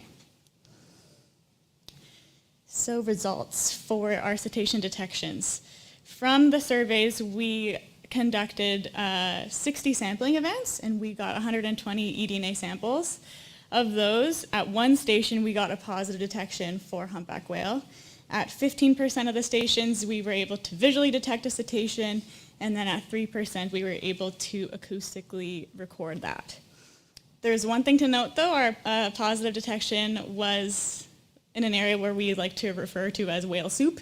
There was 6 to 7 humpback whales milling around about 300 meters away, but the good news about this one sample is it was actually preserved in antifreeze. So to conclude, we had about a 9% eDNA detection rate of those stations in which we did see cetaceans, which isn't surprising given the current literature, or I guess lack thereof.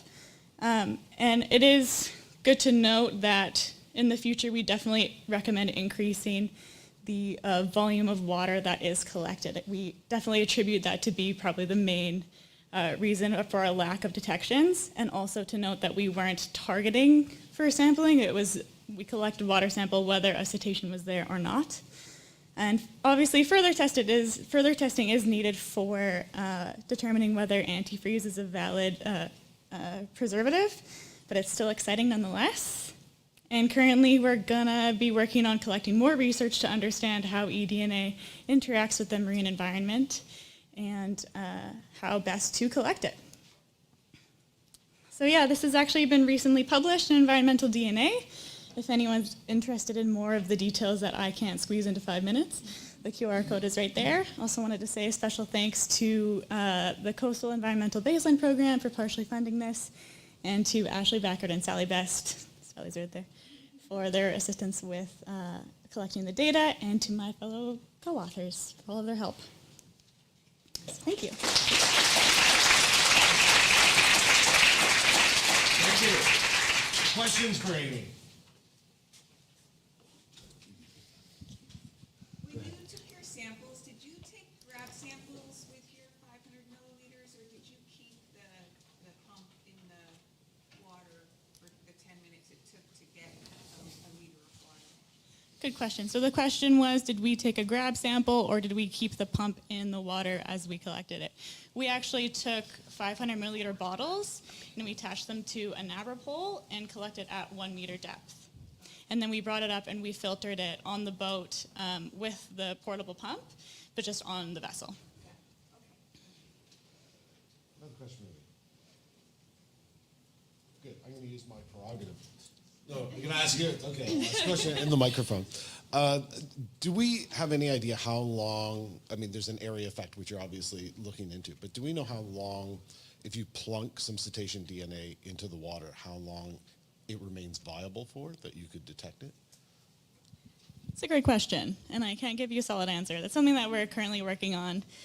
Some very preliminary data that we have, where we did a mini study where we were trying to determine the degradation rate of cetacean DNA in the water. We only have harbor porpoise so far, but it seems like for at least harbor porpoise, it needs to be pretty immediate.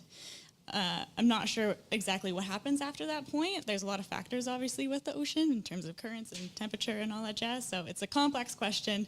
I don't have a solid answer for you, but that's definitely one of the things that we're trying to figure out. Thank you very much, Amy.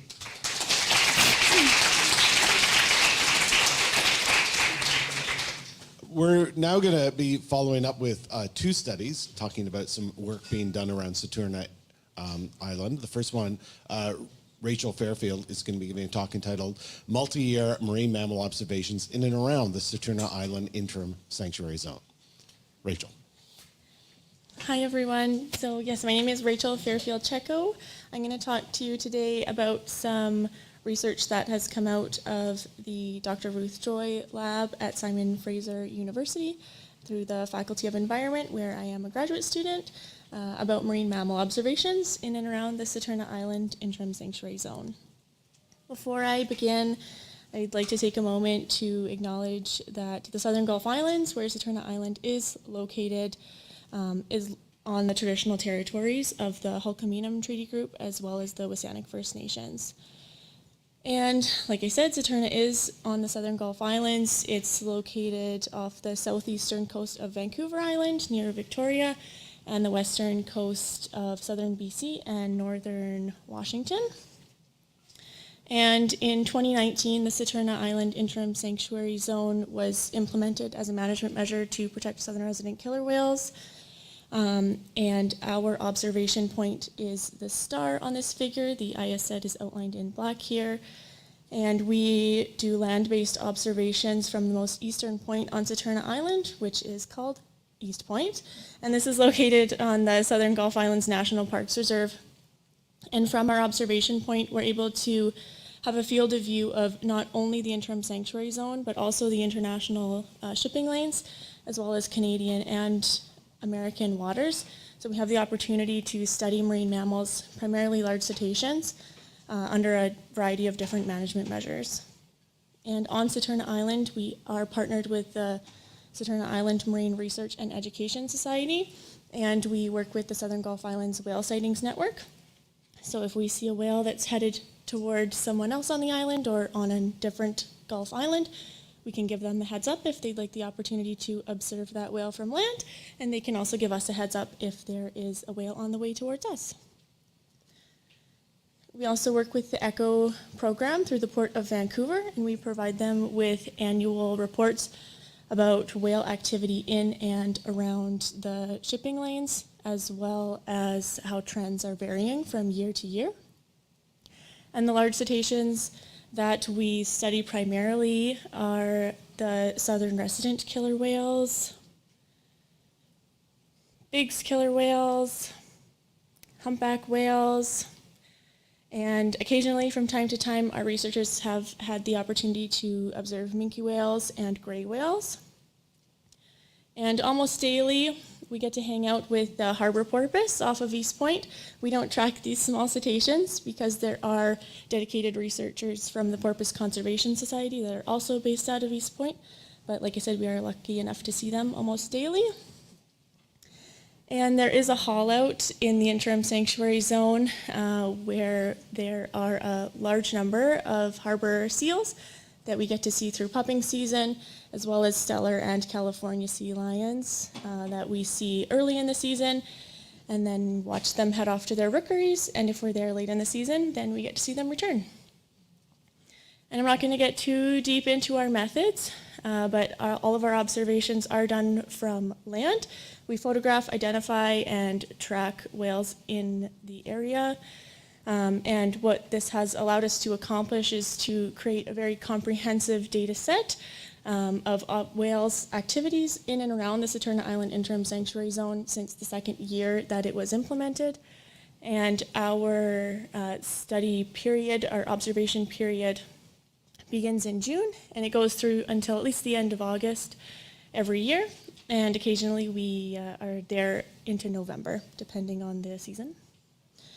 And some research that has come out of this data set is, like I mentioned, the report to the ECHO program annually, as well as how COVID-19 affected the underwater soundscape in Boundary Pass, evaluating the efficacy of the ECHO slowdown and the interim sanctuary zone in the recovery of cetacean populations in the Salish Sea, drivers of humpback whale movement in Boundary Pass, and how shipping vessels affect southern resident killer whale acoustic behavior in Boundary Pass. And Michaela, who's up next, is going to talk about some more research that's coming out of this study. Thanks.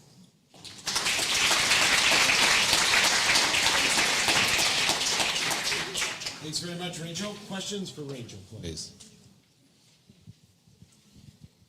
I would have a question.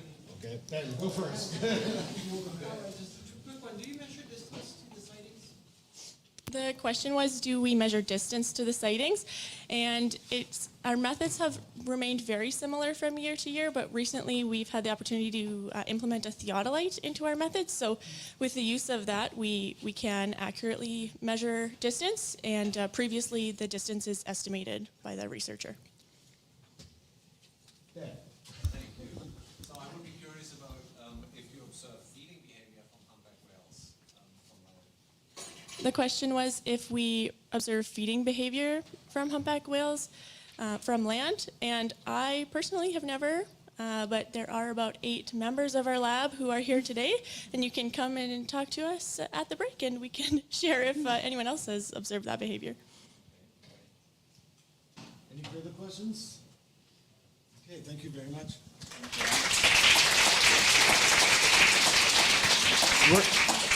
We're going to continue with some studies on Saturna Island, and Michaela Young is going to talk us about optimizing techniques for measuring vessel adherence in that area. Thank you. Hi everyone, so yeah, I'm Michaela, and I am also a member of Dr. Ruth Joy's lab, who is also working with Dr. Harold Yerk, and we're looking at optimizing techniques for vessel adherence and whale detection in the Saturna ISN.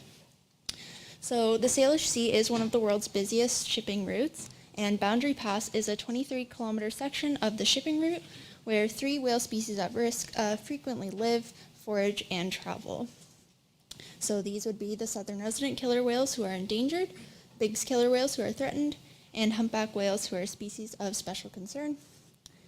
So as we all know, coexisting with the many vessels in Boundary Pass comes with many threats to these whales, including noise pollution and physical disturbance.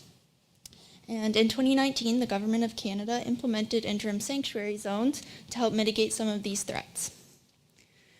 So as Rachel mentioned, our research takes place in the Saturna ISN, where vessels are prohibited from transiting or fishing through this area from June 1st to November 30th. And this was chosen as it was historically important foraging grounds for the southern resident killer whales. Now, the current problem with enforcing the rules of the ISN is that enforcement is difficult and lacking. Government officials often have other things to attend to on the water and can't be patrolling the ISN at all times. Vessels with automatic identification systems will be automatically reported when their location is picked up in the ISN. However, reports of non-AIS vessels are mostly from salmon Fraser researchers such as myself, and citizen scientists, part of the Southern Gulf Islands Whale Sightings Network. However, many of them maybe don't have the required tools to accurately report vessels and maybe don't have time to be patrolling all the time. And there's currently a very low compliance rate in the ISN we are finding, and it may not be getting any better. There was a 270% increase in ISN infractions by AIS vessels from 2021 to 2023. So the problem for whale reports is that there's kind of an issue of bias in observations. So sightings by citizen scientists and researchers tend to be biased towards daylight and good weather conditions. So technologies such as hydrophones and infrared cameras can help fill these gaps. However, they have their own limitations. Such as a hydrophone can't tell you if the whale is in the ISN or not. It can't measure distance to a whale. And an infrared can only pick them up if they surface within the limited view of the camera. So as you can see here in the far right panel, that is the entire view of the infrared camera. So it is very limited. So for my research questions, I'm hoping to answer what are the most efficient methods and technologies for monitoring the presence of whales and vessel adherence to the ISN, and how can these be optimally integrated to enhance protection and restoration of whales in the area. So currently the methods that I'm going to be looking at comparing is going to be dedicated observation surveys using a theodolite, such as what Rachel and I did this summer, the infrared and radar cameras that view part of the ISN, the hydrophone that is in the ISN, the Citizen Science Network, Southern Gulf Islands Whale Sightings Network, and AIS on vessels. So I'm quickly going to highlight some of the differences in the detection abilities of these methods based on time of day, how accurately they can determine the location of their target, and what they're able to detect. So the infrared and radar cameras, hydrophone, and AIS detection systems can run 24/7, whereas the theodolite can only be used during daylight, and like I mentioned before, citizen science observations tend to also be biased towards daylight. A pretty accurate location can be determined using the theodolite, AIS, and the infrared and radar cameras. Citizen scientists can provide an estimate, and as I mentioned before, the hydrophone cannot determine a location. And finally, only the theodolite consistently detects both vessels and whales. Citizen scientists mostly report whales and sometimes vessels, and the infrared and hydrophone can only detect whales, whereas the radar and AIS can only detect vessels. So what I'm hoping to achieve with my thesis work is I'd like to determine if these detection systems will be able to fill current knowledge gaps on whale use in the ISED, especially at times where humans are less likely to be observing and reporting. Determine if we can use any of these automated methods to help report non-AIS vessels in the ISED. I hope to provide a case for the government to take these mitigation measures seriously and increase enforcement. And overall, I'd like to help create a sanctuary zone that works. I've included my project partners at the bottom, and I am very appreciative of their support, and thank you for listening.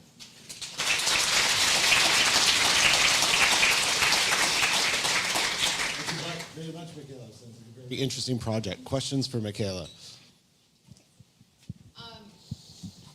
Are you monitoring how many vessel infractions coincide with occurrence of southern resident killer whales? Like, are you keeping track of that information? So the question was if we are keeping track of whether vessel infractions coincide with sightings of southern resident killer whales. Did I get that correct? How many infractions actually happen when southern resident killer whales are there? I haven't looked at that, but that's something I can definitely consider and take a look at. Look at the dates and times that we, so I'll definitely put that into consideration. Another question. So if you photographed a boat that was non-compliant, you couldn't forward that photograph to some enforcement agency? Yeah, so that's what we do. He was asking if we are able to forward any photos of infractions to any sort of enforcement. So that's what we do as researchers, and the Southern Gulf Islands Whale Sightings Network as well. We'll take photos, get measures with the theodolite or a rangefinder, and we will send it to Transport Canada or the Department of Fisheries and Oceans if it's a fishing violation, and they will handle it from there, but yeah, we do report. Quick question. Is there any effort for education for these vessels who are non-compliant with the ISO and behavioral modification that's educating people to comply? Yeah, so the question was if there's any education for boaters for knowing about the ISED essentially and trying to change behavior. There has been some initiatives. I know Parks Canada has been doing some outreach this year. And posters have been put up in some marinas, and the traffic radio station that boaters listen to put out an announcement at the beginning of the year. We try to tell everybody who comes by East Point what we're doing and why we're doing it. And yeah, so there's some initiatives, but hopefully we're going to improve and keep going. Thank you very much, Michaela.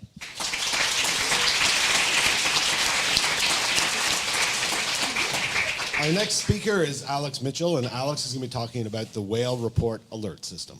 Thanks very much. Hello, everyone. How's it going? My name is Alex Mitchell, and I am the Whale Report Alert System Coordinator at OceanWise. OceanWise is a marine-based conservation charity based in Vancouver. It's a local charity. And we do many different things, but I am in the whales team.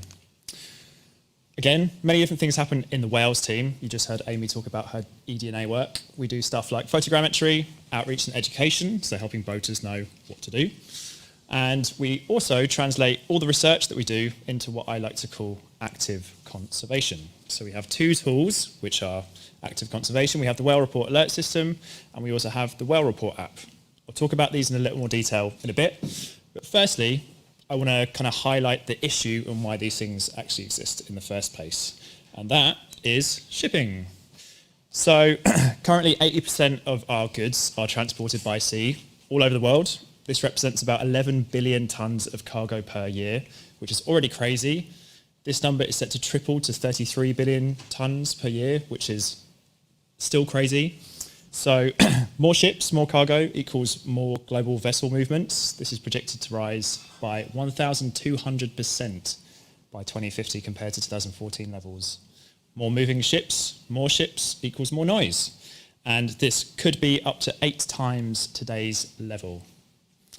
This will cause some issues for whales. So there's kind of 4 categories of disturbance of whales. We have physical, change of behavior. We heard Juan talk about the chemical pollution impacts, and then we also have fragmentation of populations. I'm going to focus on physical and change of behavior. So the physical impacts are strikes. A kind of small-scale example of potential impact of increased shipping is the new LNG facility up in Kitimat. So this is forecast to have an extra 350 vessels transiting the waters per year, which could lead to 30 times more fatal collisions than we see today, which is pretty stark. Changing behavior-wise, this is caused by noise. We've heard a bit about noise recently in the last couple of presentations. We've seen fin whales on the east coast change their song and raise the level of their song. And another local example of change of behavior caused by noise is a study by SMRU saw that southern resident killer whales reduce their foraging time when exposed to increased commercial vessel noise. For a population that's already constricted by prey availability because they're such fussy eaters, this further compounds the issue here. So there's a bunch of stuff around the coast already being done to kind of mitigate the issues of strikes and noise. You've heard a lot about it today. Here's a list that I jotted down the other night of people that OceanWise work with doing some really cool stuff. There's lots of people in this room doing really cool stuff, so I'd encourage just to talk to each other and find out what's going on.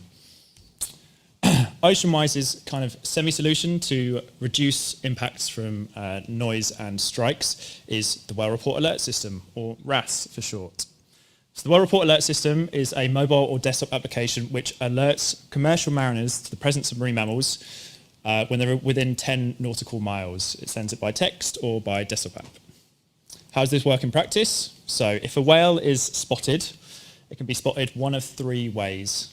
A citizen science reports it via our app or another app. The JASCO hydrophone and boundary pass is live and is sending live acoustic sections into our app now, so mariners will receive texts when this hydrophone pings. Or the Akasha Data Cooperative down in Washington State is also now plugged into our database, so we're receiving sightings from them. It's a great collaborative effort and a good example of collaboration in this space. Once data has been stored in the OceanWise database, it goes through a couple of validation checks before an alert is created. So 1, is it in real time? 2, is it a whale or is it a log? Are you sure it's a whale, more or less? If they're sure it's a whale, it's high confidence, it goes on to create an alert. So this is either by text message, desktop app, Operations Center staff might forward this onto their vessel fleets, or coming soon, fingers crossed, ship navigational systems as well. Mariners alerted, they can take avoidative action or slow down. This reduces noise and disturbance and risk of strike. So what's the impact of this tool so far? So it was launched in 2019, not by me, my people much cleverer than me. And currently we have 550 users from over 60 organizations using this tool. We've sent around 31,000 alerts, again since 2019, and this has potentially reduced the ship strike risk for at least 100,000 encounters with whales, which is really cool. What I'm here today to kind of plead, I guess, is how you can get involved. You can become part of the OceanWise Sightings Network by downloading the Whale Report mobile application. This is like a citizen science app where you can submit your sightings in real time, and these go on to alert mariners to the presence of whales. If you're out walking your dog and you see a whale, which blows my mind that that can happen in this country, it's amazing, you could be alerting mariners and reducing the risk of ship strike for that whale, which is a pretty powerful thing to have in the palm of your hand. So yeah, please go out, contribute to this important citizen science initiative, and yeah, thank you very much.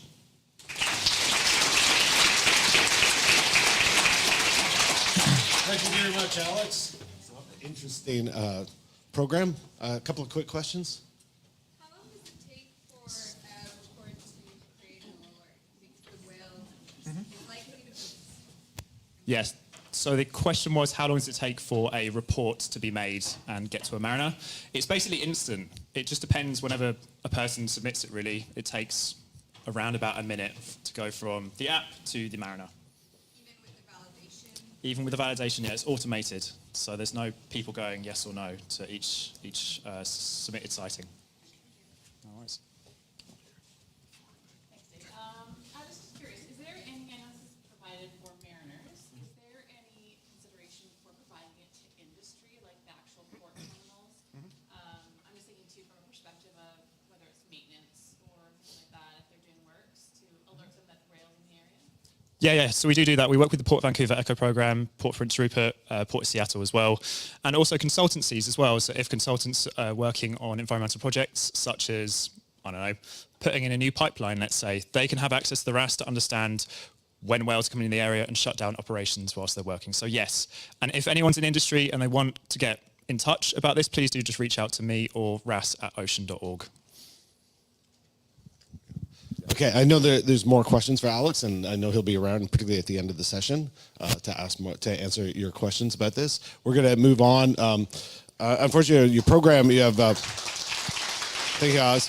Caitlin Palmer, unfortunately, couldn't make it today, so we're going to move on to Dr. Dom Tollett, who's going to speak to us about a host of cetacean and noise monitoring studies undertaken by Smear Consulting. Dom. Thanks, Dave. Thanks, everyone. Sticking around.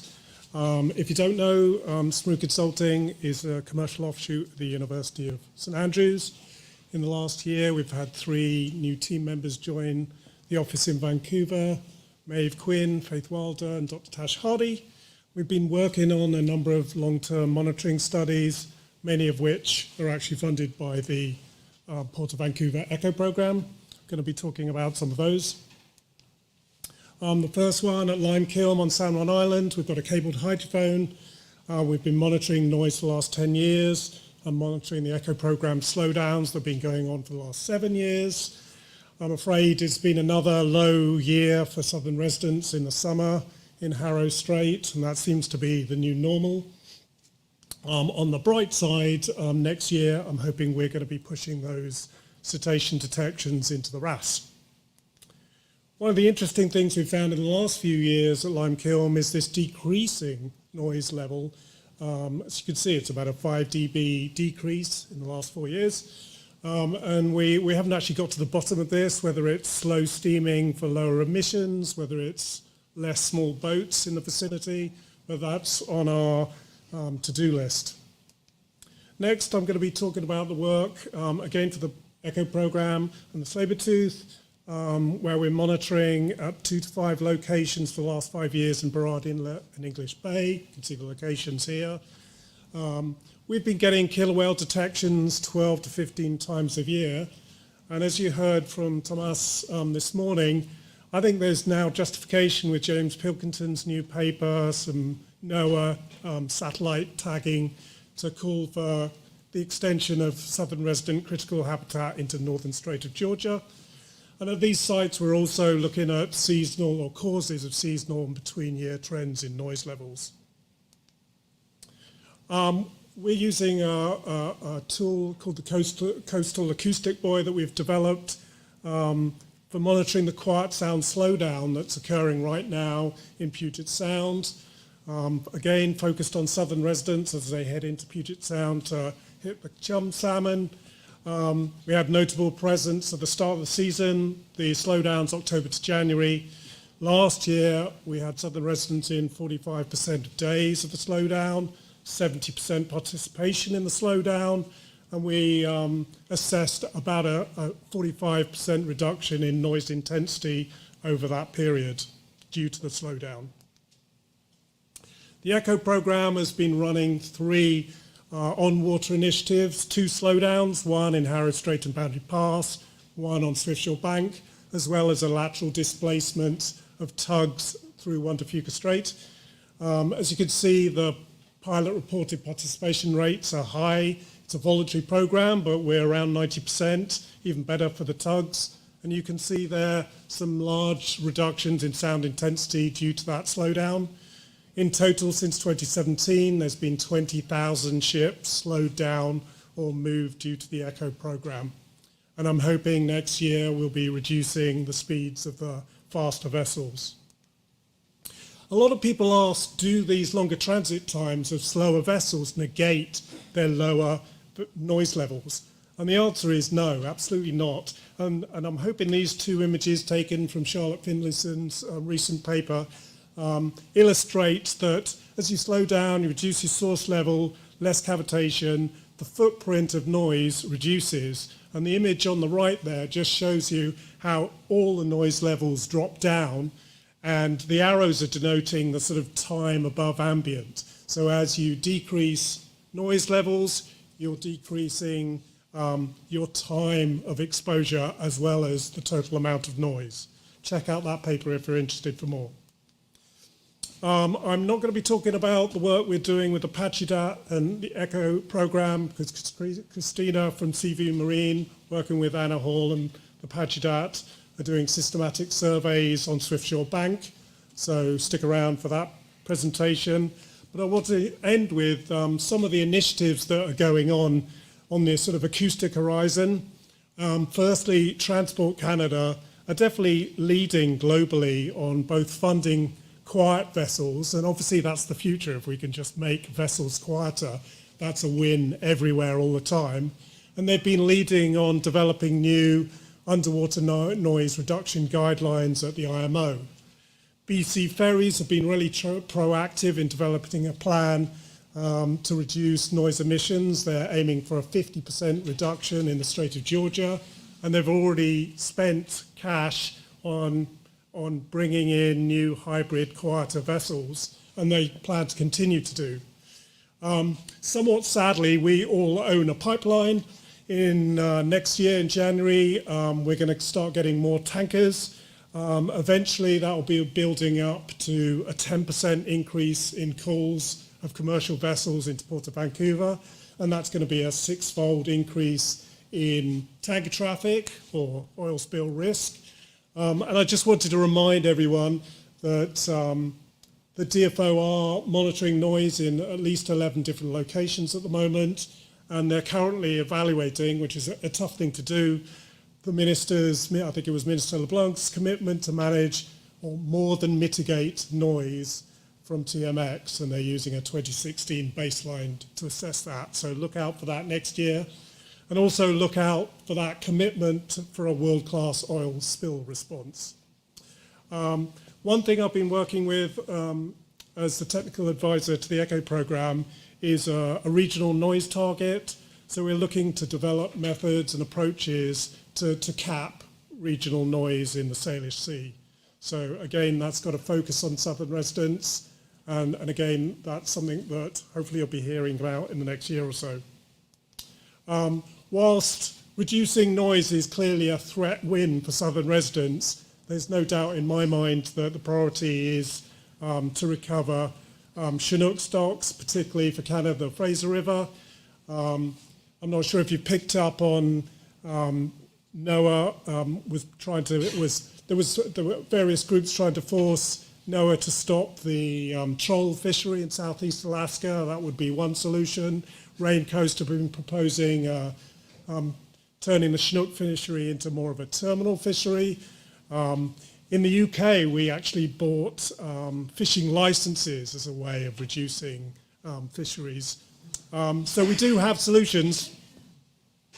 And I'd like to acknowledge my funders and collaborators, First Nations, great team, and thanks to Dave and Andrew and the organisers, and for you for listening. Thank you.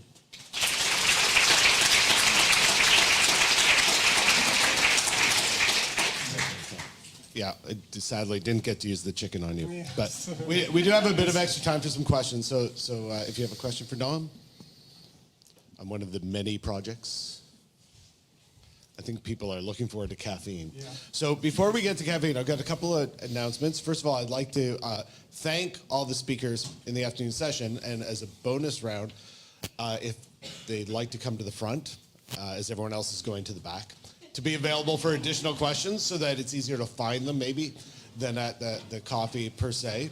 And then before you go off for coffee and goodies, just going to announce this is last call for tickets for pizza. So they have to go order pizza for tonight. It'll be happening tonight. It's $10 for pizza. There will be drinks for purchase as well, but they need to order it now. So go to the registration table, Toot Suite, if you're interested in joining that after activity. And then I'd like to ask, again, this afternoon's speakers to come to the front in case there's people who want to find them.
Welcome back to the 31st Annual BC Marine Mammal Symposium.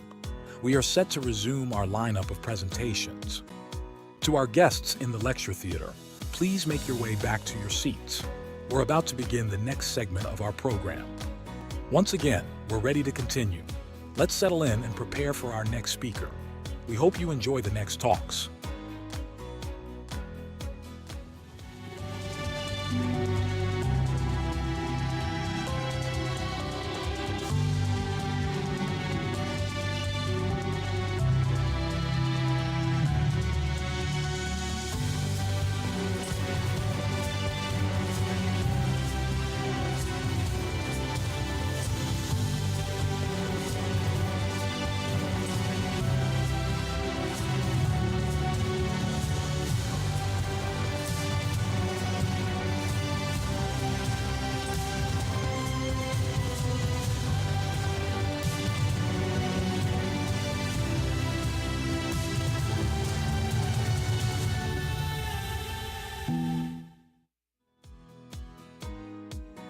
Welcome back to the 31st Annual BC Marine Mammal Symposium. We are set to resume our lineup of presentations. To our guests in the lecture theater, please make your way back to your seats. We're about to begin the next segment of our program. Once again, we're ready to continue. Let's settle in and prepare for our next speaker. We hope you enjoy the next talks.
Welcome back, everybody, to the final session of the BC Marine Mammal Symposium. Our next speaker, our first speaker for the last session, is, Cassandra Girdlestone. I'm sorry, Cassandra. Okay, I forgive you. Here we go, looking for names here on I slides. know, I should have it up there. And she'll be telling us, giving us an update here on the Marine Mammal Rescue Center. Cassandra. Thanks, Andrew, and thanks for everybody. So the Marine Mammal Rescue Center, otherwise known as MMR, has been in operation for over 60 years, and we are a hospital for ill, injured, or orphaned marine mammals, with our ultimate goal being to rehabilitate those mammals for release back into their natural habitat. And we are the only facility of our kind in Canada. So one of our big changes that we had this year is that we've become the Vancouver Aquarium Marine Mammal Rescue Society. So that means we've become an independent registered charity as of this year, and we are proud to continue working in partnership with the Vancouver Aquarium. And we will continue to rescue, rehabilitate, and release marine mammals as we always have done, and donations go directly to VAMMR. To learn more about this, please go to vammr.org. On with the season recap. So we have to stop and thank our volunteers. We have 207 amazing volunteers, and we couldn't do anything that we do without them. So we love them. They're an amazing team. And they consisted of 7 practicum students this year, as well as 11 specialized positions, and then 189 animal husbandry volunteers, some of which are in the audience today. We like to keep them happy with lots of social events and good food, and they do work very hard. This year they worked over 13,634 hours doing community outreach, animal husbandry, as well as training and other events. So getting into some of the numbers for the year, these are the animals reported. So we had around 277 individual animals reported, and over 182 of those were harbor seals. We've got a list here of active responses, and that means not necessarily admitted to the center, but responded to. The sea lion number consists of California and Steller sea lions.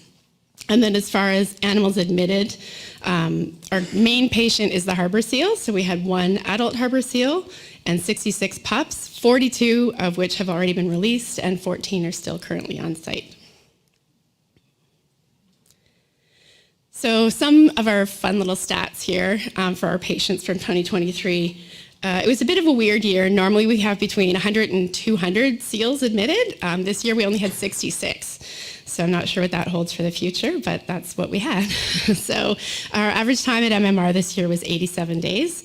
And then for our lanugo or premature pups, we only had 10 admitted this year, but we had a 100% survival rate, which is fantastic. And then the breakdown between females and males was almost identical to last year, only being 1% difference, which is kind of interesting. And our lowest admit weight this year was 5.04 kilograms, which is down a little bit from last year. Our average admit weight was 8.74 kilograms, which is not too far off a normal birth weight. And then so far to date, our highest release weight has been 32.4 kilograms, but that could change before they're all released. So, and as always, the cutest seal is all of them. There's no way you can pick just one. Okay. There we go. So locations. These are the locations that our patients came from this year. So typically they are from Vancouver Island and the lower mainland around Vancouver. You'll notice that point on the far right is actually Chilliwack, and that's where a seal named Darcy came from. She was found by the Department of Fisheries and Oceans entangled in a gill net.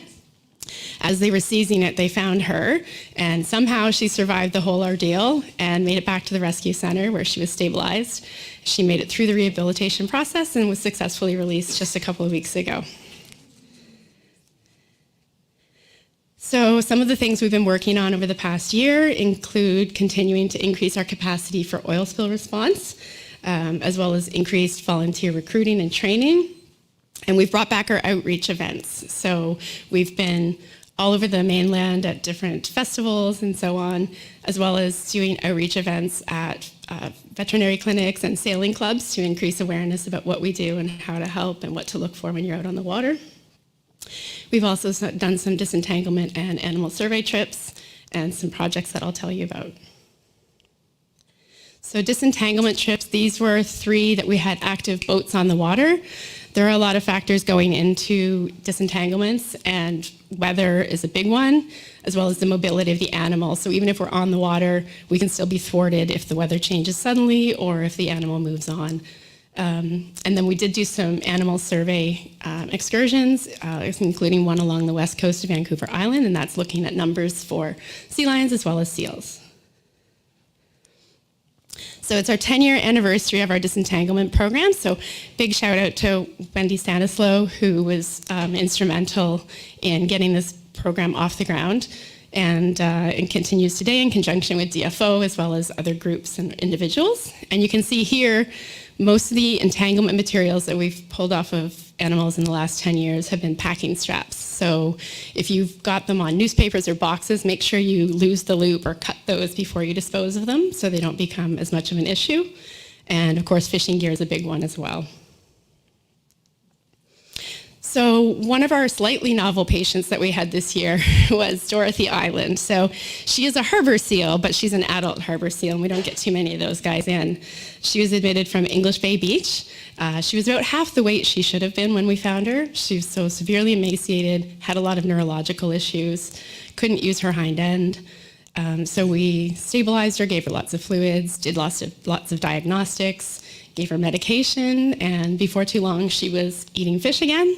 And once she put on a substantial amount of weight, we fitted her with a satellite tracker and released her back to the ocean. So she was released up in Porto Cove, but you can see in the map on the right, she's been really busy. So she's made it back to her normal neighborhood. She's clearly a big fan of UBC, and she hasn't actually come onto land as much as it looks like here, but just based on topography in the area, sometimes the GPS doesn't align exactly.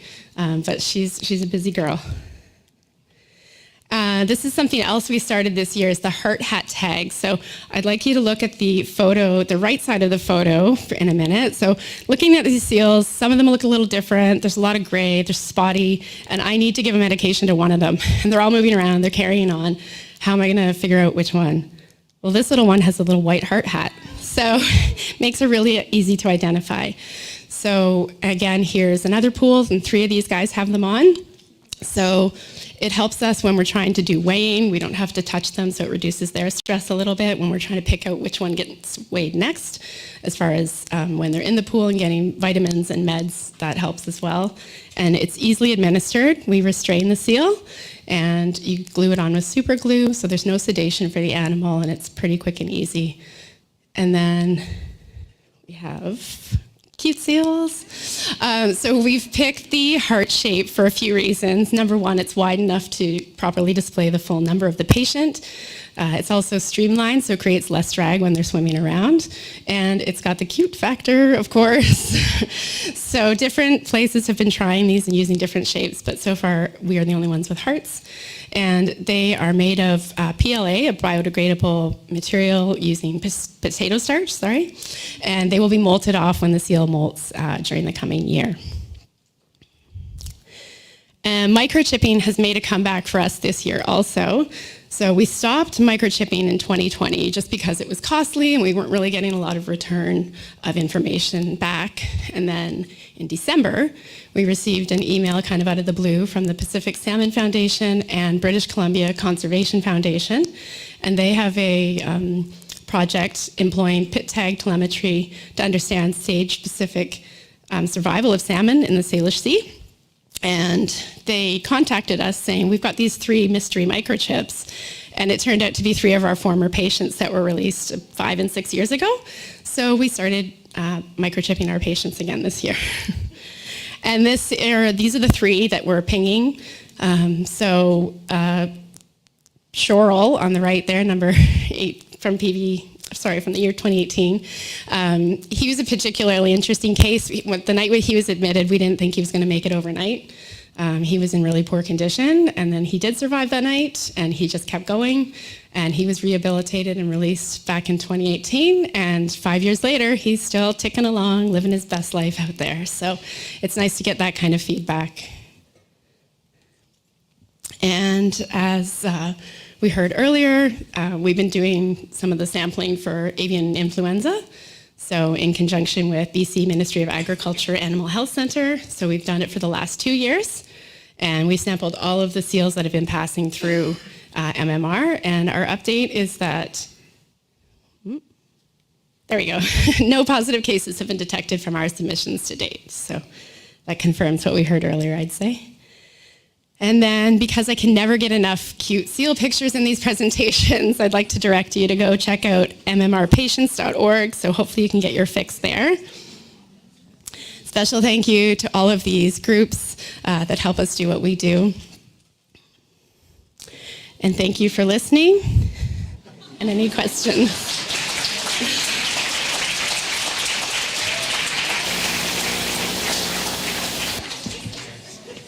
we have any questions? I think I know one question people might have. They want to know more about that last seal on that last slide. So that is a seal named Out of the Blue. She's quite the character, and she happens to be available for symbolic adoption, as long as some other seals are as well. This laser? Another question over here? Yes, but don't use it. Hold it right, because otherwise the online. Earlier presentation that's unknown and H5N1 transfer from seal to seal. Because it's unknown, do you have any thoughts on, isolation or separation between animals while they're in rehabilitation? So the question was, given the potential for H5N1 to spread between animals or seals, do we isolate them or do anything like that to stop that spread? We do have a quarantine protocol at the rescue center, so every seal that comes into the center goes into quarantine for 2 weeks. They get a physical exam and everything, and they're separate from every other seal on site just to make sure, because there are other diseases that they could carry and spread, and that's typically a long enough period to make sure they don't have anything transmissible. Thank you. And I might just add to that, while I was on the Galapagos, avian influenza has arrived there. And so it's affecting some birds, hasn't jumped yet to the sea lions, but there's a lot of concern. But as a result, I participate in calls with Washington State. And the vets there told me that the swabs of the nasal passages don't work for this. You need to be looking at brain and lung tissue, so you just might do a double check with your vets to be sure that your negatives aren't actually negative. It's not present there. But it's a huge concern. Anyway, thanks for the question. Thanks so much, Cassandra.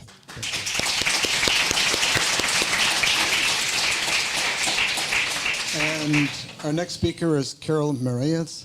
What types of data should be tested to identify suitable habitats for West Indian manatees? Carol. Thank you, Andrew. Hello, everyone. I'm really glad to be here today to talk to you a little bit about the work I am doing at the Marine Mammal Research Unit here at UBC. Well, I have been working with manatees for the last 24 years, both West Indian and Amazonian manatees. And currently I'm leading this project that we aim to identify manatee suitable habitats in South America to identify priority areas for conservation. And for this, we have an amazing team with more than 20 manatee knowledge holders that are sending their data, collecting their countries. However, we have all these types of data, sightings and strandings, telemetry by catch, hunting, interview, and also acoustic, and also indirect evidence, because in some places it can be really hard to find these animals. If you were here last year, I talked a little bit about how hard it can be. And what now? How are we going to deal with this? Or should we use all data or not to identify the suitable habitat? So here come the questions. If using all types of data, including less accurate ones, we introduce important bias into the identified suitable habitats. So for this, we model the manatee habitat to identify suitable habitats in this region in northeastern Brazil, the semi-arid Brazilian coast, this beautiful place where I used to live and work. And we did a great effort there to collect data on manatees, so we have sightings, strandings, telemetry, bycatch, and interview data. So how we did this? We used the software Maxent that is widely used when you have only presence data. That's what we have. And we did analysis using 2 sets of data, one with only telemetry and sightings, more accurate ones, and one using all records, sighting, telemetry, stranding, interview, and also acoustics. And we selected variables that can be related to manatee presence or the proxies, and also filtered the data to reduce spatial autocorrelation. So as results, we have these beautiful maps showing the probability of finding manatees in this area. The red is high probability and the dark blue is low probability. You don't see a lot of difference here, but when we did the suitability map, we observed that using all data, we obtained a suitable area larger, 7% larger when using only telemetry and sighting data, indicating that, oops, spoiler, sorry, when using all kinds of data, we probably have overestimation of this suitable habitat for the species in this region. That can be a real problem when you need to prioritize and choose areas for conservation. So now we are working on how to deal with this problem, and for those that work with habitat modeling, please find me after this so we can chat about this. And if you don't know about habitat modeling but you love manatees, come find me too. I'd love to chat. So I'd like to thank all my co-authors and their institutions, of course, Marine Mammal Research Unit, Aquatic Mammals Foundation, Federal University of Alagoas, and Pernambuco Environmental Bureau, and I would like to thank you all, and thank you for listening. I am available for questions. Thank you so much.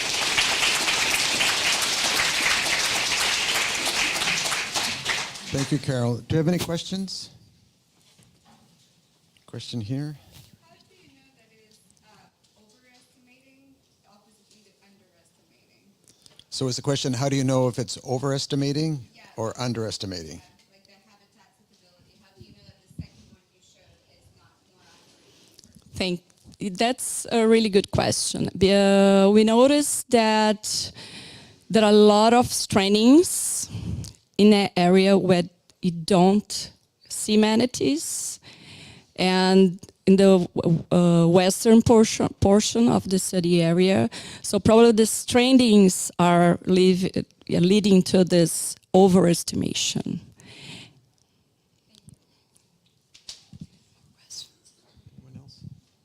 And Carol, can you tell us what is the status of the manatees in South America? That's a good question. In most of South America countries, manatees are endangered or critically endangered. In Brazil, in 2014, the government decided to downlist manatees they are downlisted to endangered, although there was no evidence for this. And last year, I published a paper with some colleagues from Brazil, proving that they are still critically endangered. Now I can go back to Brazil. I'm kidding. Kind of. Okay, sorry, last question then. Are there any citizen science projects or ways that people can report sightings of live manatees that they see when they're in the habitat? So the question for those online are there citizen science programs? In Brazil, there is, but it's in a small portion. There's an app where people can put their sightings there. But there's a really interesting one in French Guiana. There are a lot of sightings there, and some of the sightings can be uploaded from, I think, GBIF. So yeah, but it's localized, not. You still have a few data from manatees in South America. Okay. Thanks very much, Carol. Thank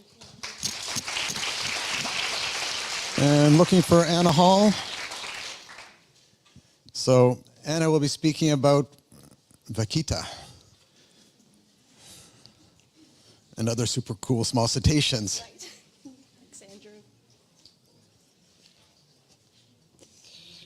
Okay, well, thank you very much, everybody. It's late in the day. I know there's been a lot of information, a lot of great talks. So I'm going to keep it sort of focused on my talk. We're going to cover most of the Northern Hemisphere and information that spans the last 123 years in 5 minutes or less. Okay, so vaquita. and other super cool small cetaceans.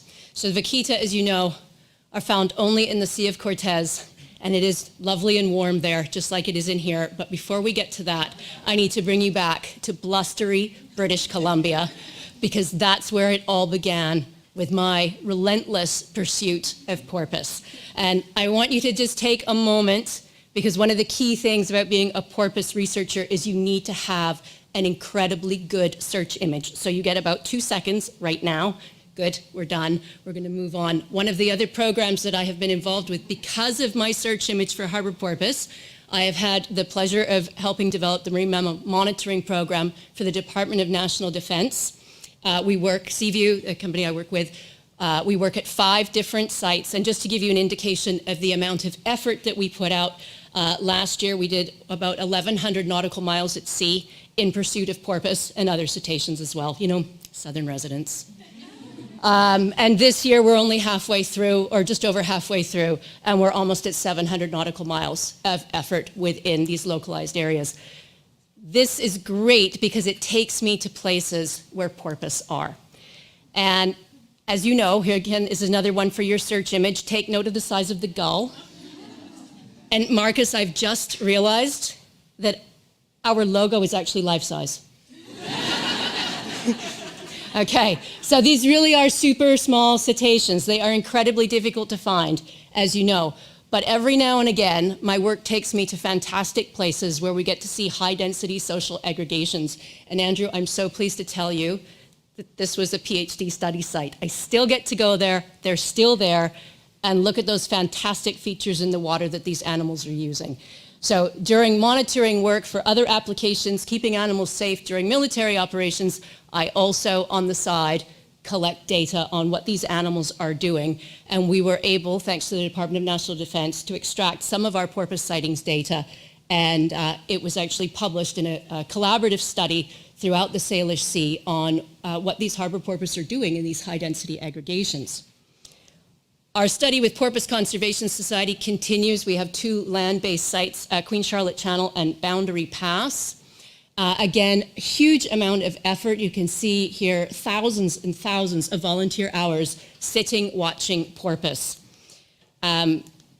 Intrepid land-based observers waiting for that brief moment. And I always say to people who say, you know, how do you describe your job? And I will say, well, very often it's long periods of boredom interspersed with brief moments of intense happiness. And that is when the porpoise comes to the surface. You also have to be able to withstand the elements because porpoise researchers are intrepid and they go out year round.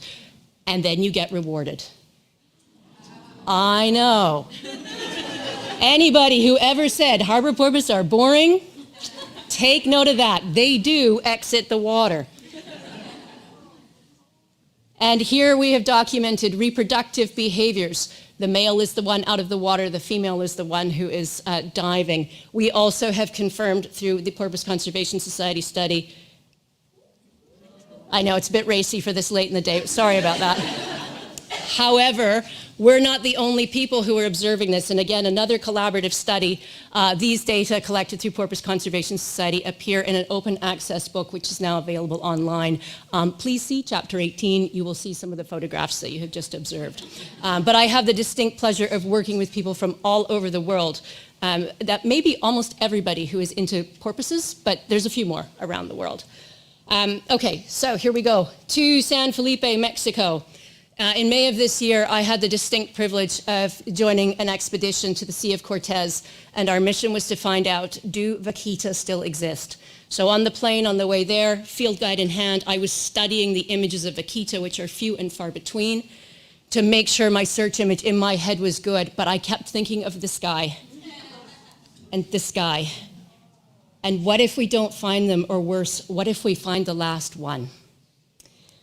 Sea Shepherd underwrote this expedition. We had a very large vessel, the Seahorse, which you can see here, which had Big Eyes platform. We also had a fantastic smaller vessel. This is the one I was on, Sirena de la Noche. Just an amazing captain and team to keep us out there. I'm going to just touch on some of the highlights. You can get the full report at the IUCN website noted there. This was the study area. The ZTA, or the zero tolerance area, is the area demarcated by the red hashed line. You can see the vaquita calf cow sightings in green and the vaquita sightings in black. Make note, the clusters show repeats. We get to see, we document every single animal. You will notice that there are animals outside of the ZTA, and this was very important. Remember I said at the beginning we're going to go back 123 years? In 1900, Bedard published in England that harbor porpoise mothers take their calves into knee-deep water. We were not sighting calves, so we moved into the shallower waters, and lo and behold, with information that was 123 years old, we found the vaquita calves. We use all types of, you've got to pull out the stops when you're looking for an endangered species, and I'm almost out of time and I don't want to get the chicken, so I'm going to go fast. Line transect, photo ID, marker captured, expert knowledge, increased surveillance in all areas outside of the ZTA, and Mexico's commitment. These are surviving vaquita. They're very difficult to see. They are right there. That search image for harbor porpoise served me well. That's what you see when you blow them up. We had to identify not only that they were vaquita, but which ones were different. And by using photo ID and marker capture, we were able to identify that we were seeing the same animals over and over again. The survey report, our maximum number of animals was 17, but really it was between about 9 and 13 animals. So vaquita still exist, so do the nets, but Mexico is committed to their survival. In August in August of last year, they deployed concrete blocks with hooks, and Mexico has said that they will increase the number of concrete blocks with the hooks and expand the ZTA, hoping that this spring this is going to happen. And so I say, live life with a porpoise. You can read about them. We're co-authoring a book, hopefully to be published next year. You can adopt one. And I have to thank everybody involved because these are very collaborative studies from around the world. And thank you to you all.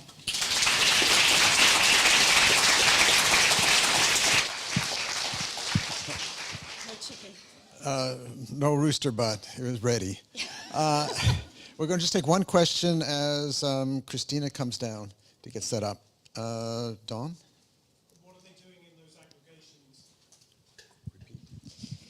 The question was, what are they doing in the aggregations? It's very difficult to tell. The harbor porpoise or the vaquita? Harbor porpoise. It's very social, lots of feeding, but that's definitely when we see the reproductive behaviors. So I know I've got questions for Anna, but I'm going to wait till when we end, and she's going to be here at the front along with others here. So thanks so much, Anna.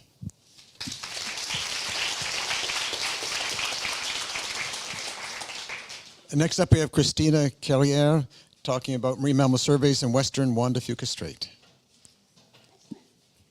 My name is Christina. I'm working with Seaview Marine Sciences and Anna, actually. And today I'm going to talk about a project that is a collaboration between Pachidat First Nation, Shmoo Consulting, and Seaview Marine Sciences.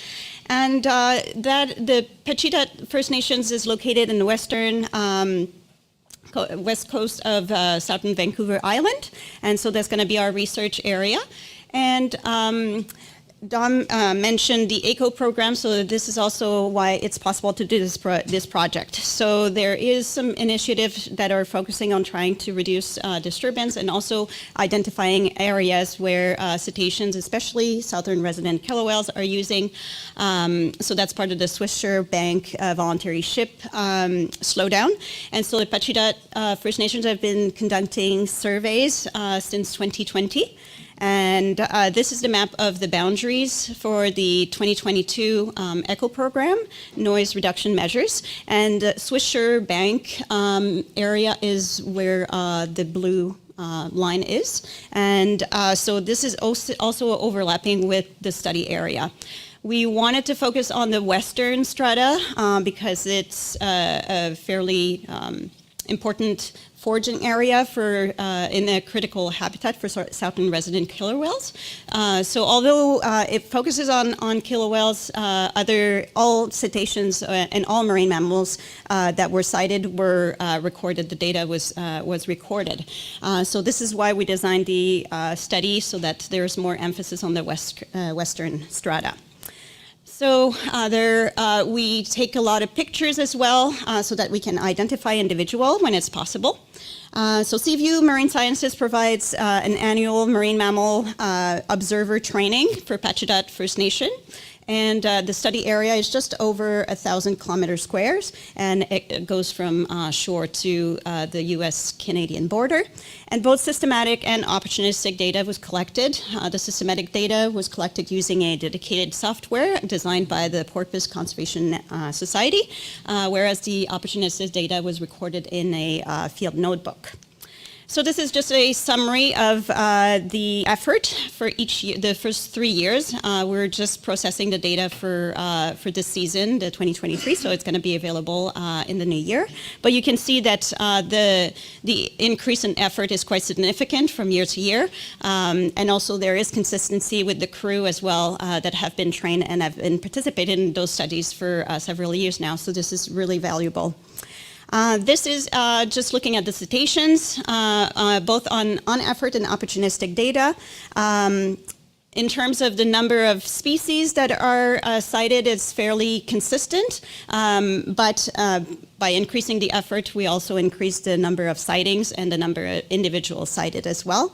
There is a little typo in the opportunistic on 2020. The number, the 202 and 101 are actually backwards. And then these are all the species that have been cited, and then we've included the sunfish because there has been a few sightings there over the years. And then the humpback is underlined because it was the most numerous species that we've seen. So using all of that information, we've created some maps, and as expected, Swiftsure appears to be a hotspot for cetaceans. So this one is just on effort, so line transect for 2022 for all cetaceans. But if we're looking at the humpbacks over the 3-year period, we can see that there are the density is also in the same areas as our heat map. And if we're looking at killer whales, including all ecotypes, it's a similar pattern as well. So once we've used the effort-corrected data, we were able to look at the number of animals per 100 kilometers. And the 3 years have a fairly similar pattern, although there are annual, there's some variation between years. So with more years of data, we might be able to look at what that means. And then we also looked at, in the separate stratum, what species we were seeing. And so we can see that we saw all species in all stratum. But it appears that for the harbor porpoise, the inshore strata appears to be good foraging areas for them, whereas the western strata appear to be good for the killer whale, which, once again, confirmed that Swiftsure Bank is an important area. So now I'm just going to go over some of the photos that have been taken by the crew, and when we're trying to focus also on what type of photos can be useful for identifying individuals. So we've been able to identify quite a number of whales and even humpback whales as well, using various ID books. Gray whales, we've got can you see it? It's right here. As Anna mentioned, we need to be fairly good at citing those guys, so we're working really hard on practicing with photos, actually, so that our crew is comfortable in the field. And obviously there's a range of marine mammals that we've, again, collected data on, but not necessarily talked about on this today. Sea otters and bears and pelicans as well. And so along with data for this particular study, we also collect information that can be relevant for other things. And it's coming. The chicken is coming. So we're monitoring for incident or straining or or diseased animals that we report and can be part of studies as well. Deceased rhinoceros, I'll tell you by 5 seconds. Thank you very much. These are...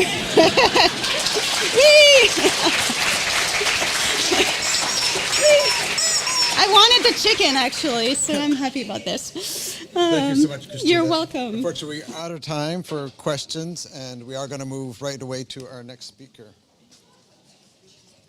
Mike?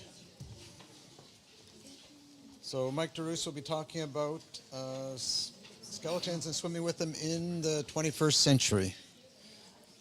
Go ahead, Mike. All right, thanks, Andrew. When I was putting together this talk, I realized that it's been since 2018 when I last presented here. So we have been fairly busy on our little workshop on Salt Spring, and so I wanted to give everybody a quick update on what we've been doing. We're about 7.5 more skeletons in since I was here last. So this is the skeleton of J34, which we finished in 2018 or 2019 and installed at the First Nations Museum in Sechelt. We also worked on a 35-foot Baird's beaked whale. So it's a really neat skeleton, like morphologically so different from all the other baleen and toothed whales. And if you get down to Seattle and have a chance to visit the Burke Museum at the University of Washington, it's like the BD Museum and the Museum of Anthropology all put together. It's a fantastic new building down there. I'm going to jump ahead a bit in time to a humpback whale that washed up in Australia. And this one was shipped to Canada here, and one of our nicest, like, polished stainless steel armatures. It's still sitting in museum storage back in Australia waiting to go on display. Then we worked on a much smaller humpback whale, but this one much closer to home, up on the Central Coast, Calvert Island, the Hakai Institute's research facility there. And this is a really dynamic installation, one of my favorites actually. And the Hakai media team did a fantastic episode series, which is on YouTube. So if you guys just go on YouTube, search up Hakai whale bones, and there's like 6 or 7 episodes, or about 10 minutes each, documenting the whole process and the story of the whale once it washed up on the beach there. After that, it was back to Telegraph Cove, and I re-articulated this old skeleton. I was quite honored when we went to install it, and Mary Borman said, "Let's name this guy Mike the Minky." And I think it might have been because the old bones are kind of, as gray as my hair has become, and hopefully not because my breath was as bad as a minky's. But well, it's re-articulated in a cool feeding posture, and definitely check it out. We put it up in the corner up there. A Cuvier's beaked whale was next on the list, and this was from Guayhanes, and we did it for the National Park Service. And it first went on display at the Vancouver Convention Centre for the Impact 5 Marine Ocean Conservation Conference. And it's right now sort of moving around. It's at the Vancouver Maritime Museum. So if you guys get a chance to go down there, it's kind of a cool little whale, and might make more stops before it eventually goes back up to the national park. So a lot of our recent work has moved into the modern age of skeleton articulation, if there's such a thing. We've partnered with some fantastic people from Camosun College, and they have a technology access center. So this is Matt Zelleni with a fancy laser scanner over at our workshop, scanning the complete skeleton of a fin whale. Originally, we started doing this so that we could 3D print missing pieces, from skeletons, and even big parts can be replicated if they're missing, printing small bits and gluing them together, filling them with foam, and then once they're painted to match the original, this has just been a fantastic way for us to complete skeletons that we might get that have missing bones. So we've moved on from that now to using the power of this technology to do 3D modeling and rendering of skeleton articulations even before we put them together. And this is the Hakai humpback whale. The lodge rendering was done from photogrammetry and some other types of scanning, but the bones were all scanned. We're actually developing with our colleagues at Camosun a VR tool to plan these skeleton installations in like virtual buildings. And so this is very cool new stuff that we're working on. So a little bit of a leap forward from what I used to do, pencil and paper. You might recognize this from next door here. The bones are so cool no matter how you do them. But anyways, using this new tech put us in a fantastic position to work on one of our most ambitious projects yet. This is a blue whale from 1898 that was on display at the Western Australia Museum, and we went down there to re-articulate it. Every bone was scanned. We completely planned the installation digitally, and now you can go down there, and if you're lucky enough, this is in Perth, so if you go to the biennial conference, you might even catch a rock concert underneath the whale. And yeah, I guess I flipped through it quick enough. This is, trainee in the workshop there. And there's always too many people to thank, but in a nutshell, that's what we've been up to.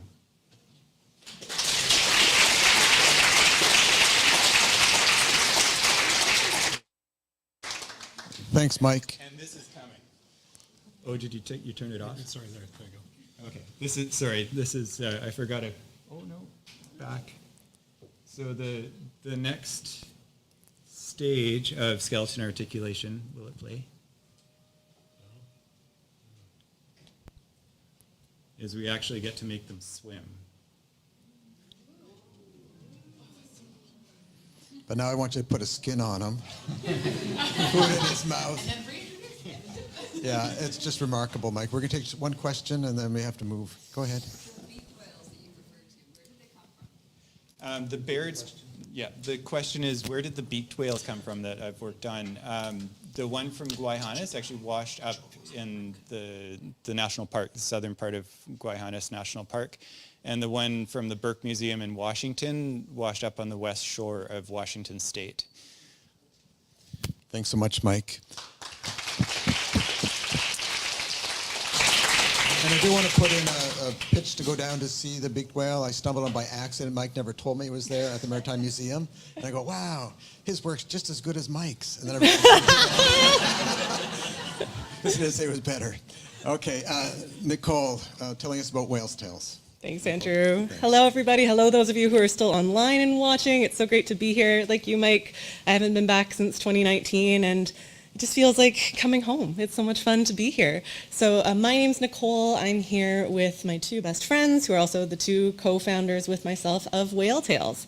And we feel like coming home when we come to the symposium because we launched ourselves here at Symposium 9 years ago. That's crazy.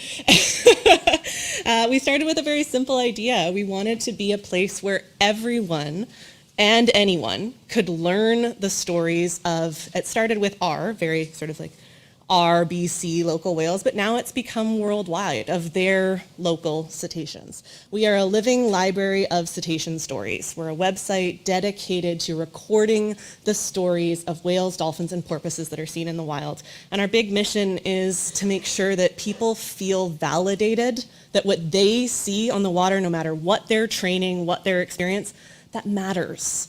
And it matters to them, and it matters to people like all of us in this room who are studying these animals. So in total, in the 9 years that we've been running this site, we have collected over 1,300 stories. We do definitely have a majority sweeping through here with 621 killer whale stories specifically, though that does represent 18 different geographically distinct populations of killer whales. So we've been able to collect stories from killer whales all over the world, which are really exciting to read. We have over 180 regular storytellers, including some of you here in this room. We even have one of Andrew's. Thank you so much, Andrew. And we do have stories coming from more than 25 countries. We decided that wasn't enough, though, running a library while all three of us have other full-time jobs.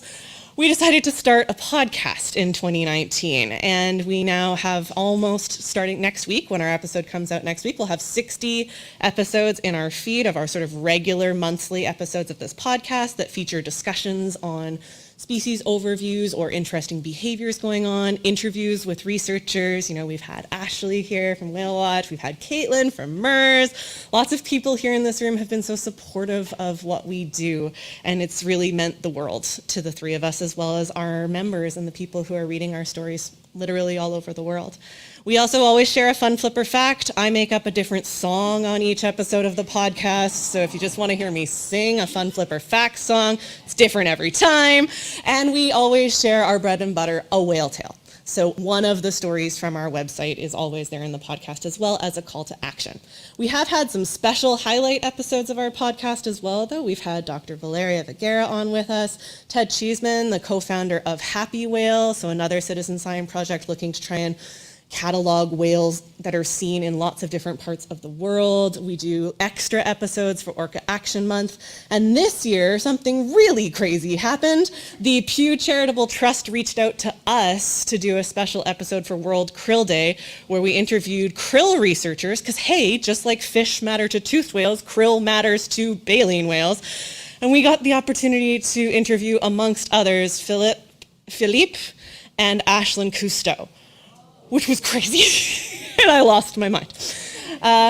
We could not do this work, as I mentioned. The three of us all have other full-time jobs, so we couldn't do this work without the incredible support of our patrons. Our patrons are people like you. In fact, some of you are our patrons. Thank you so much from the bottom of our heart. For those patrons, we have a lot of extra perks like weekly newsletters where we catalog and kind of share extra stories, our favorites. And we do 2 other special podcast series. So Journal Club just started this week. It's a new bi-monthly podcast that we'll do for our patrons where we take a research article. I wonder if anyone here writes research papers and wants to discuss them and share them with our listeners and go into like the real meat of how that research was done and what the results are and what that means for these populations. And for fun, the other one, the Whale Tales Watches, we watch a fictional movie or whatever that has something to do with cetaceans, and then we talk about what they got right and what they got wrong. Spoiler alert, they get a lot wrong. So if you would like to learn more about what we're doing, you can visit our website. Most importantly, though, what I'm here to ask you for is your stories. I'm going to bet that almost everyone in this room and a lot of you watching at home have seen a cetacean. And your story matters. And it matters to the other people who love these animals. So if you go to our website, it will look like this. Click the share button, and we would love to add your story to our library. I read these stories to my kids now at bedtime, and it really makes such a difference to see that next generation falling in love with these animals through the stories of my friends, whether they're people I've met in person or just virtually. So thank you so much. And if you'd like to listen to our podcast or share your research with us, come on an episode of Journal Club. This is the QR code where you can find out all of the other information about what we're up to. Thank you so much.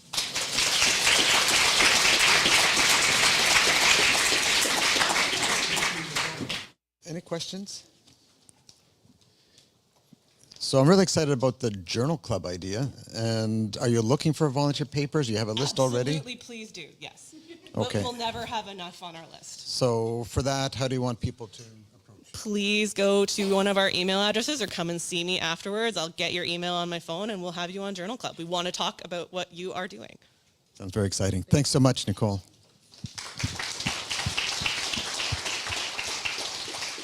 Next, we have Caitlin Birdsall, assessing boaters' marine mammal knowledge to improve education. Caitlin. Hi, everyone. My name's Caitlin Birdsall. I'm one of the senior directors with the Marine Education and Research Society. And as Andrew said, I'm here to talk to you today about some work we've been doing over the last year to look at what boaters know about how to operate around marine mammals so that we can improve that and improve the education that we deliver to them. So like many of you in the audience, MERS is pretty highly invested in working with boaters to try and educate them about safe boating practices to reduce things like the risk of collision, noise, and disturbance. In 2014, we actually began a really targeted campaign called See a Blow, Go Slow. Have you heard of it?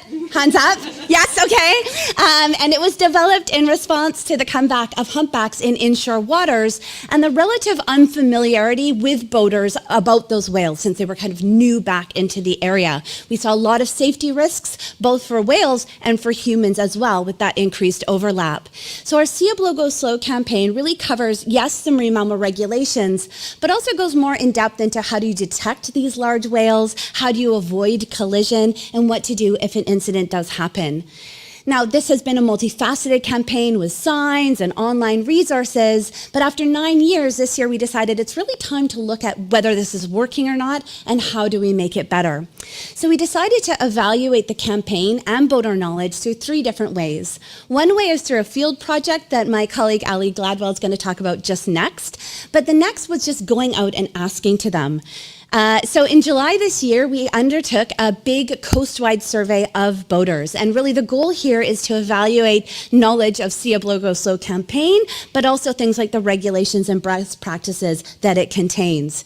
We partnered with several organizations, Oceanwise and CETUS, to really expand the reach of this.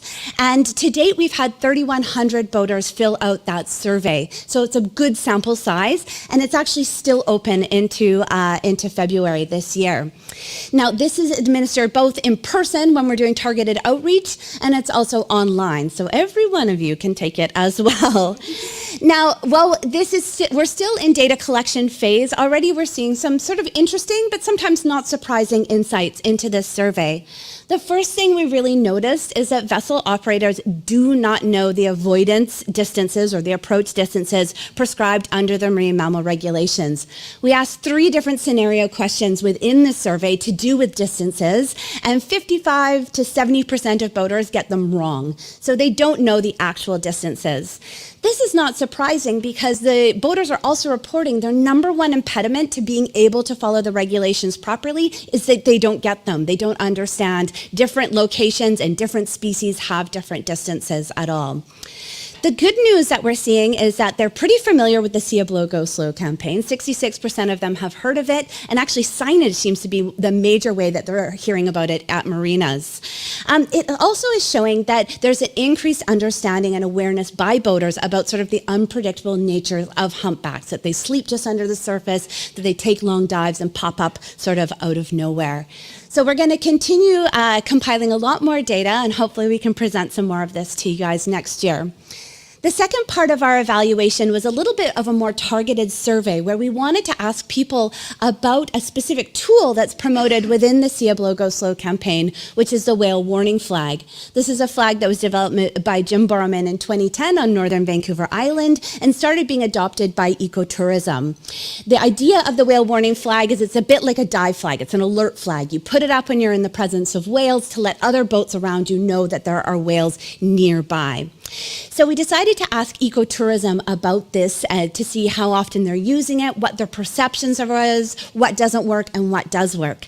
I don't have time because I've only got 5 minutes to tell you about it, but if you want to learn about what we learned, come to the NIMSA AGM. I'll be presenting on this, or at the DFO educators meeting, or come talk to me after the break, and I can give you the preliminary report as well. So all of this information is going to be compiled, and really the purpose of this is to better our education so that we can know what boaters need to still learn and figure out ways that we can better deliver that to them.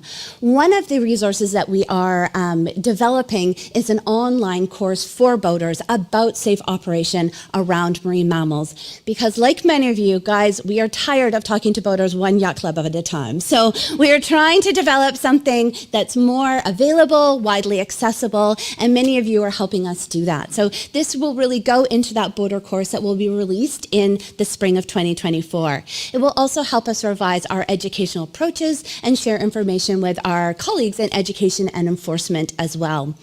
So we have an ask. The survey is open until the end of February. There's some great prizes if you take the survey. So please do take it. The QR code's there. And if you know a group of boaters that you want to get the survey to, please get in touch with me. I'm happy to get that to them. We're really trying to understand what boaters know on our coast here. So thank you guys so much for listening today. I'd be happy to answer any questions. And I'm just going to leave this up while I do so.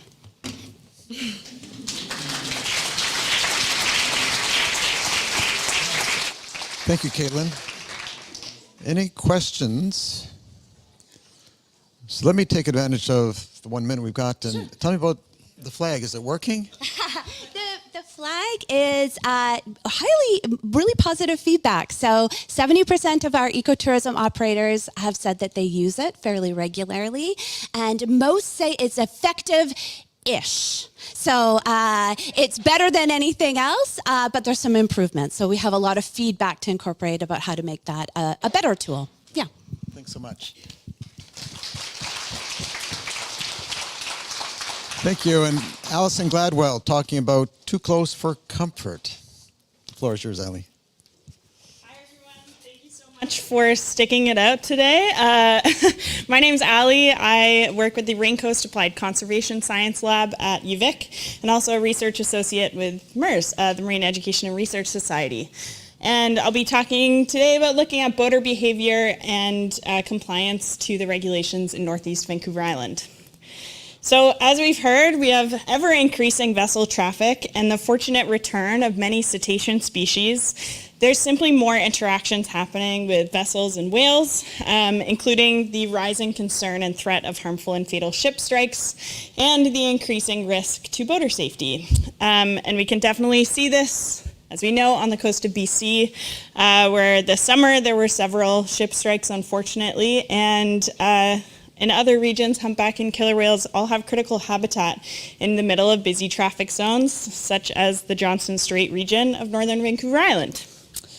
So as Caitlin mentioned and talked about, we, in mitigation to these threats, the amended marine mammal regulations and guidelines were put into place.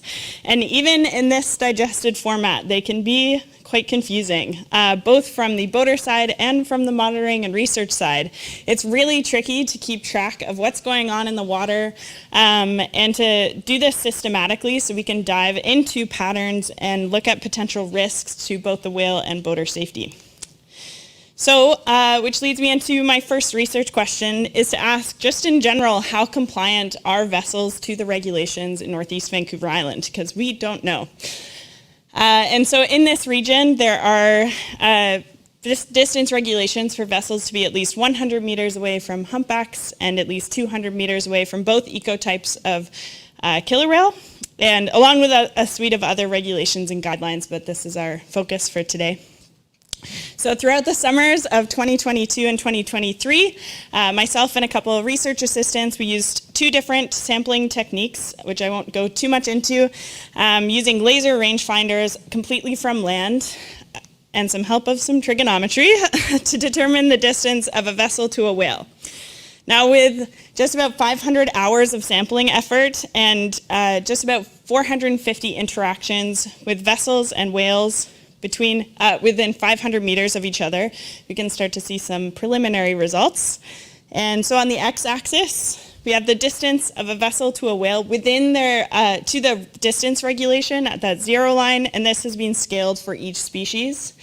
And on the y-axis, just the relative density. We're paying more attention to the shape of the curve rather than the numbers there. So this is the interactions with humpback whales we saw over the 2 years, and with northern resident and Biggs killer whales. So we can see a little bit of a split with species response, which is super interesting and actually opposite of what I expected. And we'll dig into that in my next research question. But over the 2 years, we actually only saw 44 non-compliant events, which over the whole data set is just about 10%. Now that really varies based on the species.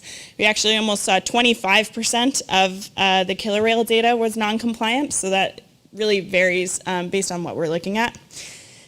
So because of this, we're interested in going beyond that binary measure of whether these regulations are being followed or not, and actually looking on what's going on underneath the surface.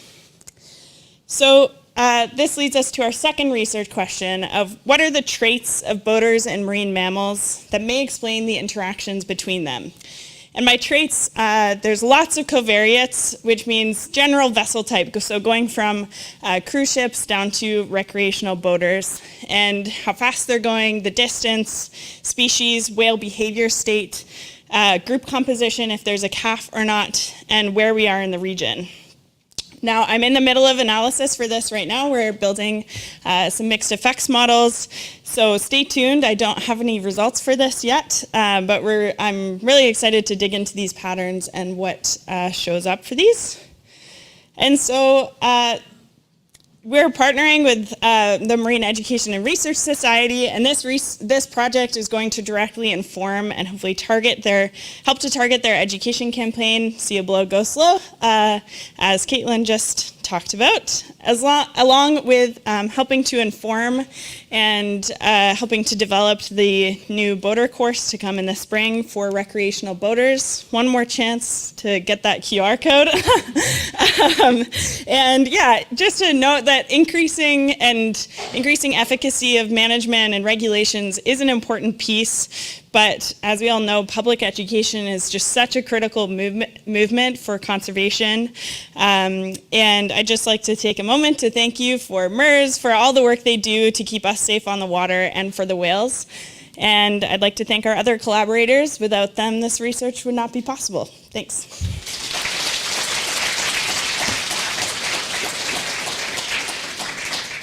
Thank you, Alan. Questions? Go ahead.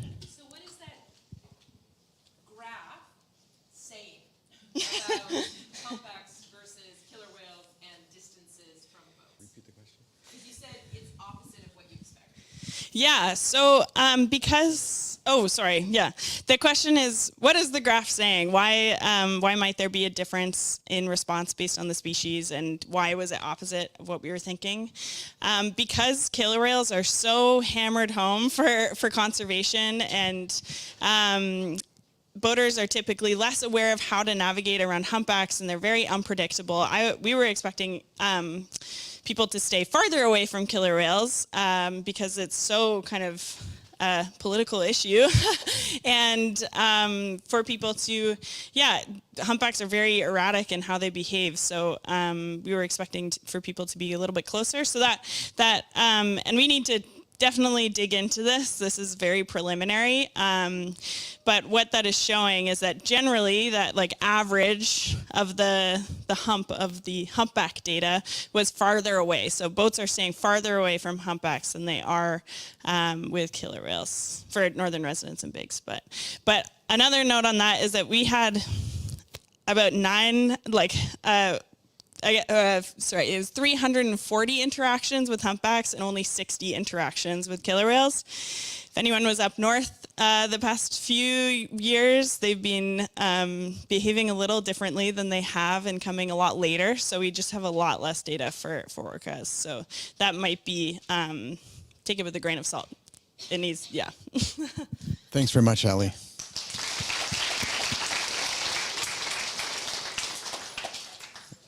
And now to talk to us about CETAS and the research program, we've got Emma Shaparsky. Forward back, cool. All right, hi everybody. My name is Emma Shaparsky, and I'm a coordinator for CETAS Research and Conservation Society. So I'll just talk a little bit about who we are and what we're trying to accomplish out there. So CETAS is an NGO. We've been operational since 2005. If you take a look at this map, these are our 3 active field locations. So we have a program down in Victoria, one on Quadra Island, and then one up in the Johnstone Strait. And CETAS's main goal is trying to reduce vessel disturbances, particularly physical and acoustic vessel disturbances around cetaceans in the wild. So we have 2 separate programs that we try and achieve this through. We have our Strait Watch program, which is located in Victoria and Quadra Island. So Strait Watch South is more focused on 7 resident killer whales, while Strait Watch Quadra is more focused on northern resident killer whales and humpback whales. We have a lot of both in that study area, particularly this year, where the A42 family spent almost a month and a half straight in the area around Quadra Island, which is quite interesting. So Strait Watch is on water monitoring only. We don't have a land-based approach to our data. However, the Robson Bight Michael Bigg Ecological Reserve Warden Program does. So many of you may be familiar with that program. It's been ongoing data collection since 1991, which is pretty cool. And CETAS took over that contract from BC Parks in 2005. And what's really neat about this program is it's all land-based observations. So you can see my colleagues up there are in Eagle Eye Station, and that's located directly adjacent from the Robson Bight Michael Bigg Reserve. And for those who aren't familiar, that reserve has some of the northern resident killer whale rubbing beaches, and it's a no-go zone for vessels. So what they're trying to monitor there is vessel activity in the bight as well as whale activity too. We do have an on-water component to that work as well, but that is solely instant prevention and education-based. So how does CETAS reduce vessel disturbances around whales? This individual is Callahan. He was actually first sighted by our Strait Watch Quadra team back in 2020, and he actually has 2 sets of prop scars on him. The second one's a little bit harder to see. It's a little bit more forward on his flank. So we have 3 approaches to our work, the first being data collection and monitoring. Unfortunately, I don't really have any of our newest statistics to share with you as we're still in the analysis program, but if anyone's curious, they can talk to me after. I can tell you some. So what do we collect? So we mostly focus on vessel traffic around cetaceans, how many vessels are around them, how close, what are their activities, are they watching whales or simply just trying to transit through. We also record a lot of data on instant occurrence and instant rate, as well as the types of incidents we're seeing. So that's anything from a vessel going too fast or a low-flying aircraft, harassment, etc. We do whale behavior data as well, but to a much lesser extent. And then we record all of our vessel contacts and vessel compliance, as we are interested, as Ali and Caitlin as well, just trying to understand, are boaters aware of the regulations and are they willing to follow them? So this is a statistic from 2022 that we gathered from our Strait Watch South team, and we did find that after we contacted a vessel on the water, they were 90% more likely to change their behavior to be in compliance with the Be Whale-Wise guidelines after we had a conversation. So that was something that was really positive from 2022. Instant prevention is kind of the second prong of our work. So how do we prevent incidences? Physical intervention if we can, putting ourselves in between boats and whales, radio hails if we have a name, and waving that whale flag that Ali and Caitlin were talking about. Which is actually quite effective, I must say, anecdotally, when it is waving around. If prevention doesn't work, such as this case over here, we'll always try and have a follow-up education to chat with the boater and let them know what they could have done differently next time. Or if it's a serious infraction, we'll report to DFO via that email, which anyone is free to use. And finally, we do lots of outreach and education, sometimes with furry little helpers. So we'll do community events, lots of doc talks, just trying to get the message of those regulations and guidelines out there. If you need to get a hold of us on the water or just want to come say hi, these are our vessels. So that gray boat up there, that is the Nootka, and that is stationed on Strait Watch Quadra. That black one down below is the Moby Doll, and that's down south. We're on 16, as well as the relevant whale watching channel for our respective locations. And there's our email and phone number. For the Robson Bite Warden program, that little orange boat out top is actually going to be switched out this year to a similar looking gray one. And that bottom one as well as the Nimkish. So feel free to call us. Either the Warden program on the water or Eagle Eye Station also has a VHF. And there's the phone for the Wardens in Eagle Eye as well. Any questions?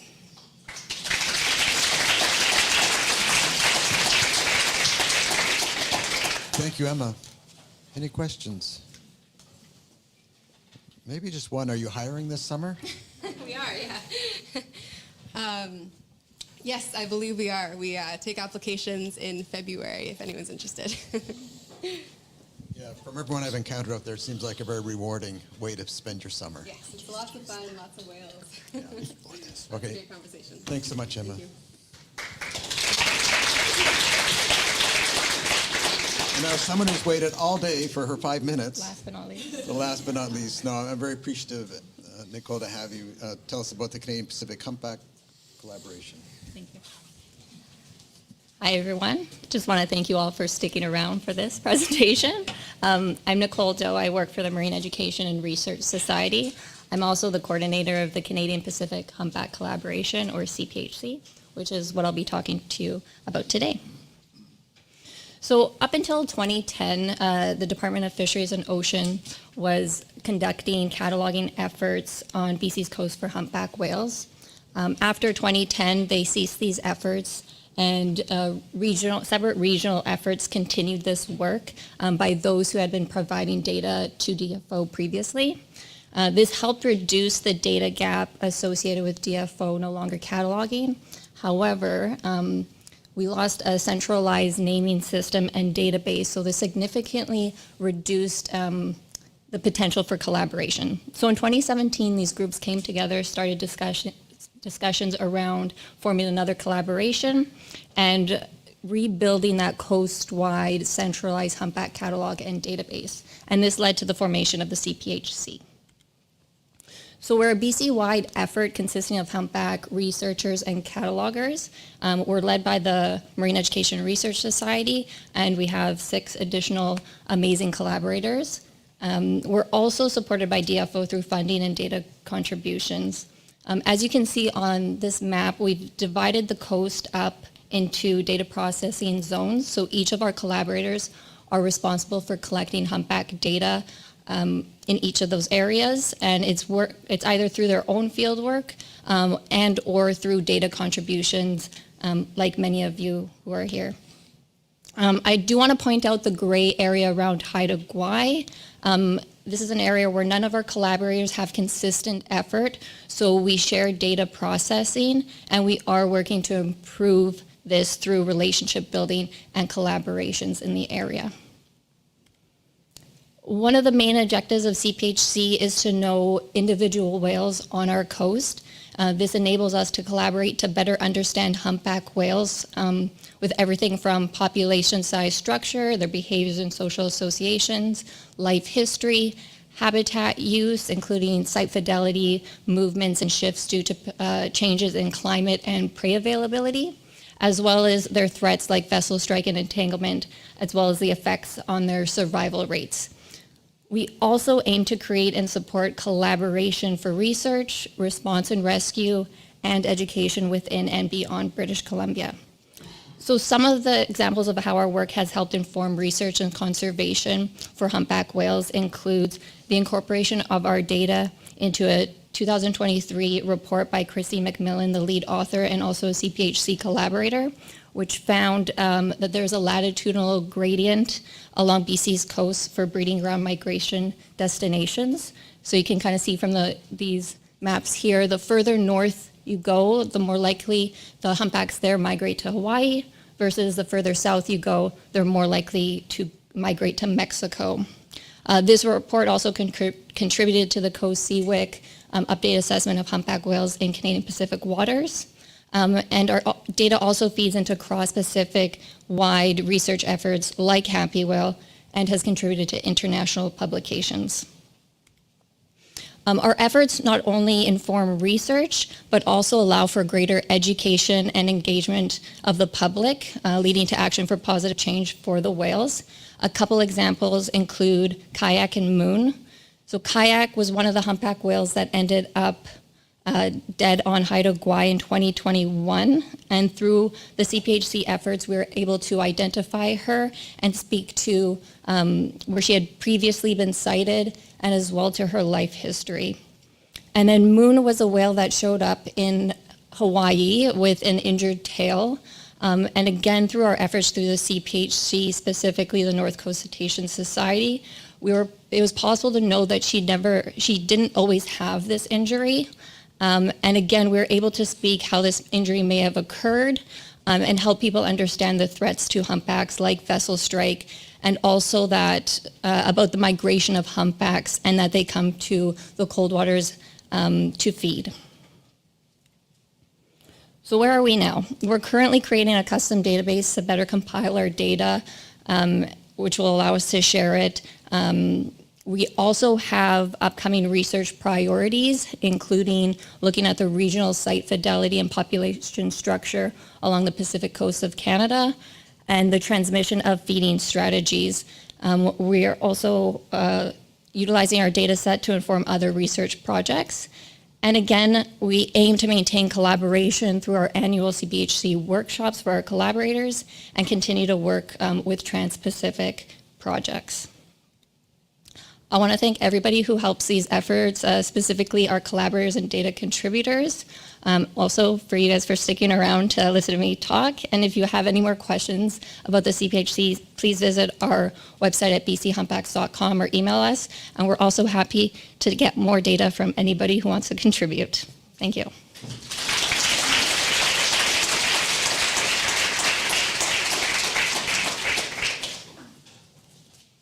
Any questions? And your next meeting is? Our next meeting is in January.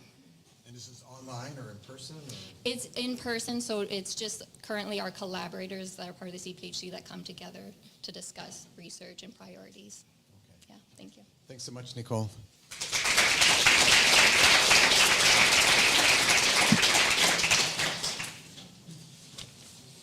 Well, that almost wraps us up for the day. I have a few announcements to make, one of which is that next year, hopefully I won't be the only one standing here with a tan, because the Biennial Marine Mammal Conference is going to be held in Perth, Australia. So you're going to get to see the whale that Mike showed you, maybe hear a good concert too.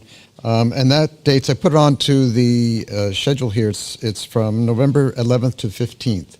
And I'm sure a number of people here, particularly students, are going to want to be there. And then 2 weeks later, you get back here to show us how well you're attended, to tell us about your research in 5 minutes.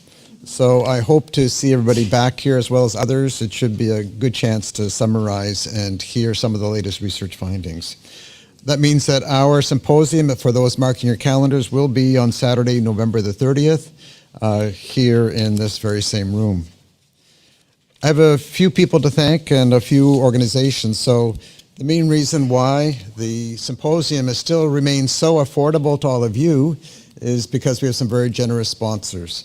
I particularly want to acknowledge the Pacific Whale Watch Association, the Pacific Wildlife Foundation, the Porpoise Conservation Society, and the Marine Mammal Research Unit, both for the cash you provided, all the equipment you provide, all the time and volunteer effort as well. So first, thank you to all those organizations.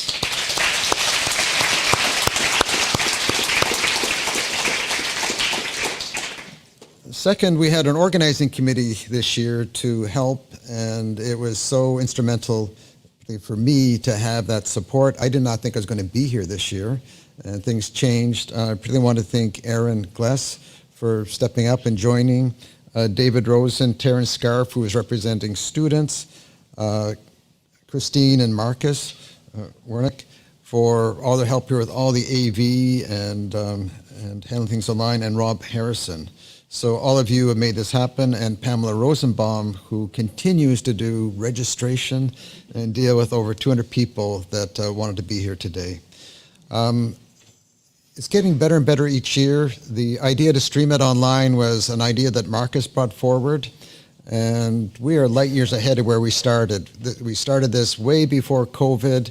We're the first to do it. And I want to say thank you, Marcus, for bringing us into this 21st century.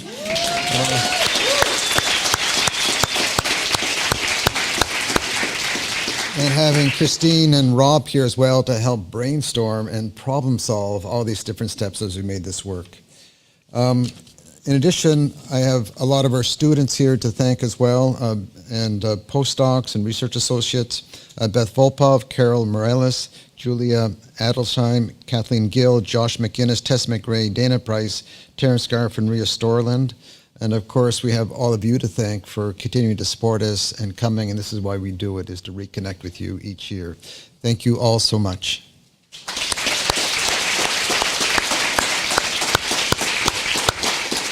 So, in the final words will be for the speakers that are in this last session, please come down front. You've noticed from the other sessions how effective that has been to share even more information. Anna, I want to talk about Vaquita in particular. So I want to chat with you some more. And for those hanging around, there may be a few things still to nibble outside. I know there's pizza coming in as well. And we'll continue the discussions. Thank you again. This officially ends the 31st Annual BC Marine Mammal Symposium.